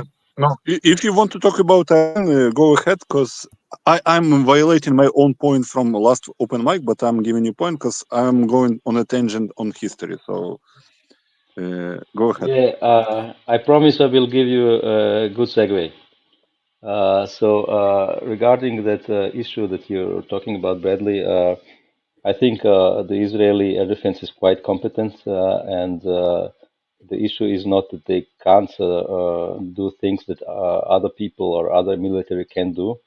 It's just that no military can defend against such things, because every air defense can be saturated, and the Russian and the American would have been in the same way overwhelmed, and we can see it. The Russians have had air depots hit and stuff, you know.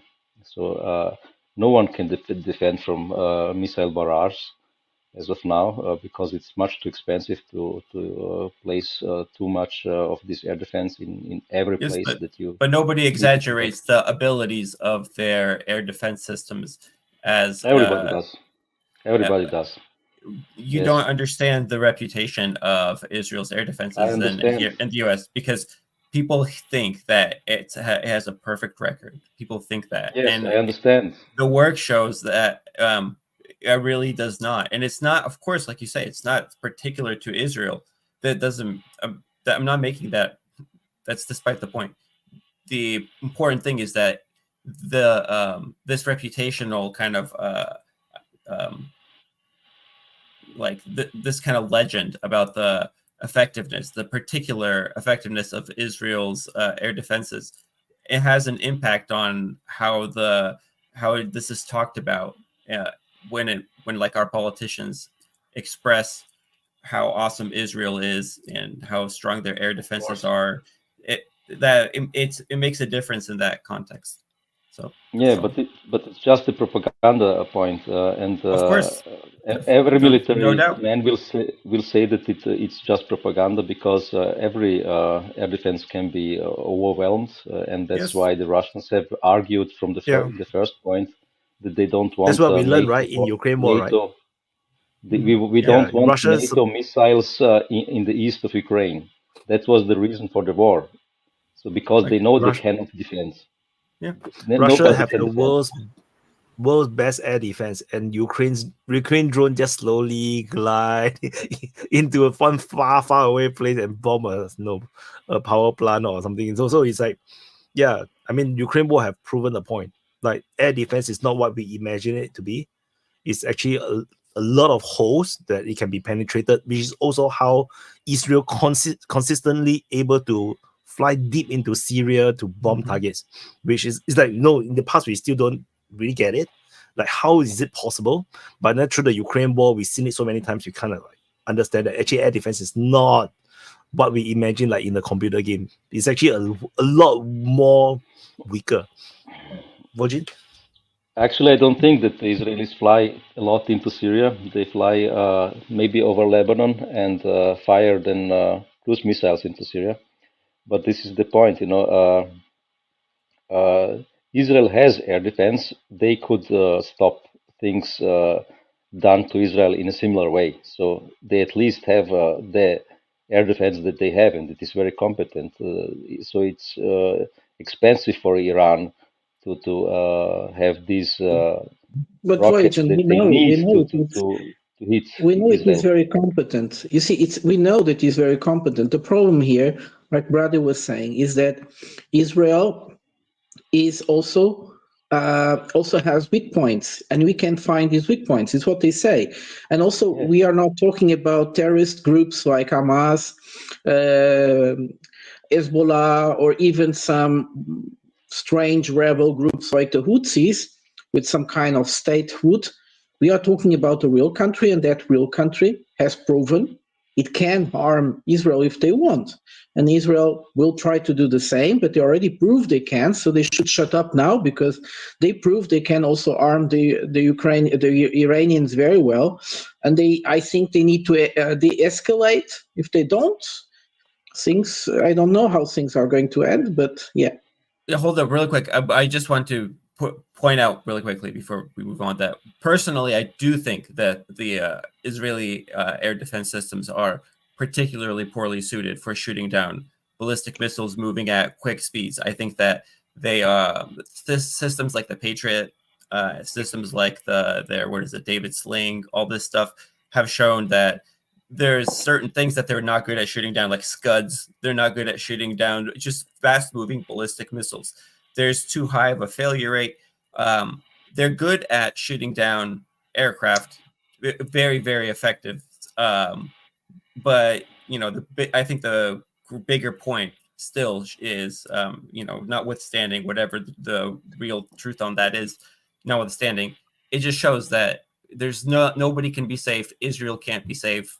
Iran made kind of like a proof of concept, like they could do this again and they could do it worse, and it doesn't have to be nuclear to cause massive. Okay, there's a lot of nuclear-level repetitions here. Then you didn't hold a finger. So if I can just say, I want to go back to where we were when it comes to response, because we were talking about where is this the thing about should they take the oil and gas? It seems ridiculous.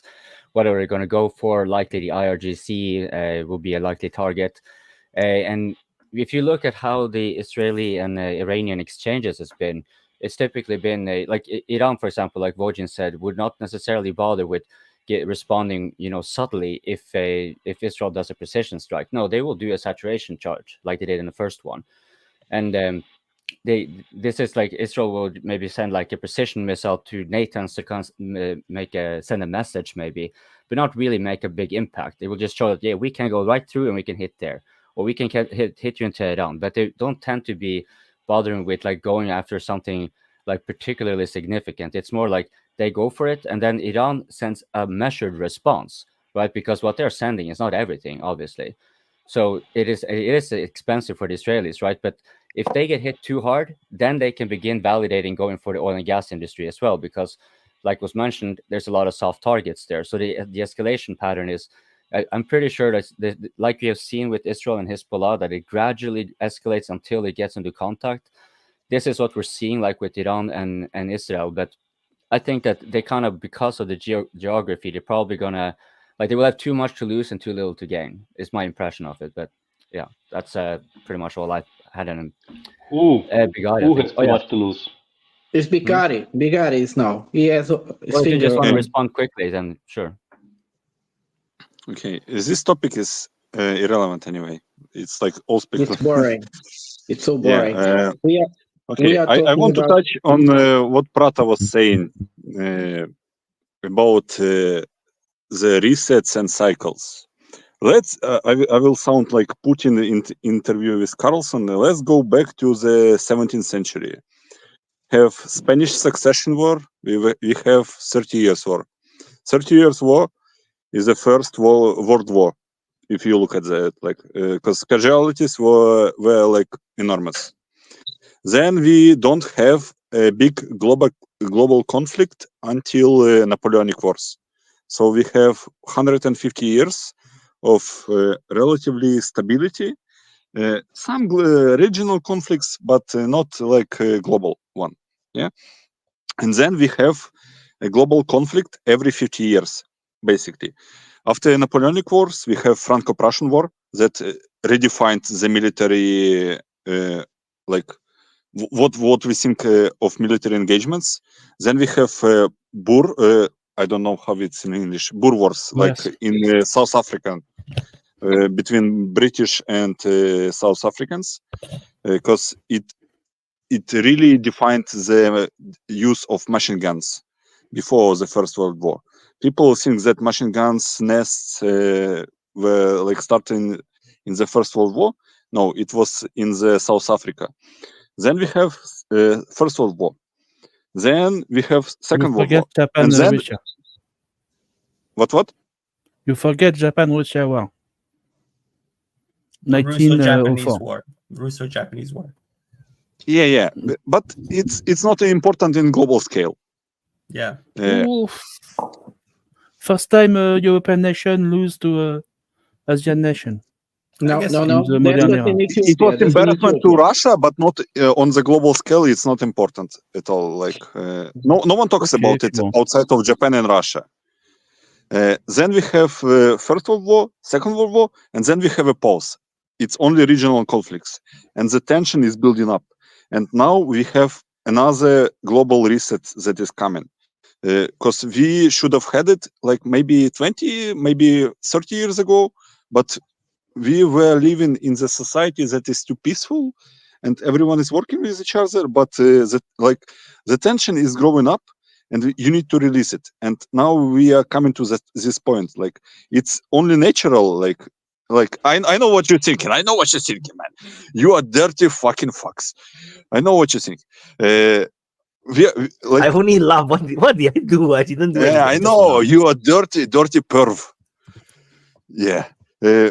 It's only natural in the nature in the cycles of the civilizations that global big global war comes and resets things, and we are at this point, like, because we didn't have this point since like 80 years or 70 years already.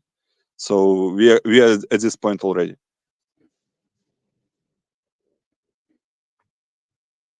Choose a person. Choose a person. Choose someone you like, can already. You don't need to care about who first. I think Oliver was You're the one muted, having bro. the You're finger muted. longer. Nobody can hear. Nobody can hear who I you choose. want to chill. I want to listen to RL, man. I want to chill. Yeah, thank you. United States regarding the Middle East and Iran only decided to side with Israel for its answer. Iran. Yeah, RL, your audio is messed up. I can't hear anything. RL, your audio is messed up. What? Silence, There's a please. white noise. Your audio It's is making very crackly. creepy noise. Yeah. Yeah.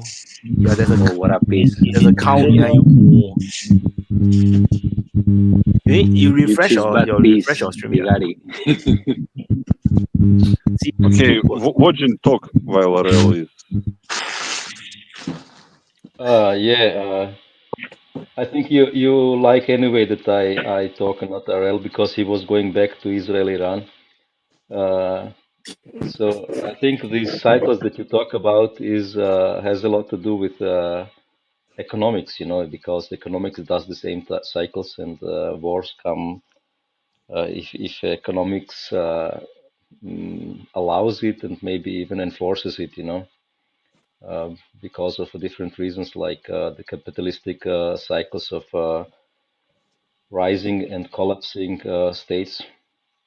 But also connecting this to the point that the super chat earlier asked, if we are on end of history, if USA and Russia, I don't remember, get allies or something. Well, no, history will not stop. But there is a thing, why is United States superpower, and why does it have the influence, not just the military influence? It has obviously military influence and economic, but it has also civilizational influence. And where does this come from? Obviously, the culture. There is a culture that is being exported from the West, and it is mainly in the last 50, 60 years at least, American culture. And this has attractivity, it's not just how to say justification, because many people I have seen maybe 2 years ago on the Lex Friedman podcast, an American, I would say neocon historian. His name was Stephen Kotkin, I think. He was explaining why Russia is in the wrong and why Ukraine must win, because Russia is obviously, doing things that are not allowed in the international law and stuff, and they're bad and they're doing war crimes and stuff. And but in the end, the talk was quite lengthy, and he came to the points that I think were really the relevant points, because he was asked, well, America did the same thing. They went to Iran and bombed it to shit and killed million of people and stuff, And why is America still allowed to have the Monroe Doctrine and have its own backyard? Why isn't Russia allowed? And his argument was basically, I'm paraphrasing now because I don't remember it word per word, because America has attractivity. It has a culture, it has a civilization that attracts other countries and other cultures, other people from other countries, so that they forgive the United States what they do, because the people still like Coca-Cola and Disney and stuff, you know, because the net benefit of United States is, in the opinion of people around the world, still bigger to, you know, forgive United States for the things they do in different states, you know. And Russia does not have that. Instead of producing Pushkin, Dostoevsky, Russian ballet, they produce But Coca-Cola this and was jeans. 200 years ago. This was 200 years ago. But Yeah, this it's was the still better argument, than you know. still better than this shit. Yeah. But let me finish. So the argument was Russia does not have this now. So Russia is not allowed to have his backyard. This was, I'm paraphrasing, but this is the thing. But I'm obviously I think he's wrong, because Russia is attracting civilizationally right now, especially with its focus on family tradition. A lot of people around the world, and Yeah. he got it wrong. Russia is civilizationally strong, and it's attracting a lot of people who not just in the global south, but in the Western world also think Russia might be in the right, you know. So But Wojciech, it's not. what was the American dream? Can you describe the American dream? The one that really attracted people, millions of people that wanted to have that. What was the American dream? You mean the one? You mean the one that you need to be asleep to believe it? I don't understand. Come on, guy. Go back to the actual strategy of the United States in the Middle East. Now, I said United States have publicly stated that they will side with Israel for Israel to hit back to Iran publicly, instead of being a force who are looking for appeasement. Now they are pushing Israel, they are siding with it, helping it, eliminating Nasrallah and all the headquarters, all the commanders with penetrating bombs, which was provided by Uncle Sam. And you might see if tomorrow or in 1 week or in 1 month, when Israel will strike a big thing in Iran, you will see a response, a reaction to that, which certainly will target American bases in the area. So we might see an end of the US presence, or that type of presence inside Syria, inside Iraq. No more. You might see that. So a less grip on the region. Ariel, Bigari ran away because you went back to Israel, Iran. Yeah. If I may, I want to. Wait. I want to address the super chat first. Wait. I'm very disappointed with the Americans. I cannot believe you guys have this kind of stupid dreams. So anyway, the American dream is to have 2 jobs and the whiny. The American dream was about you being able to raise a family, to buy a house, for your woman to stay at home, and the man would work and be able to pay education, to have at least 2 children. That was the American dream. The Americans sell to everybody. It's a very conservative picture, but it was and still be modern and still be able to afford little things. And this is what the American dream is not anymore. This is what it was. It was attractive. It is not anymore. And that's why you were saying, well, Russia is becoming more attractive. They are selling, they defend the family, they defend traditional values. But this was actually the American dream before, which is not anymore. I don't think the United States is attractive, not even for democracy, because their democracy today is completely based on polarized political groups that they can't find any middle point, any point of conversation. They're double standards and so on. So that the moral side of the United States and their political democracy, it's over. You don't see in the United States a feasible and attractive democracy. It's not there. That's it. Sorry, go on, Version. What do you think? Sorry, I was distracted. Okay. Right now.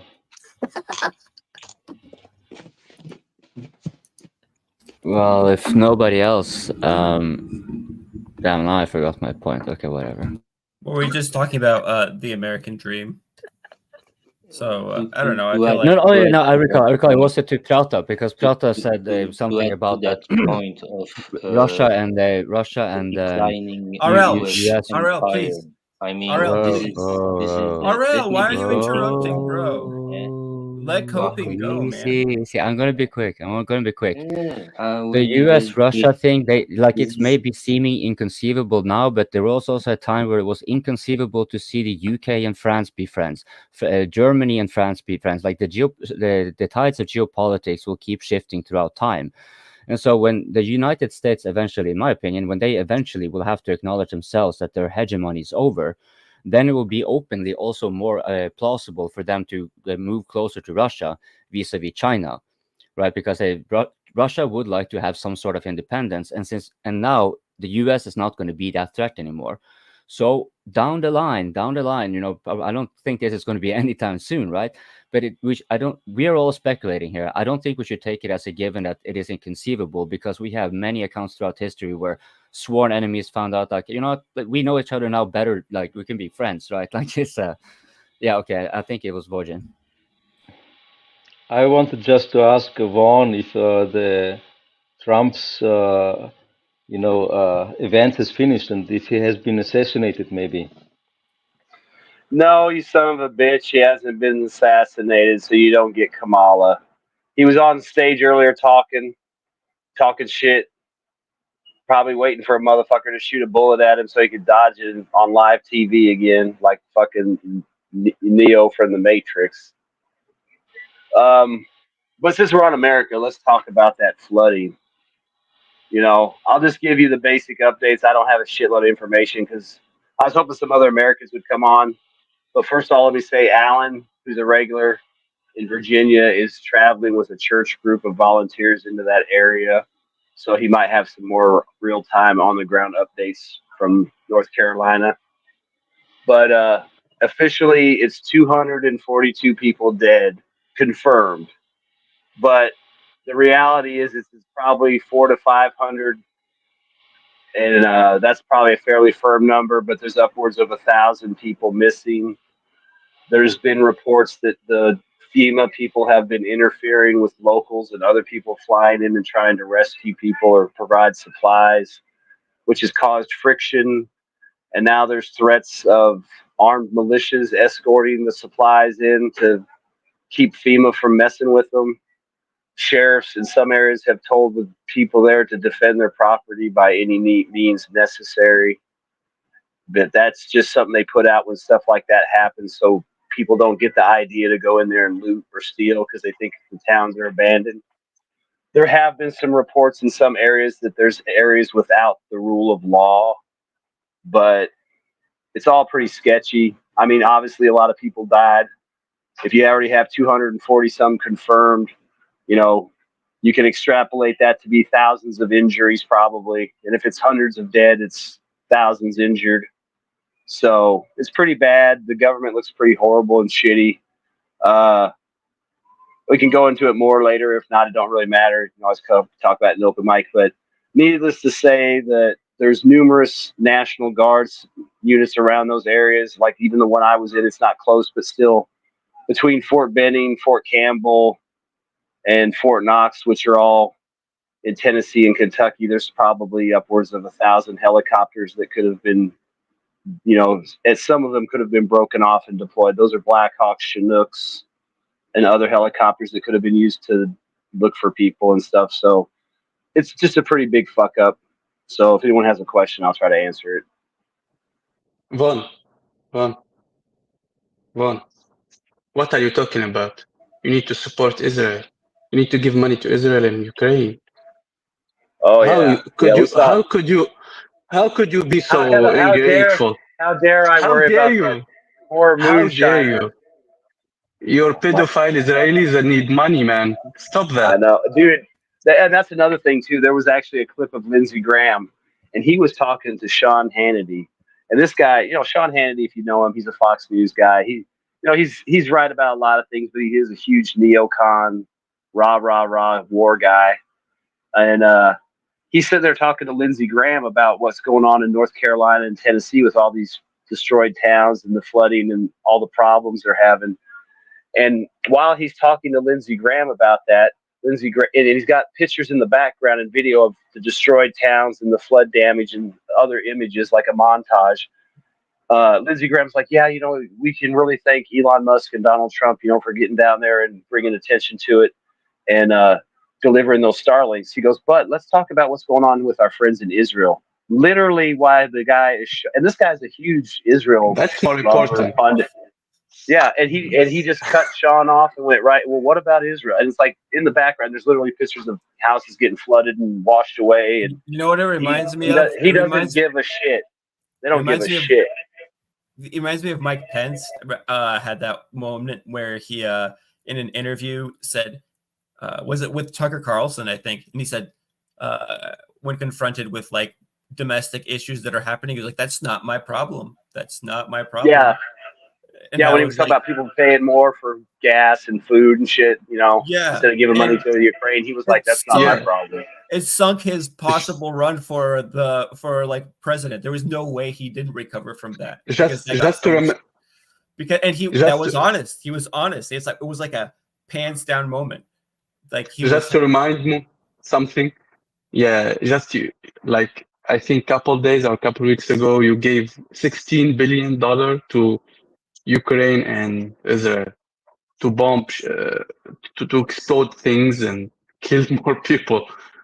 So just your money, where is it going? Yeah, I mean, it's kind of fucked up to have to use it for politics, but there's just too much material here that you can go against the Biden administration with and Democrats. And, you'll hear people here go, oh, it's unseemly to talk about what happened to that family. But it's like, they're going to get hammered over this. I mean, once this news starts coming out, I would imagine more in the next few days, and people actually get places where they can upload video and stuff. Because there's some horrendous reports. I mean, there's reports of bodies in trees, bodies in houses, bodies in the cars, bodies along riverbanks. There was even a guy who were called panicking because he had gone outside and found bodies in his front yard from the flooding. So it's just, it's just a horrible situation. And obviously the government completely dropped the ball. And it looks bad, so obviously, political people are rubbing their hands because it's fucking over Biden and Kamala Harris, but at the expense of, like some grandparents and their 7-year-old son and all the other fucked up stories you're hearing. But yeah, I mean, it is what it is. It'll probably play good for a while. Somebody will raise money, and then, I mean, I don't know. Look what happened in Maui. That was a horrible disaster, and that kind of got swept under the rug too. So I don't know. You just got to wait and see, but I would imagine it's going to get a lot worse. If I may respond quickly to what you said about Lindsey Graham, and then juxtaposed to what you said regarding Trump earlier in the stream, because you got to kind of appreciate how Trump he's really PR savvy. If no matter how you dislike him, even the Democrats, like the diehard Democrats that I know, they will be like, yeah, no doubt that's a good PR move, and especially, and that was just the raising the fist part. Now it's just going back, just being really cavalier about it, and then you compare that to Lindsey Graham, which is like, oh yeah, foreign politics is going to be mattering a lot more than domestic disasters all of a sudden, which is like incredibly tactless. These are like the closest like rivals you would find from Trump. The rest of the American political establishment having like completely out of touch. But I have one question. Maybe I just missed it, but it was regarding the video that Wyatt made regarding the FEMA workers trying to prevent what was like, as far as I get it, maybe they couldn't just permit unauthorized people to just enter a danger zone, or like what was the rationale? No. What they're doing is they're basically trying to control who's coming in, so they can control the supplies and control the air in the roads and stuff. And they don't have the people there to do it. You have people that are literally flying in with helicopters and stuff. I mean, these are people that fly helicopters. They're not fucking retards. They've probably done search and rescue and stuff. They know how to fly a helicopter out to an area where there's no roads, and put a basket down with food and water in it. You know, it's not that hard. And then, wouldn't you know, so and wouldn't it it's just be got well, legislative? whatever's going on there. You have sheriffs threatening to arrest FEMA workers if they interfere with people conducting rescue operations or, you know, other stuff. So, how, like I said, it's very chaotic, and there's something going on there. And you know, like I said, you gotta but kind of wait and see can I how ask it you pans quickly, out. like how difficult would it be for to just because here, as far as I can tell, like if you have like big entities like or figures like Elon Musk, for example, they can be provided authorization, maybe an emergency decree or something like that, to allow them to go through. Like legislatively, there shouldn't be that much of a problem or step to kind of. Like if FEMA I might mean, have it's its the own rigid government. rules, but then you have, oh, this is a disaster beyond a disaster, like saving political Well, face, or what happens is these things get declared by FEMA, and they bring in certain procedures and protocols, and that's what they're trying to operate under without really getting on board with the locals. They just show up and try to impose their system, and it's not going to work. I mean, like they show that there's people sitting in these airports that they fly in, and you know, Biden and them are sitting there saying, "Oh, we're on it. We're sending in supplies." There's dozens of civilian helicopters there. There's not a single military helicopter of any size or shape. So obviously, it's simple. It makes them look bad. It makes them look bad that a bunch of rednecks or guys with pickup trucks got together, got shit done, got roads cleared, got people fed, rescued people, when he's still sitting on the beach. I mean, you saw the pictures. He's on the beach chilling. Grandma, grandpa, and the 7-year-old drowned and washed away right on camera. So, kind of hard to beat that. Wishing a swift recovery to everyone affected by the floods in East USA. Hey, Vaughn. Thank you. I was talking you so much. to Alan with you, and then you left the voice chat, and then I talked to Alan, and he explained me that he will go there. And yeah, he's going down with a group, I guess yeah, today or tomorrow. And I made a reflection with him about those FEMA guys blocking aids, and I say to him, all of them are sociopathic. All the workers in FEMA who are doing what they are doing, because it's a huge area. They have sent a lot of people, and all of them are sociopathics. And FEMA, if I'm not wrong, is under the Homeland Security. So it's a big thingy. How many people Well, are that's the working? thing. You got these people that get their little power trips going. That's why they're trying to control. You know, I'm the But top director. how many people are working in those structures? It's I saw on incredible Twitter. the number of people working in those specific federal agencies. How bad they behave. So someone replied to me on Twitter. He said that FEMA only deployed like 4,000 people or something like this. Like, so I don't know. He said the person was like defending FEMA and was saying like, oh, no, they only have 4,000 people. You know, they like, you know, what do you expect? Like, Yeah, and if you look at that, and if you look at where the area is that's been affected, 4,000 people, you can pretty much expect that's administrators and probably people setting up tents and supply points in dry areas where you come to where they can distribute it from. The 4,000, they ain't got no motherfuckers out in the field. They got nobody out there probably doing evaluations. So that, but like I said, it's enough. You know, they gave away all them. It might be too. They don't have enough money to put more than 4,000 people over there right now because they gave all the money away to the illegal immigrants with the, you know, because what they do is they'll find, you know, oh, you know, there's a refugee housing funding in FEMA or displaced persons funding, you know, displaced as in Americans got displaced from point A from the hurricane and they went to B, but you know how politicians are, displaced persons. Well, hell, these El Salvadorans are displaced. So they take the money. And now this disaster hits across basically 3 states, you know, and they got no money for it. I mean, you can see, I mean, I've seen 2 National Guard helicopters there. They were from one unit in Connecticut. And like I said, there's literally 1,000 helicopters within 500 miles of that area easily. And there ain't shit over there. So it could be a matter of money. Doug posted something earlier on their website, their first priority is equity. That's on the FEMA website, not feeding you, keeping you warm, giving you medical care, or evacuating you. It's inclusion. But then how can they manage to block the aid coming? They're probably getting some unconstitutional local police or sheriffs to go along, or people are stupid and they believe because some guy has a little clipboard ID that says FEMA on it that he's in charge of them. You know what I mean? It's like maybe we just haven't run into the right American yet. Yeah. You know, it could be a matter of that. And plus, think about it too. A lot of people ain't stupid. It's like if you fuck with FEMA and dick around with them, then all of a sudden, oh, well, you don't get no aid check or your fucking application gets delayed, you know, while everybody else's stuff moves through. So, I mean, think about it. It's the government. You know they're going to fuck with people. And if you're dumb enough to let them fuck with you, they'll take.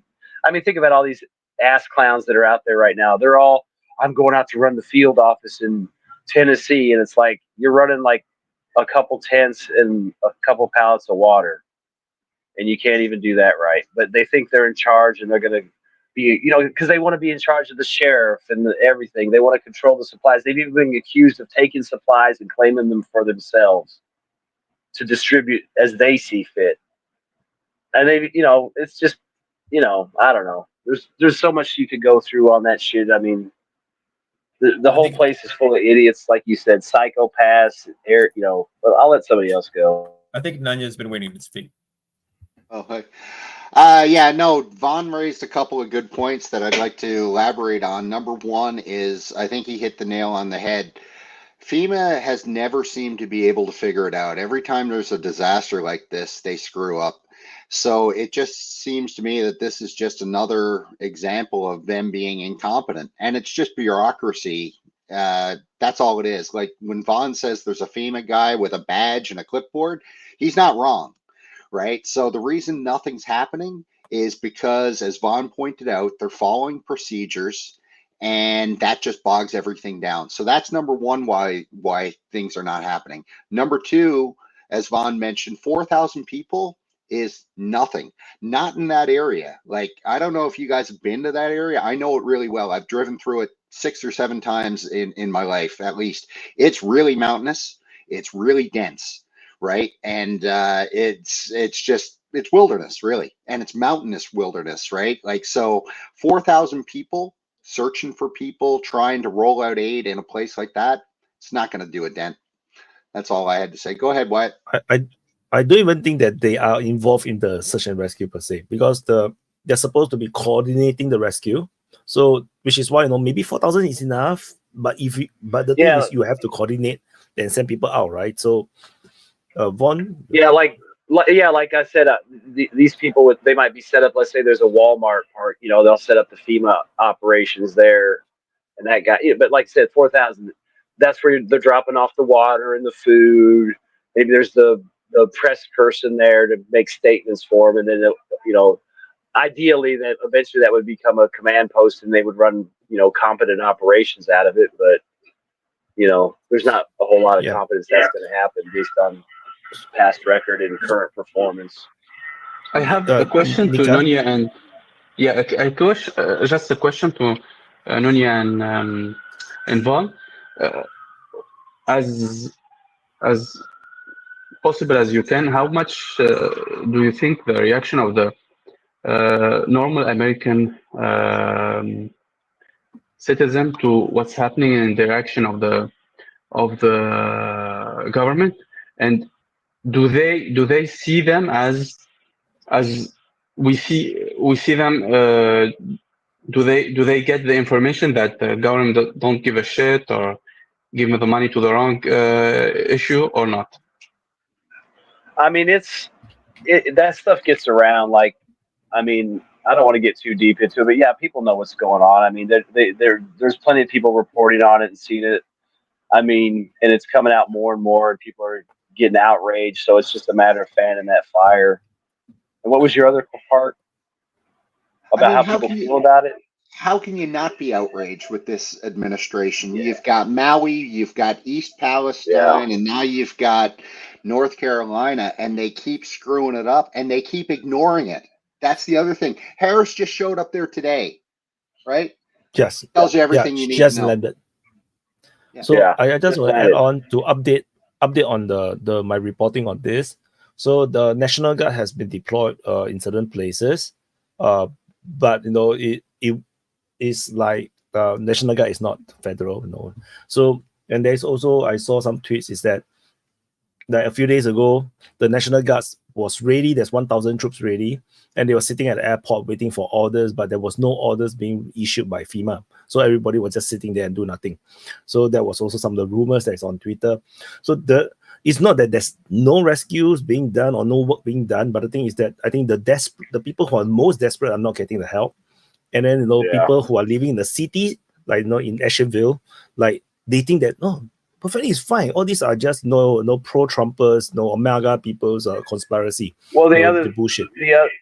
the other thing is too, like you're saying, is the cities are where they can fly in the supplies and stuff, so they're seeing it quicker.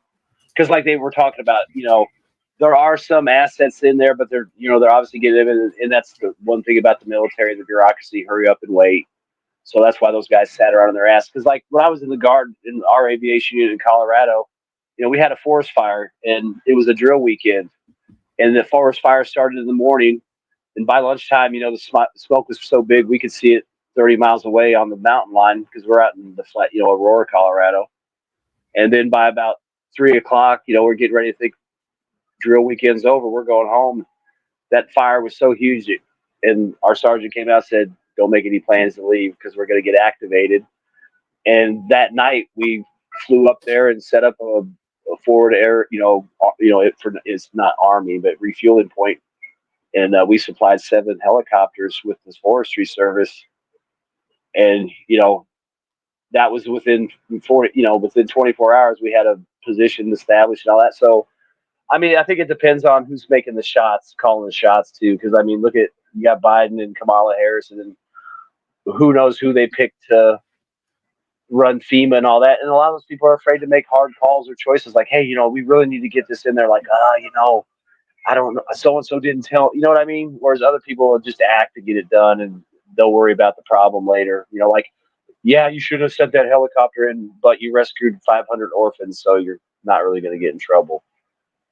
So because this thing has become very political, because the people who are raising all these flags, all these issues, is the people who are more pro-Trump, more countryside, and it actually happens quite a number of days ago. I actually saw it very early, but I didn't react to it because people post on TikTok or Instagram, the videos complaining about stuff.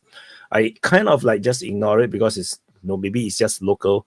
But then it reached a level where Elon Musk is talking about it, and a lot of top journalists is talking about it. So I did a video on this because I think it became too big a level to ignore.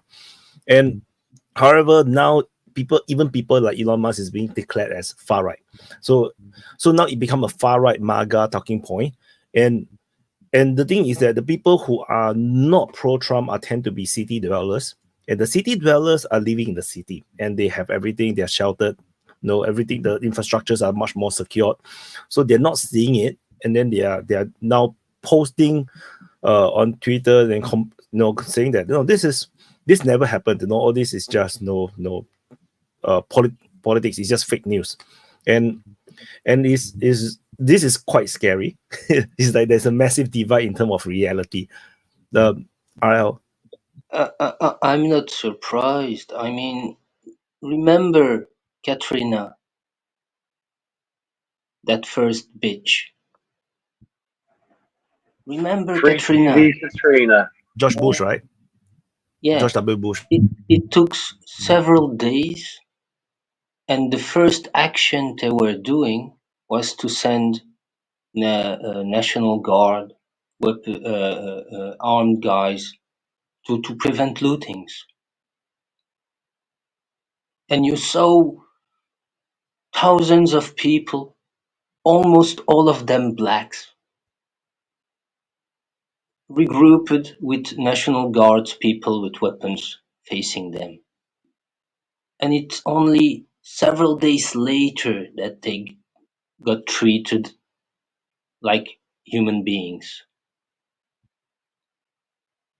This is America.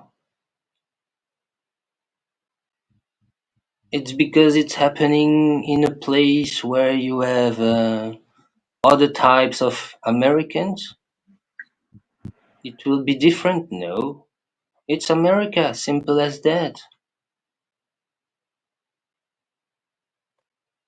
And they will get the same treatment as the guys from New Orleans. They will have the same treatment. Satanist country.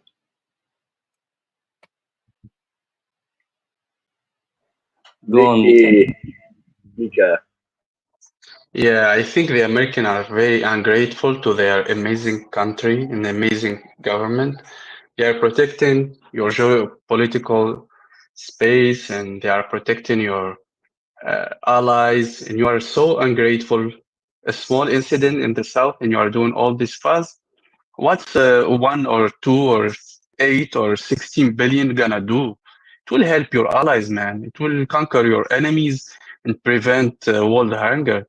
Stop being whiny and letting people die from. It's okay. It's okay. It's not a big deal, but you will conquer everyone else. So stop whining and allow your government doing its best. I Just think want to say that that. I think there's a little bit of an overfocus on people saying, "Oh, you're spending all this, quote unquote, money somewhere instead of spending that quote unquote money somewhere else." And I think for countries like the United States, I mean, I'm not an economist, but it's probably a little bit more complicated than that. Probably if you were spending money in a way that you were maybe, I don't know, solving the veteran homelessness crisis, that probably isn't the kind of spending money that you need to do to ensure that you can continue to extract rent-seeking prices from the Europeans for energy, something like this, like you're going to go out of your way to, like, remember post-World War II, the first empires that the United States tried to kneecap were the British and French empires, So go ahead, Wyatt. So, oh shit, what did I want to say? Oh fuck, I forgot. Yeah, fuck, I forgot. Okay, never mind. Someone else. But yeah, I don't know. I think that I have something to say, but I forgot. Yeah, but Bradley, what you are saying is correct, and you need, but at least you need to cover your own people, your own disasters before covering someone else mess up and covering your allies. You need to cover yourself before your allies. At least that's one thing. Sure, but it shows a little bit the priorities, right? Well, I can add something I mean, to that. the one thing, If I can add something to that.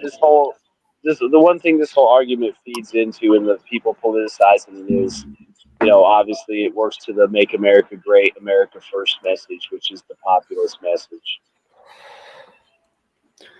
Well, I wanted to add a little bit to Nika's kind of question and to kind of explain a little bit the rationale that I think Bradley kind of touched on, but I'll give a more specific example with Norway. Like Norway benefits, right? But when we say benefit, it's sort of like when we're talking about the U.S. government, right? We're not talking about the American people. And if you do domestic projects, for example, then at least it's shown for the domestic people, and that's why they will be like, okay, if that's lacking, but you're spending a bunch of money, but why are they interested in spending so much money? Well, Norway benefits a lot from the Ukraine war in terms of oil, gas, also in the rare earth as well, and especially the arms industry, which has ballooned. We have expanded industry in Norway, and we are setting up missile factories in Australia and what have you.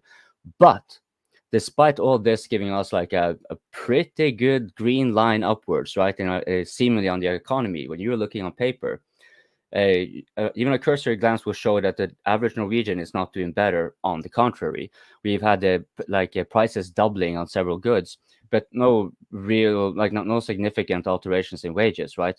So the Norwegian population, even though it is peculiarly insulated compared to Europe, for example, so this will cause problems in Norway eventually, but we are just going to be a little bit slower. But this is happening in the United States, so of course it is going to be like, yeah, you know, you may want that, but who are the people in government talking to, right? Their interest in the US is the same. It's you're going to be the bigger financial institutions and industries, like the arms industry in particular, which is, you know, and all across the board tied to so much of whatever industry is there, that it kind of gets already like the closest proximity to the seats of power, and then the rest, well, fuck you, pretty much. That's kind of how it goes. Wyatt, I So guess. I just want to I remember what I wanted to say. So the if there is, so let's say, you know, it's just, you know, incompetence, so it's the non-issue. But if it's deliberate, then it does reminds me of the situation in Hawaii, you know, where the entire town got destroyed by this fire, and then the property was then allegedly, you know, sold at low price. So there are conspiracy theories, you know, on Twitter saying that, you know, this could be like another attempt to, you know, buy out, you know, all these burn out or destroyed lands at low price by, you know, all these mega corporations. Like, hey, if I could, this is the conspiracy. real quick. I Yeah, go on. mean, and there might be something to that because there's supposedly a lithium mine project that's in the area that some people are opposing. And, you know, it's too early to say, but it definitely has the Maui vibe. So I would just wait and see what happens over the next month. You know, if they cover it up, you don't hear, you know, like they did with Maui, you know, it's like, oh, there's 600 kids missing, there's 1,000 people missing, then you don't hear shit. And to this day, nobody's ever moved back or fixed nothing or built nothing. So you kind of got to wait and see. But yeah, it definitely has the Maui vibe for sure. Yeah, I just thought that, no, that could be a thing if it is deliberate, because ultimately we don't know. It could be just, no, like pure incompetence, which is, I mean, I was in government service as a soldier, so I know, no, when you go into the government service, no, government structures, hierarchies are highly inefficient, very, very, you know, stupid. So, no, that could be the case. Yeah, I mean, think about it. I mean, that's always my first guess. Real quick before Shadowy goes, like Wyatt's saying, I mean, think about it. You have Joe Biden in office. Think of all the people that he put in those positions. They're there because they're transgender or they're this or that. They're not there because they're the best FEMA director ever, or they have work. I mean, look at the Secret Service director was the security for like what, Amazon or something, and then she's running the Secret Service, and Trump almost gets shot. So you can just extrapolate that. Whoever's running FEMA is a moron. Look at Pete Buttigieg who's running the Department of Transportation when the trains crashed in East Pennsylvania or Palestine. So, you know, well, the other guy was a transgender that stole luggage. I mean, these are the people that are making these critical decisions during these disasters. Sorry, Shadowy.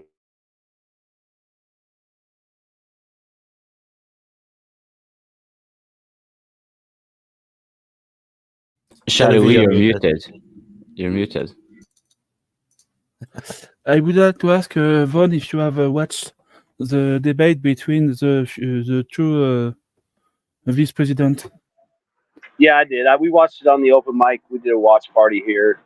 You know, everybody listened to it. It was pretty good. I mean, you know, honestly, one guy looked I like think he was it was calm, really and good. one, For me, they are way better than the first primary candidate. oh It's yeah, really because they strange talked. because They honestly, I actually think agreed. Harris They is worse agreed than on the some. vice president, and Trump is worse than Vance. Yeah. Yeah, It's you're really right. It was strange. just done better. They were more civil. They agreed on shit. You know, they weren't like trying to fucking, you They know, did dog mute each him other. at once. They would be way Yeah, better but you know what president.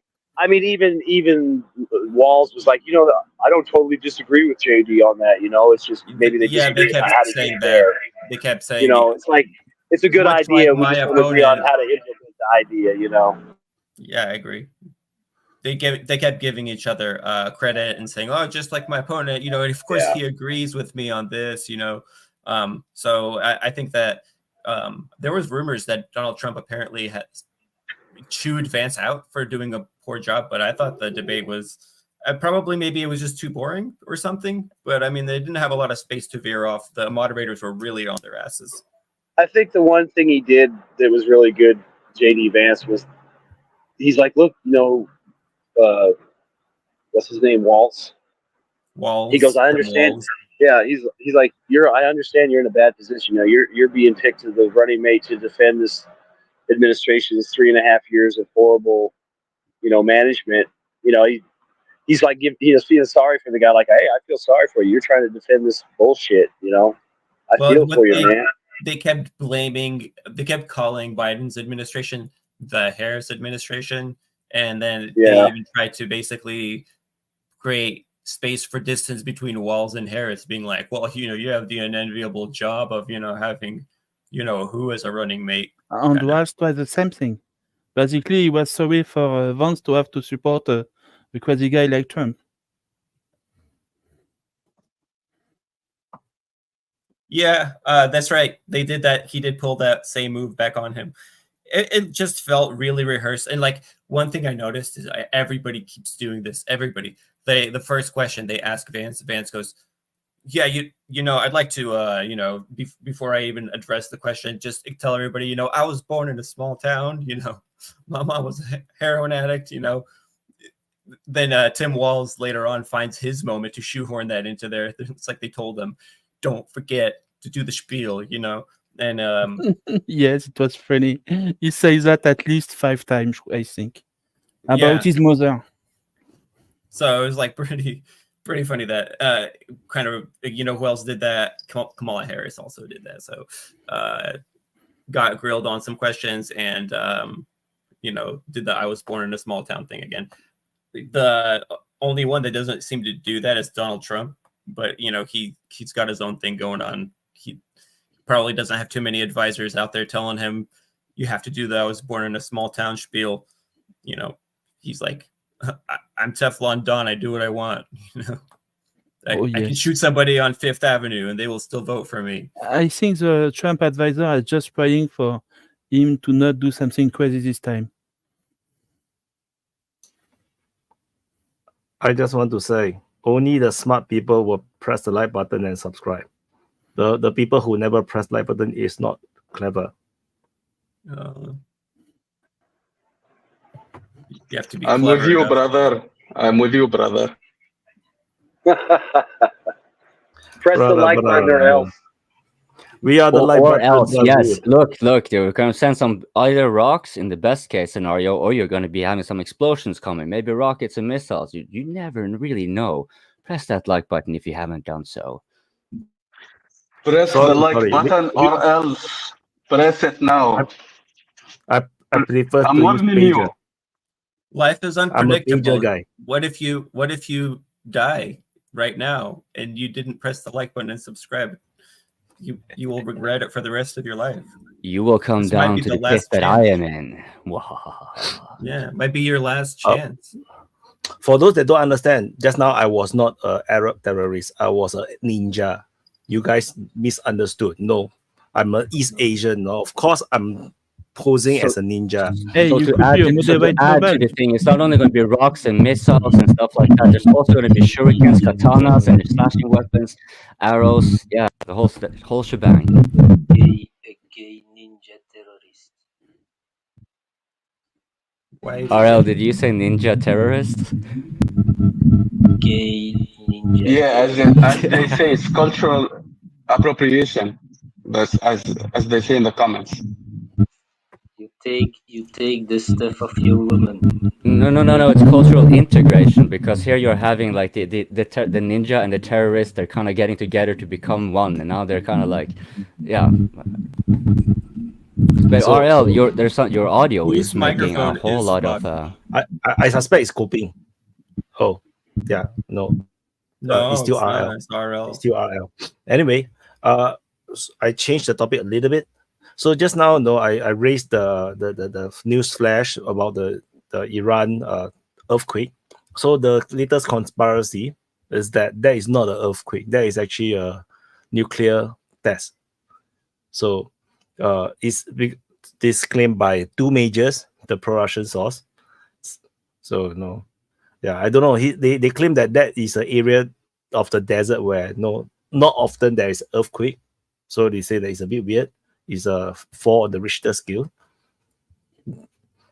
So they say that this is a warning to Israel. But I don't know. I don't know. They can say whatever they want. I don't even know. Yes, and we have to be careful. North Korea, I would- did the same thing with a lot of conventional explosive too. So Yeah. Then the other big news was I also mentioned that Israel was striking Beirut. Then there was this massive explosion that go viral. There's multiple videos of it. Then came this funny thing. The anti-Israel side say that they hit the oil facility owned by the French company Total Energies. What? But the neutral side, I don't think it's a pro-Israel account, but no, they say that is actually ammo storage, where the explosion is actually the secondary explosions coming from all these missiles and rockets that is being stashed within this apartment. So I have no freaking idea what the hell is happening. That's nonsense. But It's literally, it doesn't make any sense. You are storing ammo and ammunition inside a build-up area, inside a very crowded area. That's very stupid. They have mountains, they have caves, they have everything else to stash their weapons there. Come on, man. You know you all want to hide it under the school because that's what I seen on the news. Of And course. hospitals. Yeah. and don't forget your- hospital too. Your rocket launcher trauma center. Yeah. That's crazy. The fact that they said the launches are between buildings is like very stupid. Very, very stupid. So Hey, I no, do have no a idea. serious question with the earthquake thing. You know, like I would assume, like if it was an earthquake, the earth rumbles and it kind of slowly slows down and rumbles out. Whereas a nuclear explosion would be like boom, and then it ripples for a little bit and it's gone. So I wonder if there's a way they could tell if it was an explosive, force or an earthquake based on the way it was detected or monitored. If it, like maybe like let's say an earthquake would last 5 minutes before it disappears on the scale, but if it was a nuke, a bomb went off, bombs only last 45 seconds. You know what I mean? Like yeah. I don't know. Aurel, your microphone is so fucked. It's impossible to hear you. Yeah, what you said, Vaughn, is right. 100% correct. It's like a signature. Every explosion, every vibration will give you a signature. So yeah, an earthquake, it have a So very if it- unique signature. So it could be a warning if the signature matches, right? In theory. Yeah, I've heard about North Korean tests on nuclear weapons. They detect them, so maybe I don't know. It's similar in this case, and they can detect it too. I mean, Yeah, I'm well, I guess sure- what I'm getting at, like Nika said, like a signature, like somebody knows for sure if it was an earthquake, legit, or a test. Yeah, that's Whether it was 100%. conventional or nuclear. Don't forget, by now. even remotely detonated nuclear warhead in deserts are detected by both parties in That's what USSR I'm saying. I mean, and America. somebody. That's what I'm saying. Somebody knows for sure if it was an earthquake or Yeah, some kind of. if it was a nuclear test, the Yeah. person who needs Yeah. to know it knows it now. So it doesn't matter if we know it or not. Exactly. Yeah, we don't. We won't It's know. But irrelevant. yeah, I get what you're saying. But the At person this who, point, who- the The way we're appropriate- hearing the story the reported is appropriate the way that party- they're managing it. Yeah, the appropriate parties have been notified. there's someone in the Pentagon that has noticed it. It happened. Well, maybe if there's no big retaliation against Israel, maybe that'll lend credence to the conspiracy. Like, oh, they got the nuke; they're afraid to hit them, or whatever. Oh, the I guess it'll be Iranian interesting to see nuke that. theory that the Iranians do have a nuke after all. I hear that sometimes. Yeah, well, that's what I'm saying. I mean, let's be honest. I think if they had a nuke and it was provable they had a nuke and they had a deployable system, then it's a whole new Even table if to not, set they could to make negotiate. a bomb. They could definitely do that, right? So Yeah, you but I don't think think I don't think anyone gives a shit about a dirty bomb. Really, that's more to scare people. I mean, the real power is in a nuclear bomb that explodes, not some guy that Yeah, scrapped but out a bunch the of Israelis X-ray have been machines. paranoid of these kind of chemical weapons for a long time. They've wanted to get rid of Syria's stockpile of chemical weapons. They wanted to get rid of Iraq's stockpile of chemical weapons. So they've But it's Von been is something that correct on the dirty bomb, because the dirty bomb has shown itself to be very, very inefficient. It may contaminate a little bit locally, but not to the degree where you're actually having any effect. And then when you count in the cost, it's like it's completely pointless. So dirty bombs are like it's not even a thing. I think anyone takes seriously, to be honest. And also doesn't make an earthquake. I think like it doesn't have the power. Right. Well, that's not what I'm saying. But one thing, they can harm them in different ways. They can bomb the depots. There's a lot of depots, like what happened in the They can bomb airport. nuclear power plants. They can bomb nuclear weapons, silos, Not whatever. even nuclear. Yeah, the silos of the there's like nitrogen silos. Like it can give a similar effect to a nuclear bomb. There is a lot of industry in Israel, so they can attack those areas. It can have a similar effect. I mean, So if you think they about can it, be hurt in just real, different areas. think of it real quick. Like a dirty bomb is a terror weapon. A nuclear weapon is a killing, conquering weapon. Because I mean, you mentioned radiation. Everybody loses their shit. Think about it. So that's what chemical that's weapons for. aren't super effective either, but Israel really went out of their way to try to get rid of them. If your point is like, oh, it's not as bad as people think, okay, whatever. They can target nuclear power plants. Point stands.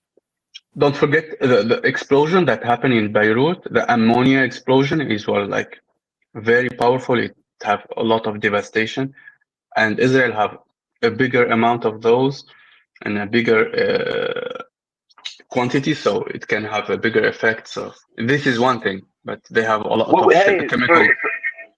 There's got to be a Richter scale rating on that explosion in Beirut, so that would give you an idea what that rated. I mean, it was above ground, but I would assume it's still registered pretty heavy on there. Actually, despite how massive that one is, because if you look at it in pure amount, the biggest terrorist attack that was conducted in Norway by a single individual, Anders Behring Breivik. This is about 13 years ago or so. He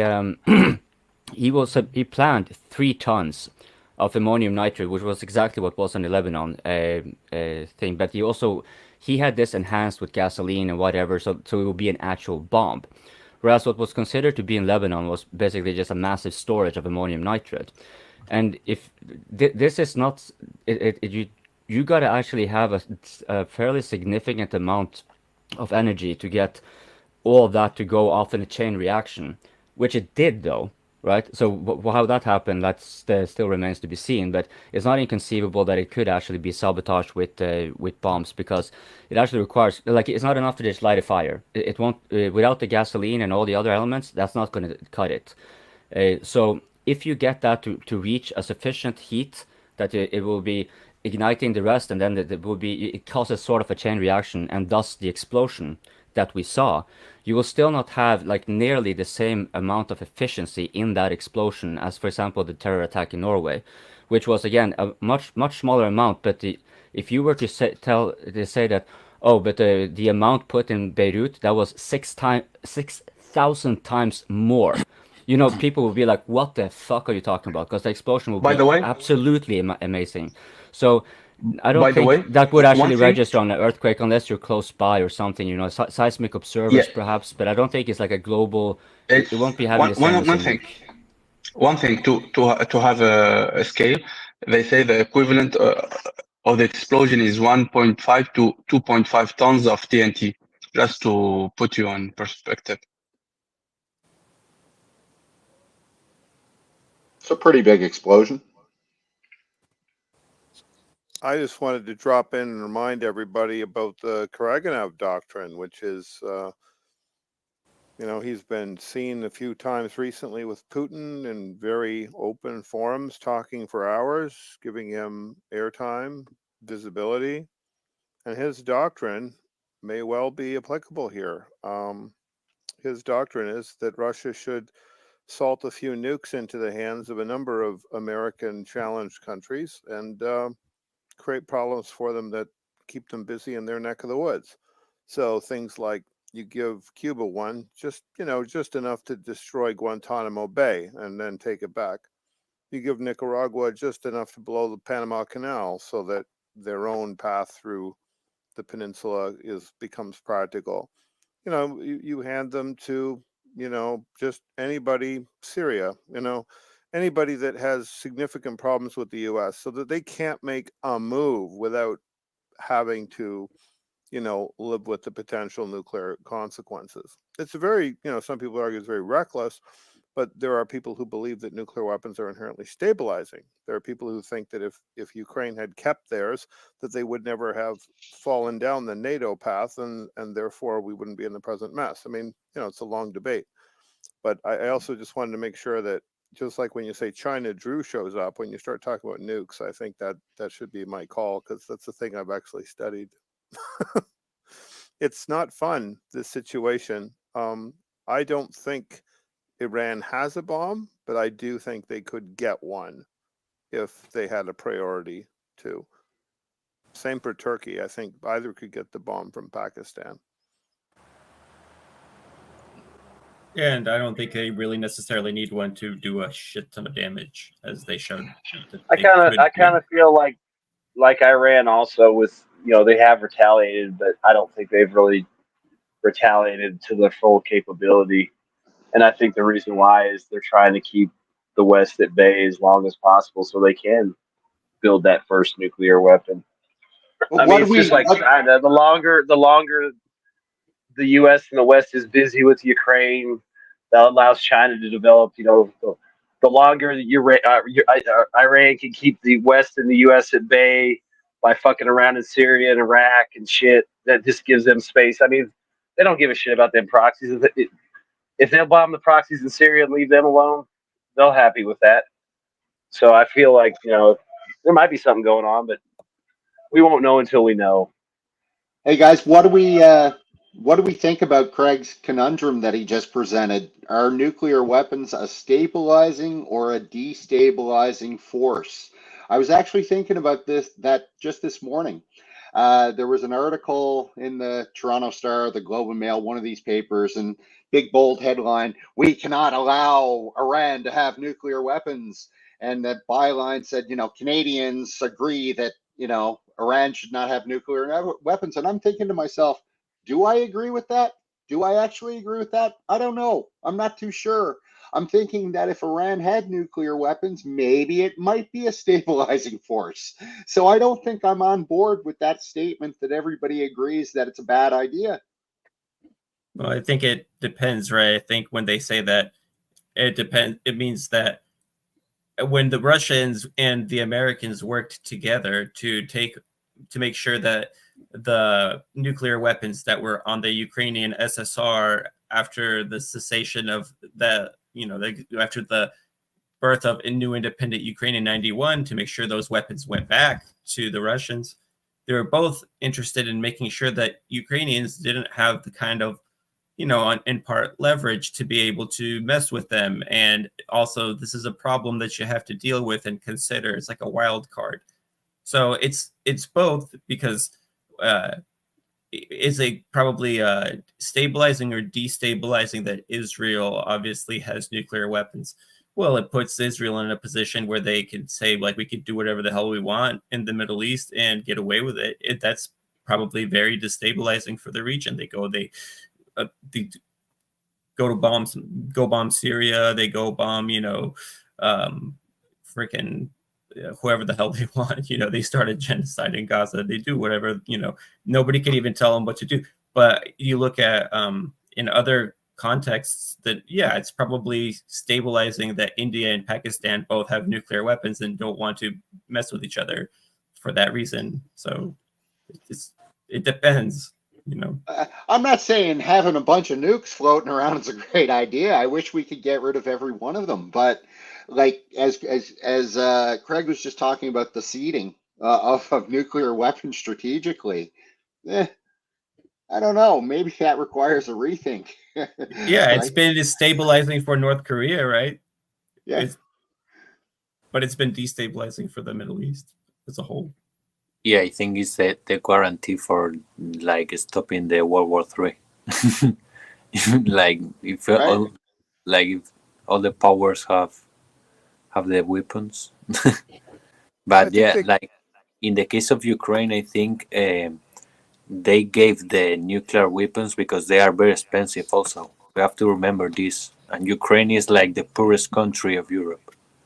And Also the most corrupt. They could have to sold maintain the arsenal weapons, the nuclear weapons, sorry, is very, very expensive. It's like Russia spent it like a big part of their defense budget in their nuclear weapons. So yeah, let's just say the Budapest Memorandum is greatly overblown and misunderstood and exaggerated. Completely true. Yeah. Also, remember, it did end up the most corrupt country in Europe. I mean, they could have ended up selling those weapons, or selling parts for those weapons, just the fissiles. I mean, my attitude to that important question is, I think that the only way they can be stabilizing is if they prompt a disarmament regime, right? So the US and the USSR pile them up, and that's destabilizing and dangerous. But then they ultimately agree that they're going to knock off, like 80% of the nuclear weapons in the world were eliminated after the Cold War. The problem is we just didn't continue it. If they had kept wiping them out down to the point where no one has more than 50, no one has more than 40, no one has more than 30, then you get around to these countries that only have like a few, like Israel and India. And by the time you've knocked your arsenals down that much and proven you're serious, you can actually demand that they also knock them down. Now, nobody has more than 25, nobody has more than 20. Sooner or later, you get to a point where they can't trigger a nuclear winter and the threat to all life on Earth is gone.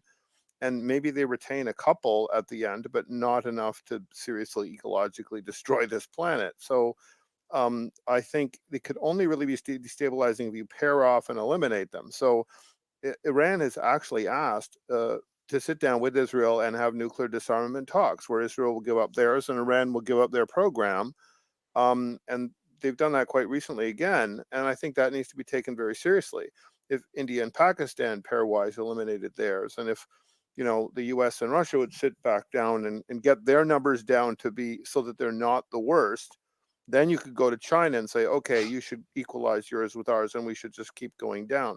That's the only way I see this ever being stabilizing the existence. Remember, you cannot conquer a nuclear state. Go ahead, Wyatt.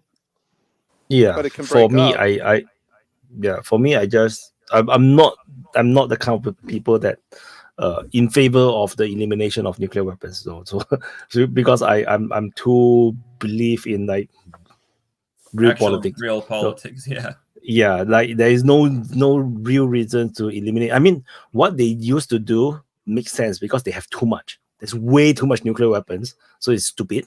So they reduce, but then you cannot have too little. Like 30 or 50 too little. You still need at least 1,000 because for a superpower you still need that deterrence.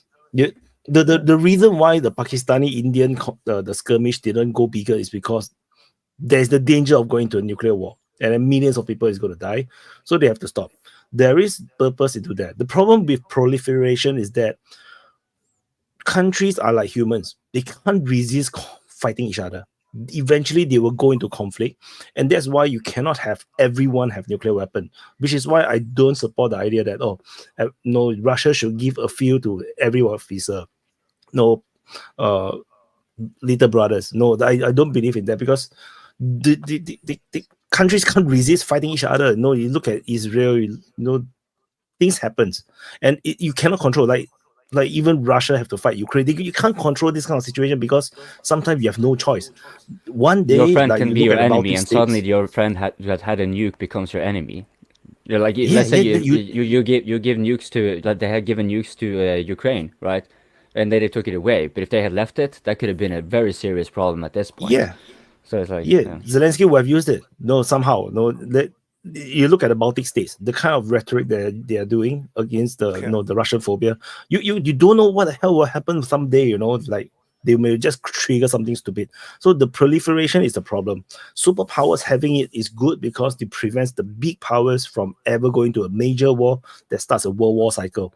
Because once you go into world war, everyone is doomed. So the nuclear weapons helps. So I feel that it is a tool of peace per se, but then that also comes to the responsibility of the big powers to not go and destroy each other's politics. This is like what they're trying to do with Russia, and what China is now trying to do with United States, or maybe Russia is trying to do with the United States to try to destabilize and disintegrate the superpower is dangerous, because you do not know what will happen after the country disintegrate.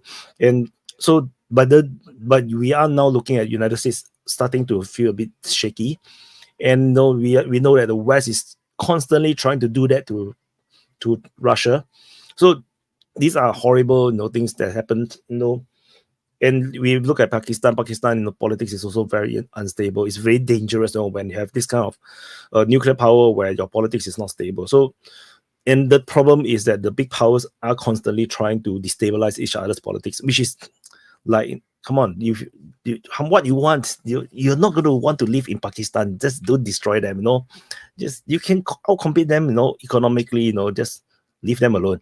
So the same thing happened with with Russia's situation. People, they're just too red-eyed. They're so greedy. They wanted the Russian energy, but then just buy it. Come on, Putin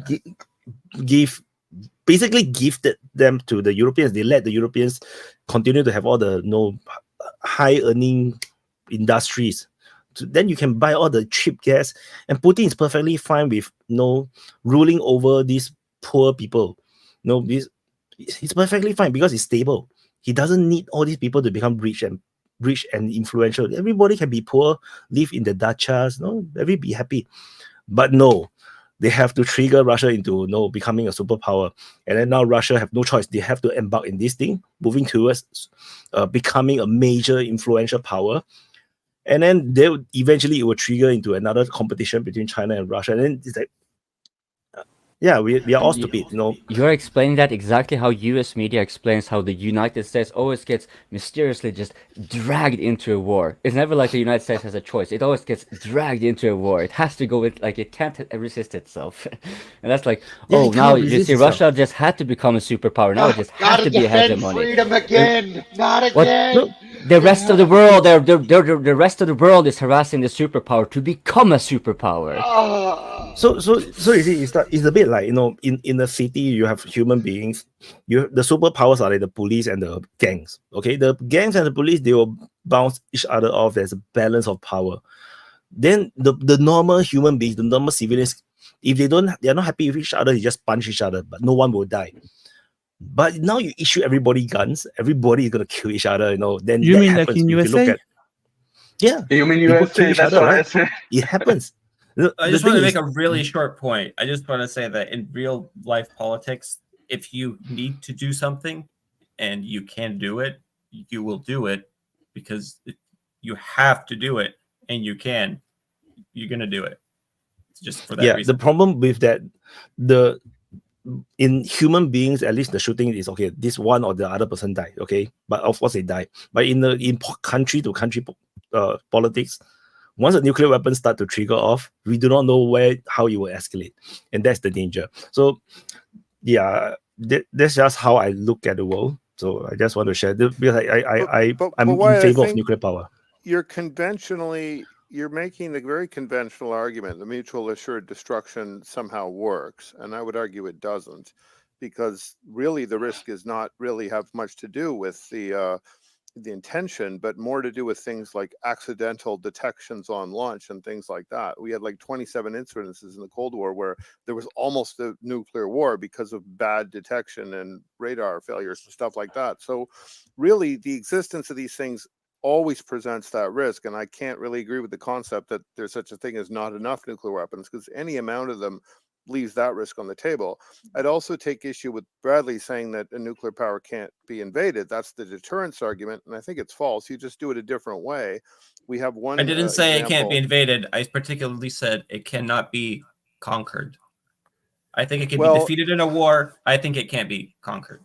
Was the USSR conquered when it fell apart? I mean, arguably it was economically, informationally, socially attacked No, and there destroyed. was a Like, shakeup, and there was a new group Attrition. of elites that became billionaires, and those were the ones that overthrew the system from the inside. It was just Right, a but Craig's point difference. is that they defeated without necessarily militarily. Like you can Yeah, still so the- defeat. You can still defeat, and like you basically through attrition. Okay, Right? And So also that's probably you the have a most number likely of- with Israel and Iran Okay, as maybe I well. should They're not say going to have that direct you confrontation. can't They're going to be wearing out militarily- their missile stocks or something like Maybe that. you can't militarily conquer then. But You then get the wait, point, I think. I'm still gonna disagree because militarily there's still biological weapons which can be launched stealthily, are very hard to trace back to their source, and are the ultimate way to knock out a nuclear power. Back in the 1980s, at the time when all of these WMDs were defined and the treaties were created, the big fear was that all the countries that didn't have nukes would pursue biologicals as their way of defending against the nuclear powers. And to discourage that, you had to agree that nuclear stuff would be eliminated over time so that nobody had a motive to investigate biologicals. And so I think there's at least that other way of going in and militarily attacking. Or, So it- in United Nations, we all agree that any country detected to develop biological weapon will be all nuked. All the nuclear power will nuke them with 10 nuclear bombs each. The problem with that, Wyatt, is that gain of function research is biological war research. There's no distinction. So if you are actually eating meat at all or breaking into new ecosystems at all, you have to do a certain degree of gain of function research in order to stay ahead of the diseases that creates, which is identical to biological war research. They're indistinguishable, the same process. So the balance from the 80s was pretty much right, which is you agree to eliminate the nukes in a round robin to demotivate the biological research, and ideally you're also cooperating and very transparent on your biological research so that nobody's doing this stuff in secret and we all kind of know what the current list of scaries is. So I think the that funny very thing is- conventional view. The funny thing is the COVID research was really the one that the coronavirus research was really open. They even awarded the scientists a prize for discovering the coronavirus in the bat, and then it was well known that it was then researched in Wuhan, and then suddenly like everybody just forgets about it. It's amazing. Yeah, it was all wide Yes. open, and the records were there, but people weren't talking about it.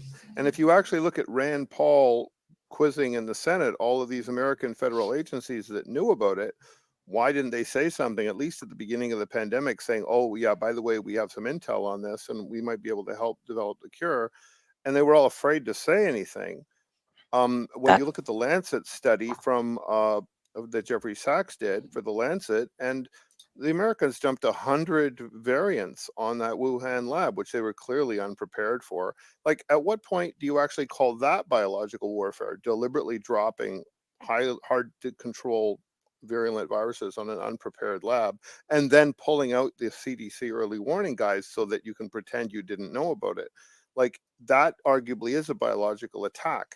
So you get into this fuzzy area where I said you can't ever really trace the intention of a biological. So that kind of gets you off the hook for the nuclear response, which is why it's so dangerous to have basically nukes all over the place and a high motivation to engage in this other kind of WMD warfare. Well, to be fair, though, White didn't say he was against proliferation, and precisely for that reason, because then you will have too many variables where the escalation goes, because you don't know what happens once the nukes are there. But insofar as you have a very clear deterrence, though, here I would like to introduce the tactical nukes, because that blurs the line.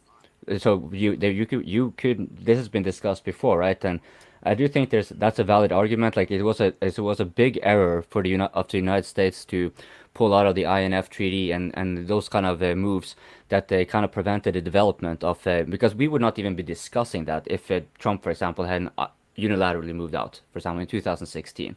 This wouldn't be much of a topic at all. But then the same was with somewhat earlier with Iraq. They were going to send missile systems which could launch nukes into Russia. They're going to send that into Ukraine, and that was ostensibly to protect against Iran. right? Which is, you know, kind of at least at that time, it would be ludicrous. Once they get the nuke, and now they have shown they have fairly capable long distance missiles, you know, then of course it becomes a likely more credible threat. But now the ball is dropped, right? It's already gone in Russia's direction, like where it was most sensible to actually perceive the threat, right next to Russia.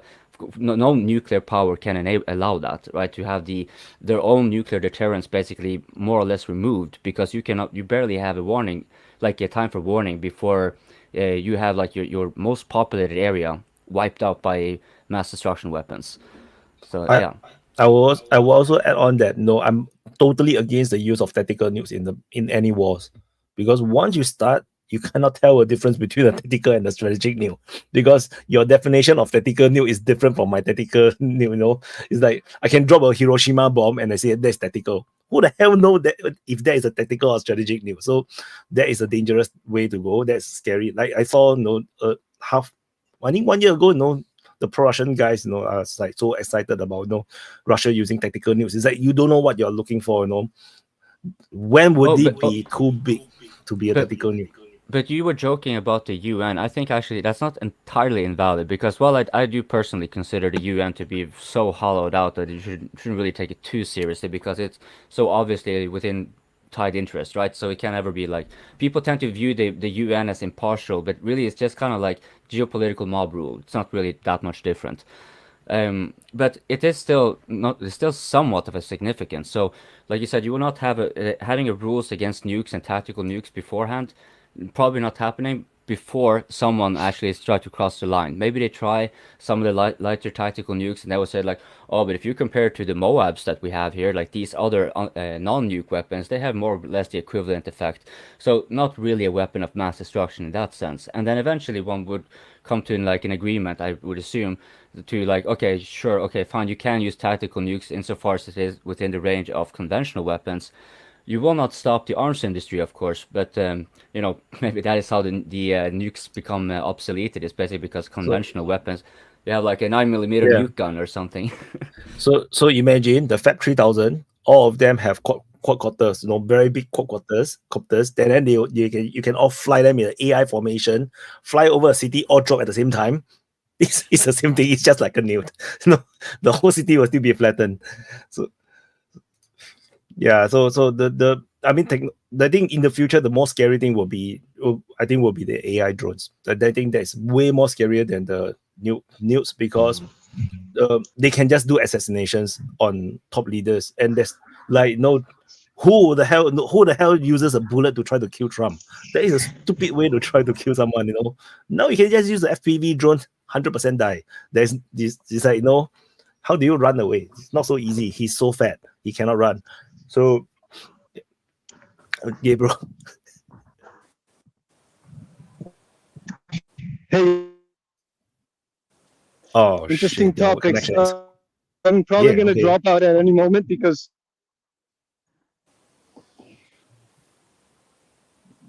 And that was the moment? Or yeah. Yeah, what the moment? I'm not sure if you can hear us, Gabriel, but we cannot see you or hear you. He wasn't wrong. I mean, he was pretty much dead on. Okay, I think Gabriel, you're back. Try again. Try again.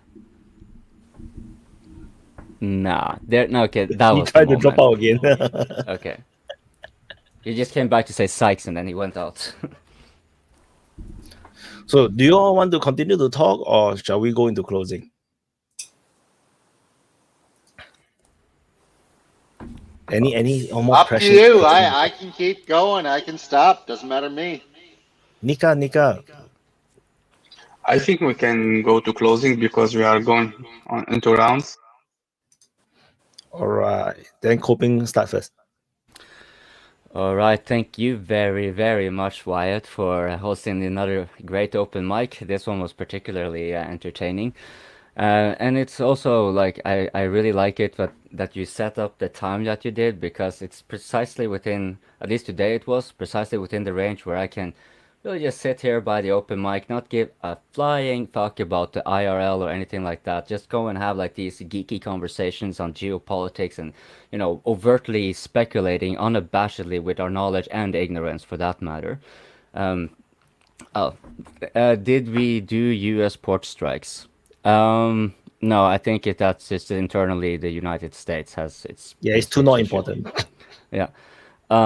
So, but we did talk about, even though we didn't have that level of conspiracy, we did kind of touch a little bit on that and quite a wide range. And I think that's kind of nice. Like I think we managed to cover more or less what you can expect from a bunch of random dudes agreeing and disagreeing and what have you on, topics that there's a lot of information being spewed around, but and you can aggregate a lot of information and kind of get a very convincing picture. But then, while you might have the facts, you may lack kind of the constellation to really kind of see it more clearly. It's really a matter of perception, right? What information do you have available? So when we get together here, we can do that, and that's merely for entertainment. But since we were talking about AI, right? Like if you are not the one adopting the newest technology, then you are likely going to be superseded, just geopolitically speaking. And if we're thinking about DPA as kind of like a geopolitical entity on the YouTube platform and what have you, then, maybe AI enhanced open mics is a thing. Maybe we could have like an AI fact checker that can be doing active searches on the internet, or no, because that would be too orderly, right? Like we like it when it's a lot of like a little bit, we got without that ignorance, without our own human condition to be expressed here on the open mic. Most of the fun goes away. You might as well watch it, whichever other recording, or just have the AI come with the fact checking test and generate the story for you, for that matter. Here at least it's more or less just a bunch of dude rambling like I'm doing now. So customary to what I tend to do, my shtick since from early days. There's some of you that may not have pressed the like button. I don't care to check right now, but I appreciate the amount of super chats that came in today. All of you, we love you. You directly validate the open mic. You make the what Wyatt enable tenable, and you become a part of the conversation without even joining on. So we even had a regular speaker, being part of the conversation while super chatting. That's double. But do not forget that you too can join on here with a bunch of regular dudes. Okay, I think I'm done here. I'm kind of too tired to do my shtick. Thank you, Coping. Nunya, closing. Oh, thanks for having me again, Wyatt. Came on late today, so I'll check out what you guys were talking about later on. But from what I gathered, it was a great chat. Nothing really on my radar, to be honest with you, for the week coming up, though. I think we're going to start to hear a lot more about how bad the auto industry really is in.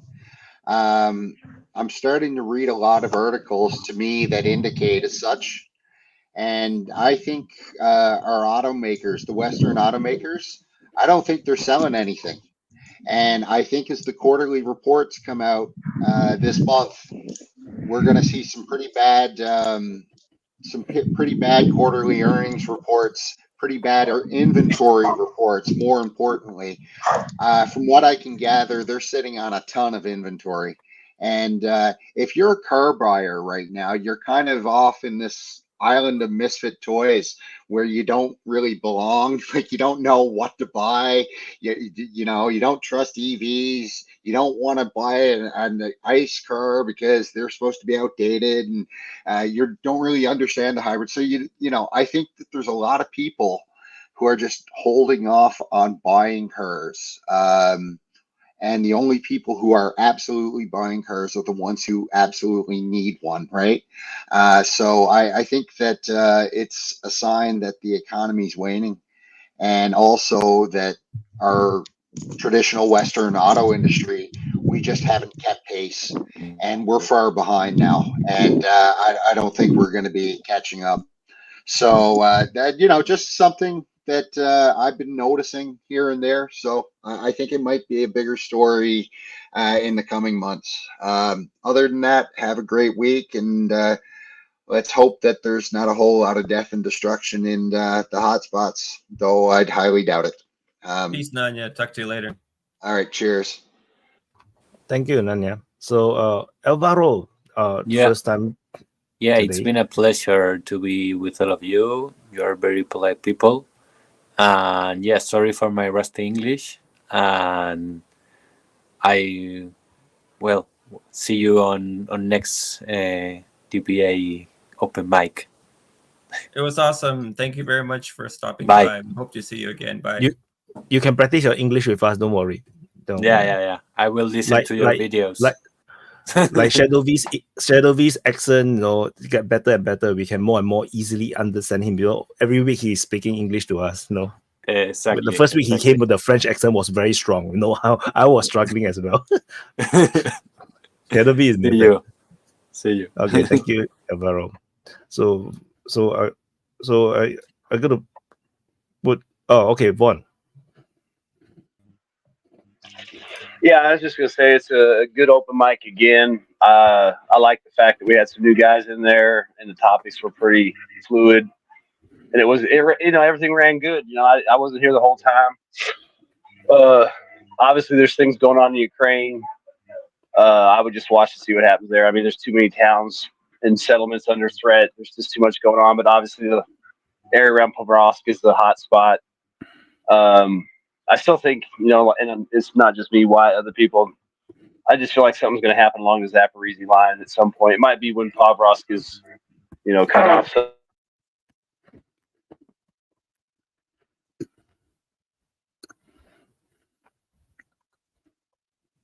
You're muted. oh, sorry, but yeah, just keep an eye on that stuff, and I would wait and see what happens in the next week or so down in North Carolina and Tennessee and all that. So that's all I got for this week. Sorry. Y'all have a good week. Good to see everybody. See you, and like, subscribe, and share. Always That's awesome Vaughn. to have him here. Vaughn looks like he's under surveillance by some federal agents. If Gabriel's mic is working, I'd say let's go with him before it cuts out and it doesn't work anymore. Sure. Yeah, Gabriel, thanks. can you? How can you hear me? I can hear you right Yes. now. Great. We are doing closing right now. Yeah, I figured, but I was trying to connect for a while, and then it was. I just discovered that electric wire disturbs the signal a bunch, and so I had to get away from the higher area and go down to the popular zone where there's better signal. Pretty ironic stuff. But yeah, great to hear you guys. Really interesting discussions. I regret not being able to participate further. I didn't have that much of a signal where I was, but yeah, this thing that CH just mentioned before I tried to get in and got cut out about the bioweapons. And yeah, it's super true. It's very hard to distinguish between what is medical practice, biology studies, and bioweapons.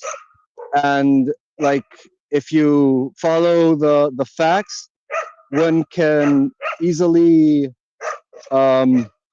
deduce that the COVID pandemic probably could have been an implant, because there's traces of that and people who were involved, and there's all sorts of testimonies on that. So a bug was placed in a certain location from which it spread throughout the country, and the country reacted by closing its inner flights, but keeping his flights abroad open. So it was like a defensive reaction against a bioweapon. You close down your own country, but you make sure that it circles back to whoever sent it, and you put the entire world in crisis instead of being alone in the crisis. And so it's likely that was a response. And by most accounts I heard, like both the Chinese and the Russian government sort of entered into a bioweapon warfare attack mode internally. And so, be it or not intentional or just simple, irresponsibility or incompetence, it's appropriate for the countries that are in conflicts on the opposing side, Russia and China, to adopt a defensive posture towards that. You should assume it was a bio attack, right? So instead of responding with a cataclysmic retaliation, they sort of tried to take the hit and bounce it back, sort of judo-like, bounce it back in the least impactful way possible for escalation. So we can make that assumption because that was very momentous. Right after that started the SMO and the conflict in Ukraine. So it makes sense that it's probably like covert World War III, what we're seeing right now, like from way before. And yeah, well, that was what I wanted to say. And good to see you all, and hope the people that have been harmed by the catastrophes are in the best possible situation under the circumstances. And I also praise them for enduring, and like we always come out stronger from the difficulties in life if we are determined to. So just hold on tight and see you guys next time. Always awesome Hopefully, to see you, Gabriel. Peace. Thank you, Gabriel. Peace out. Come sooner next time. Well, I'm glad I went after Gabriel because I think that's very insightful, and that it shows that there can be responses that are both, shall we say, tit for tat, but also de-escalating. And it's significant that in that crisis, it became evident that the superpower or the nuclear power with the least ability to withstand a biological crisis is probably the United States. So that weakness was exposed. I think that itself can be destabilizing. I would hope that if Trump wins and he puts RFK Jr. in some job, that RFK Jr. builds a real public health system for the United States so that it is more robust against whether it's the backlash of its own actions or just mistakes or normal plagues. I think that the U.S. has to deal with its internal biological vulnerabilities, not just for a conflict point of view, but just because they have no public health system at all. And that's a danger to the entire planet, including against accidents and normal things. So I think the United States has a lot of internal stuff it has to deal with. The only prediction I'll make about the U.S. election is that if Harris doesn't actually become the POTUS and actually fire Blinken, I think she loses. I think that's now become the thing that the independents and the third-party voters are only going to be convinced by an actual proof that the foreign policy of Harris will look very different than that of Biden, and that she'll be able to do things like say no to illegal arms shipments to Israel as they are blocking aid and things like that. The things that Blinken is under fire for right now. So, that's all you can say about the U.S. This month will be crazy. It'll be October surprise after October surprise. It'll be deep fakes. It'll be rumors. It'll be just insanity to 14 out of 10. And there's nothing more to say about it. It's madness. And I don't think that the electoral results will be uncontroversial either. So this will be a fun month. But in international affairs, I think the world is anticipating this chaos and maybe doing a few things. Syria joined BRICS, which is really significant for a country that is partly occupied by Israel and partly occupied by the U.S. The map of who has recognized Palestine and who hasn't begins to look like the World War III sides list, basically. And the play of these second-ranked powers, Mexico, Turkey, India, I would say still, although they're on the verge of being a first rank, is they're kind of the deciders here. Like if they all decide that we're going to pick a side and get in on a war, then there probably will be some. And if they decide, no, we're going to impose world peace, they probably at this point have the leverage to do it. So I think the neutral countries are very important at this point of view. If Turkey, Algeria, Egypt, Mexico, Brazil, India, South Korea, Vietnam, Indonesia, these guys all say, look, United States, this is over. You're just going to have to accept that you've lost these wars and it's time to calm this mess down. But can the U.S. ever accept that? That's a good question. The question may come down to economics, and I think it's a topic for another time. But then you mentioned the car business. I think that is critically important. Probably is no Western automobile business anymore because China knows how to do it so much better. And the Western factories should move on to other things that actually have 2,000 moving parts in them. We'd build more robots or whatever. The world could be very rich if the rich countries with the skills would move up the ladder and build things that are more complicated, and let the developing world have like the car industry, and then everyone has cheap transport. That would actually be good. But if you actually look at this strictly from a competitive point of view, the United States' biggest mistake was the CHIPS Act, in my view. And when you look at the important things like the AI race, say, China has a photonic AI chip that's 100 times better per watt at producing LLM results, 100 times better. It's something photonics is something they're very far ahead on. There's a Swiss lab doing it with biological chips, and they're 1,000,000 times less power than an American electronic chip. So that race is absolutely lost in every conceivable way to the West, or at least they have no advantage as it shifts into these new forms of computing. And it's likewise in aircraft, it's likewise in shipping, it's likewise in ships, in solar power, sector after sector where China is just the juggernaut. And I just don't see that the United States can win this economically. So the longer this drags out, the longer China and India stay out of the conflict, the direct hot conflict, the more powerful they become. And my long-term prediction is that China and India are the two powers that emerge from this, whatever this conflict is, they emerge from it as like the US and the USSR did after World War II. The guys that didn't go to the hot war until the very end, and as a result emerge with basically most of the world in their camp. And that the UK, the US, France, and Russia are relatively diminished by the level of conflicts that they're in.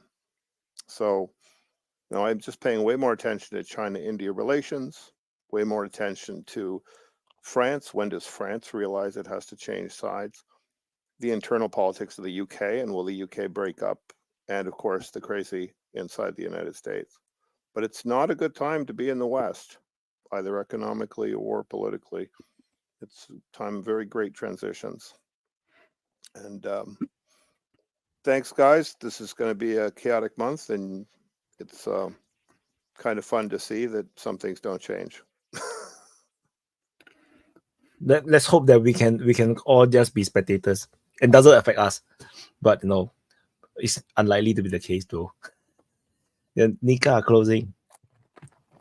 Hi guys, I was a bit late today, but better late than never. I want to thank everyone for their what they said and what they contribute to the discussion. For the Ukraine war, as I said, every time and always, Ukraine is a gunner. Militarily and demographically, I don't, even if they manage to stop the Russian in this border, they are very screwed.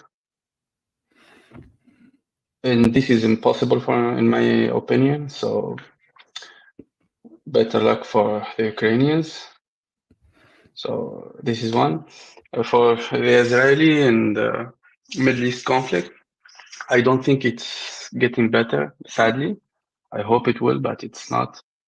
Netanyahu is going from catastrophe to catastrophe. He's leading Israel to an unknown regions, and he's keep escalating what's happening and going from one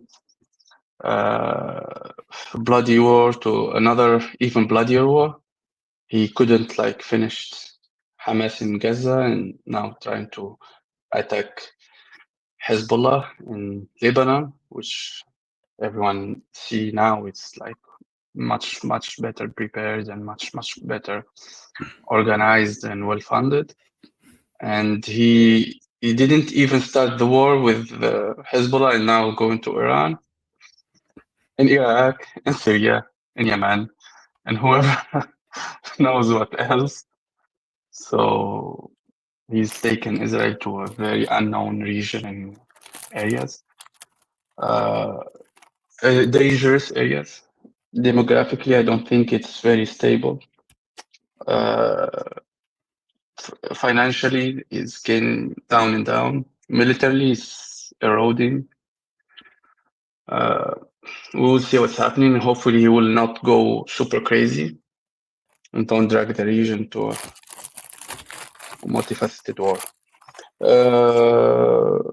Iran, for Iran, a lot of people doesn't give Iran its proper weight.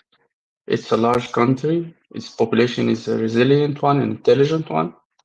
Even if they are divided, but against a common enemy, I don't think that division will stand too much. We can see a lot of example of that. Israel is trying to hit with the Americans, is hoping the American hit with them, because alone they can do damage, but they cannot win. In my opinion, aside from what I want, I don't think Israel can win any of these wars because they are good against conventional armies, but they never win against a group or a resistance. Even worldwide, it's rarely we see a resistance or an organization that got destroyed by a country.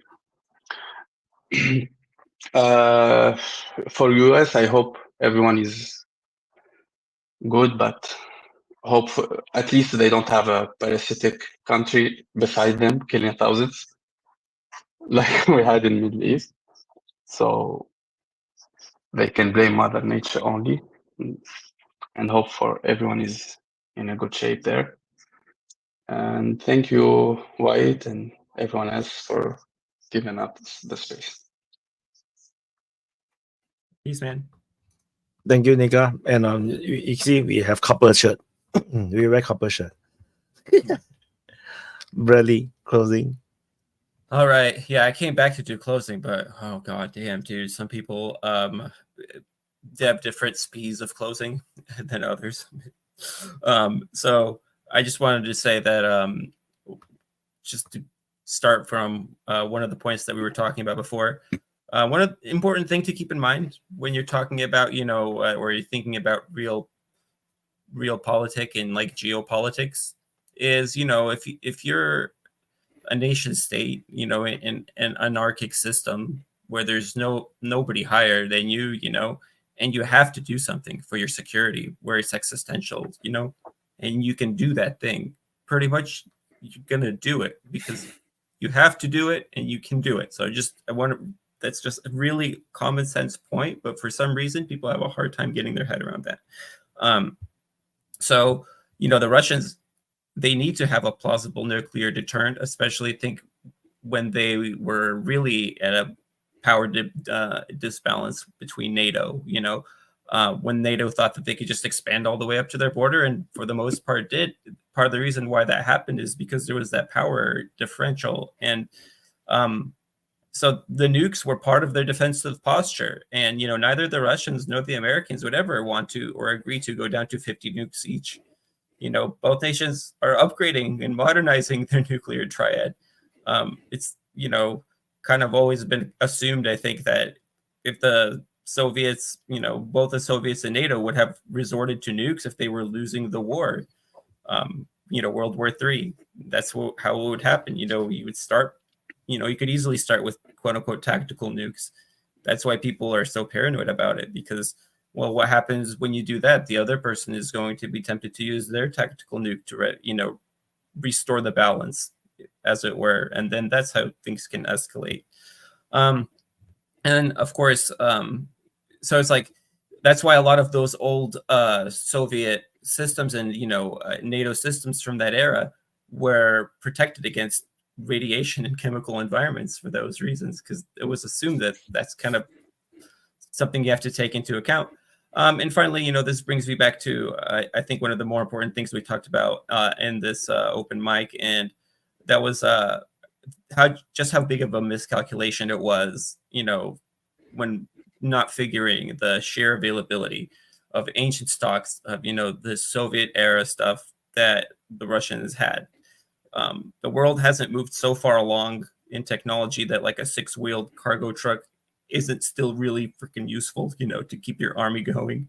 And the fact that such vast stockpiles of old stuff was retained and maintained, let's say even if it was done so poorly and corruptly or whatever. But, this means that like at least some important people in Russia at some point in time, and in Ukraine too, expected that this stuff would be needed eventually. So, and that's not our approach here in the US, where we might have, a senator who might want to be incentivized to get like a contract to replace the last thing that could still have been useful and still have worked to build a chunk of the new thing in his state, or whatever other incentives that aren't directly related to national security calculations. And so part of the way that the Russians kind of are winning the Ukrainian war is by starting as far back as, the 1960s and maintaining that old crap. And I think that that's kind of one of the things that doesn't get talked about as much. So that's really wanted to highlight that part of the conversation. Other than that, it was a really long open mic for me.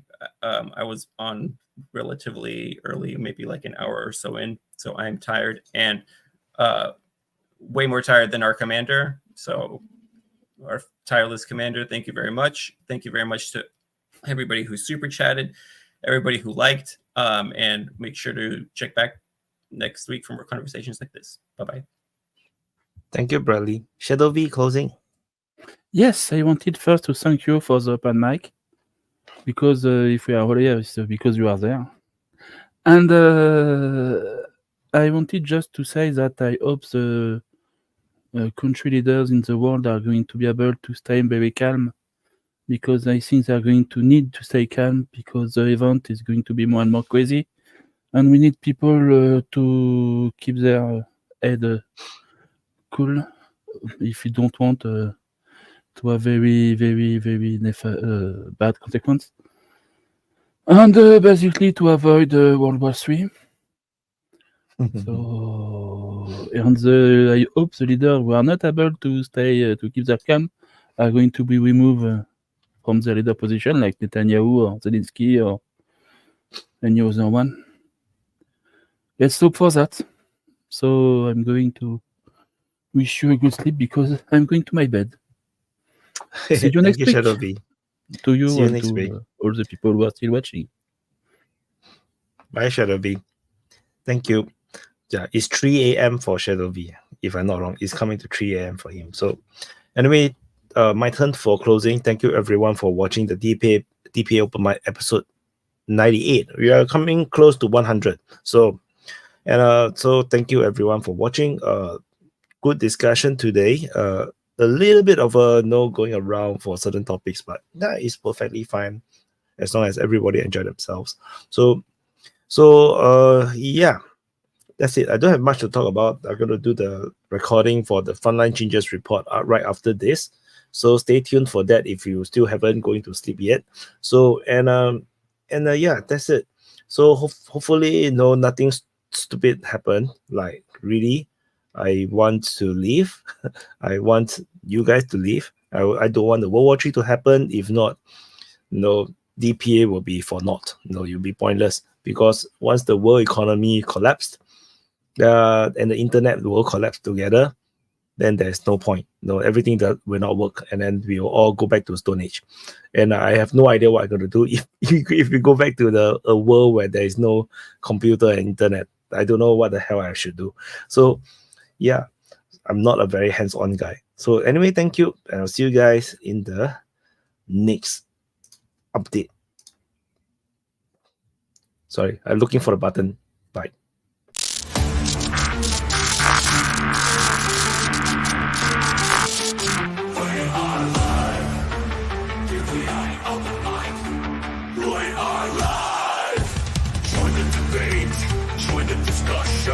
Share your voice, share your opinion. Swallow your ego, expand your mind. DPA Open Mic, free speech zone. DPA Open Mic, we are live. DPA Open Mic, we are live. Don't hold back, 'cause here we go. Let's go, let's go. We are live.